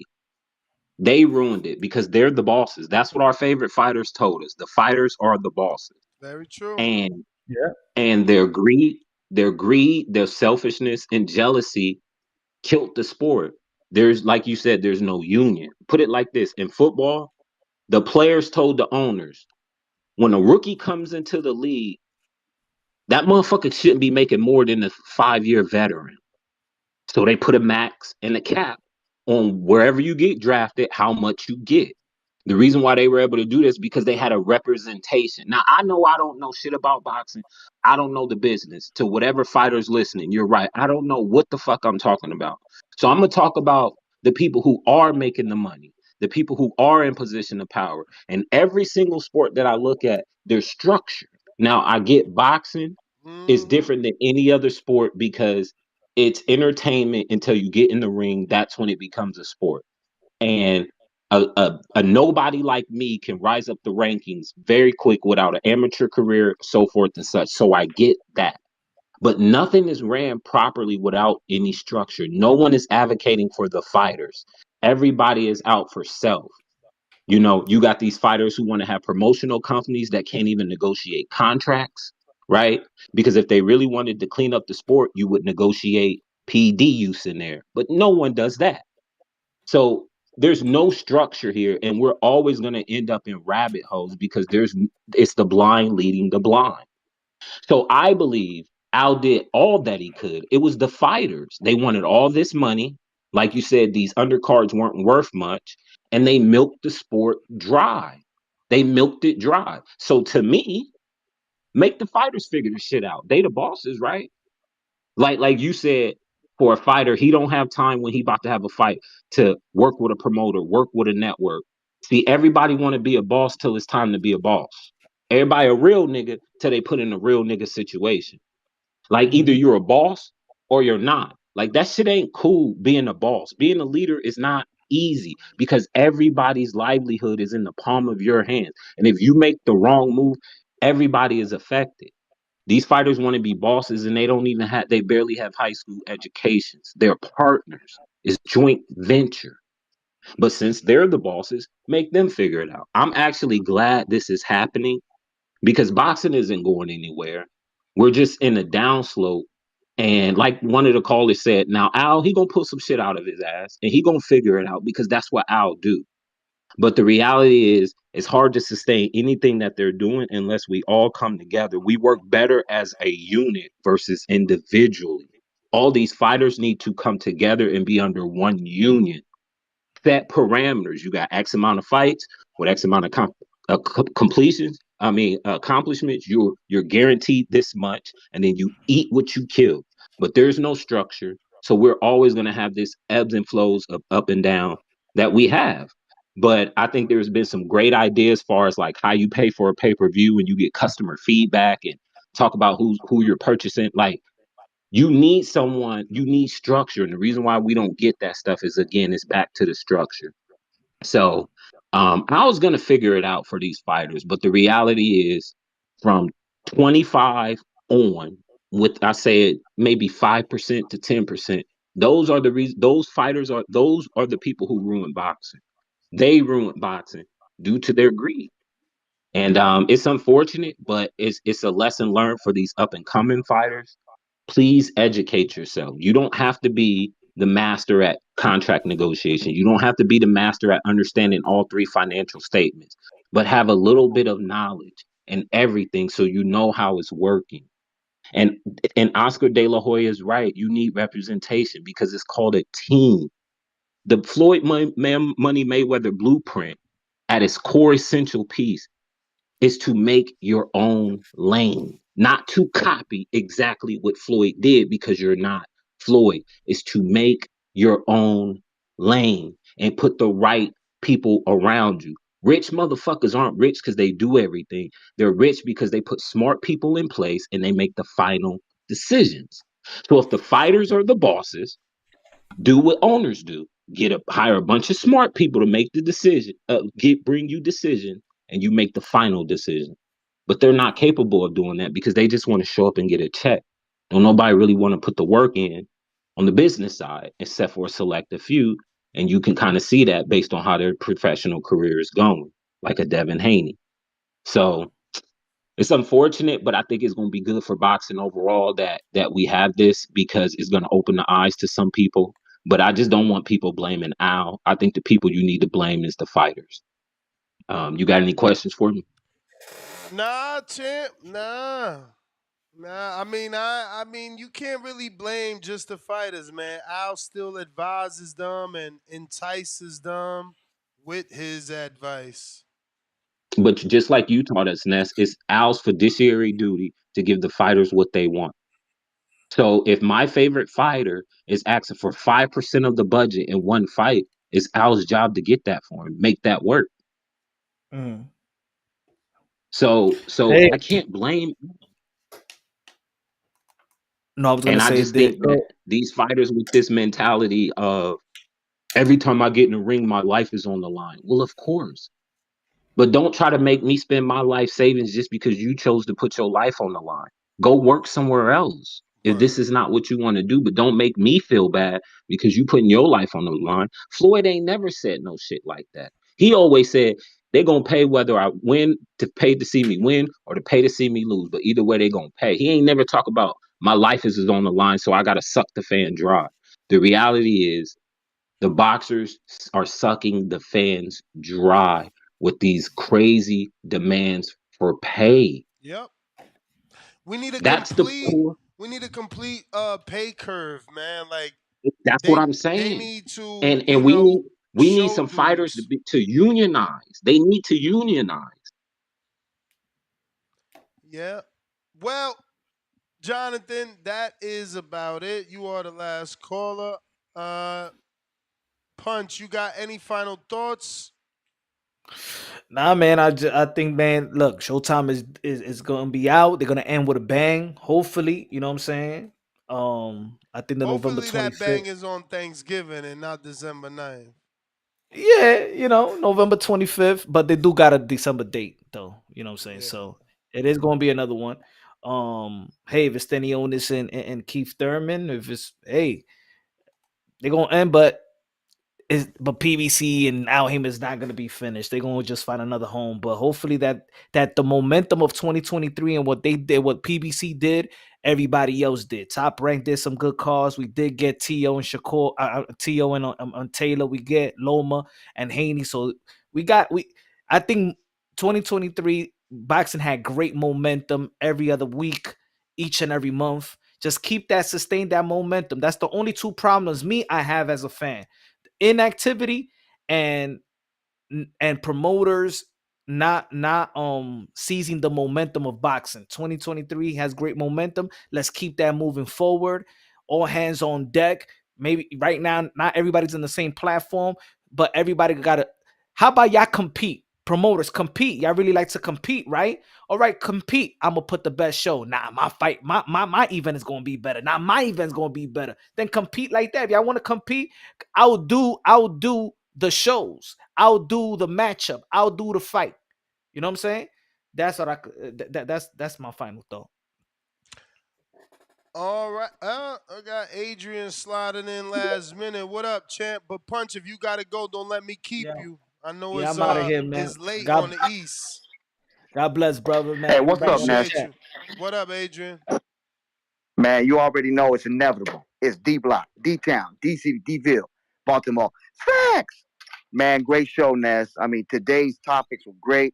Man, just chilling here, smoking me a little green, relaxing, here in D Town, baby. That's how we do it, man. Man, Ness, you got to keep on bringing everybody from different types of platforms, man, and we can all have a good ass high night. What you think about that, Ness? Yeah, man. I actually been thinking about trying to get a round table discussion going about this particular topic because, I think it's very important where these fighters end up. We may feel however we may feel about them as a company or their balls, but like, just playing that game with punch, there's a lot of good fights that we could make with them and other promoters. Like I want Yeah, Frank Martin and Kid Schofield. Um, yeah. I would love Berlanga and Caleb Plant. You know, there's a lot of fights that could be made with PBC and the Zone. Ness, you got Morel there, man. You got Morel there, man. Even though he's 9-0, I'll be honest with you, Ness. To be 9-0, you got to be like Lomachenko. He came out of the Olympics, like I always say. He is, two-time gold medalist. I mean, the guy showed the world he's great. I mean, that's just me, Ness. But Morel, I mean, being honest with you, I mean, he deserves a chance to fight. I mean, I felt kind of pissed off knowing that Benavidez didn't want to fight him. At first they said they were going to fight him, and then they said, nah, we got to wait on that. So he's too green. But that's okay. I mean, if PBC joins the zone, like I told you this morning, when I was pissed off at LB not trying to talk to you, Nez, that's why I was pissed off, man. That really got me ranked up, man. I mean, that guy you could have had him, Nez. He could have talked to you, but it didn't even happen. I'm with you, brother. I'm with you. So I want to give a big shout out to Coach Malachi. He's here on Twitter, True Media Radio. Yeah, we got it, baby. Every day at 3 o'clock. Coach, I see you, and Nez, keep on doing the great thing that you're doing, man. All for boxing. That's all we want, man. D Block out. Appreciate you, champ. Appreciate you. Miguel, what up?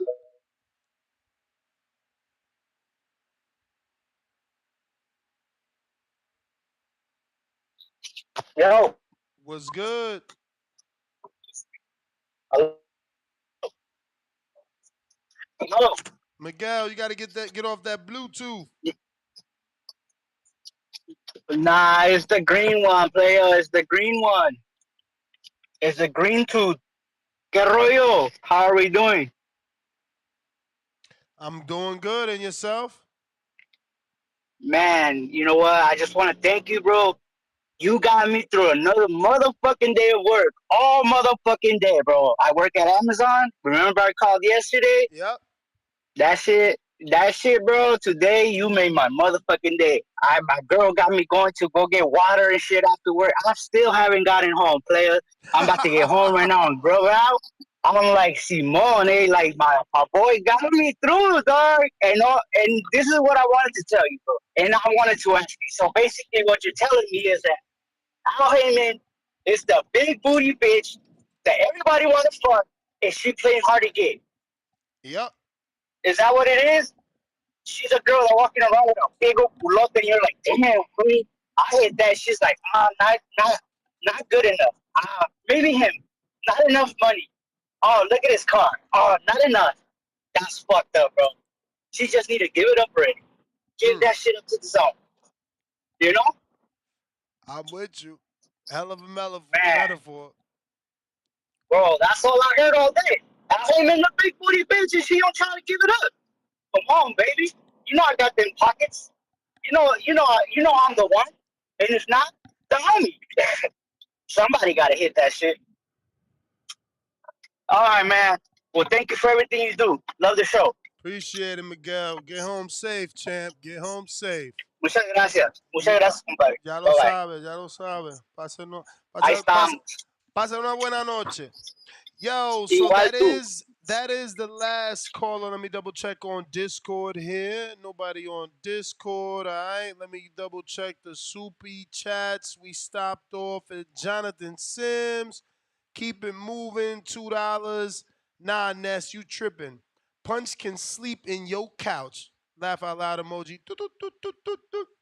We got Roberto Hernandez, $2. One network for all promotions. Problem solved. Yeah, that's how I'm thinking, bro. We try to keep it practical as regular boxing fans. It's these businessmen that fuck it up. Keep it moving back with another $2. He says, that's John from when he said Earl should retire. Laughing out loud with tears of joy and faced with Hardin smoke from the nose. Yeah, that is Jonathan Sims that wanted Earl to retire after the beatdown. Dan, let me see. Max is saying I ain't read his super chat. Put Merchant on throwback card broadcast team. Whack! I'm not buying Floyd's Gotti pay-per-view and fucking Thurman out of the ring for 2 years, Stanionis out of the ring for 2 years, Danny out of the ring for 7 months, Laura out of the ring for how long and 40 something years old just because you got Merchant on there? The fuck is wrong with you? No way, Jose. No way. But look, I got to that super chat. You was right. I didn't get to it. That is the last caller and the last super chat. Nest GTO, Instagram and Twitter. Catch me right back tomorrow morning, 6 a.m.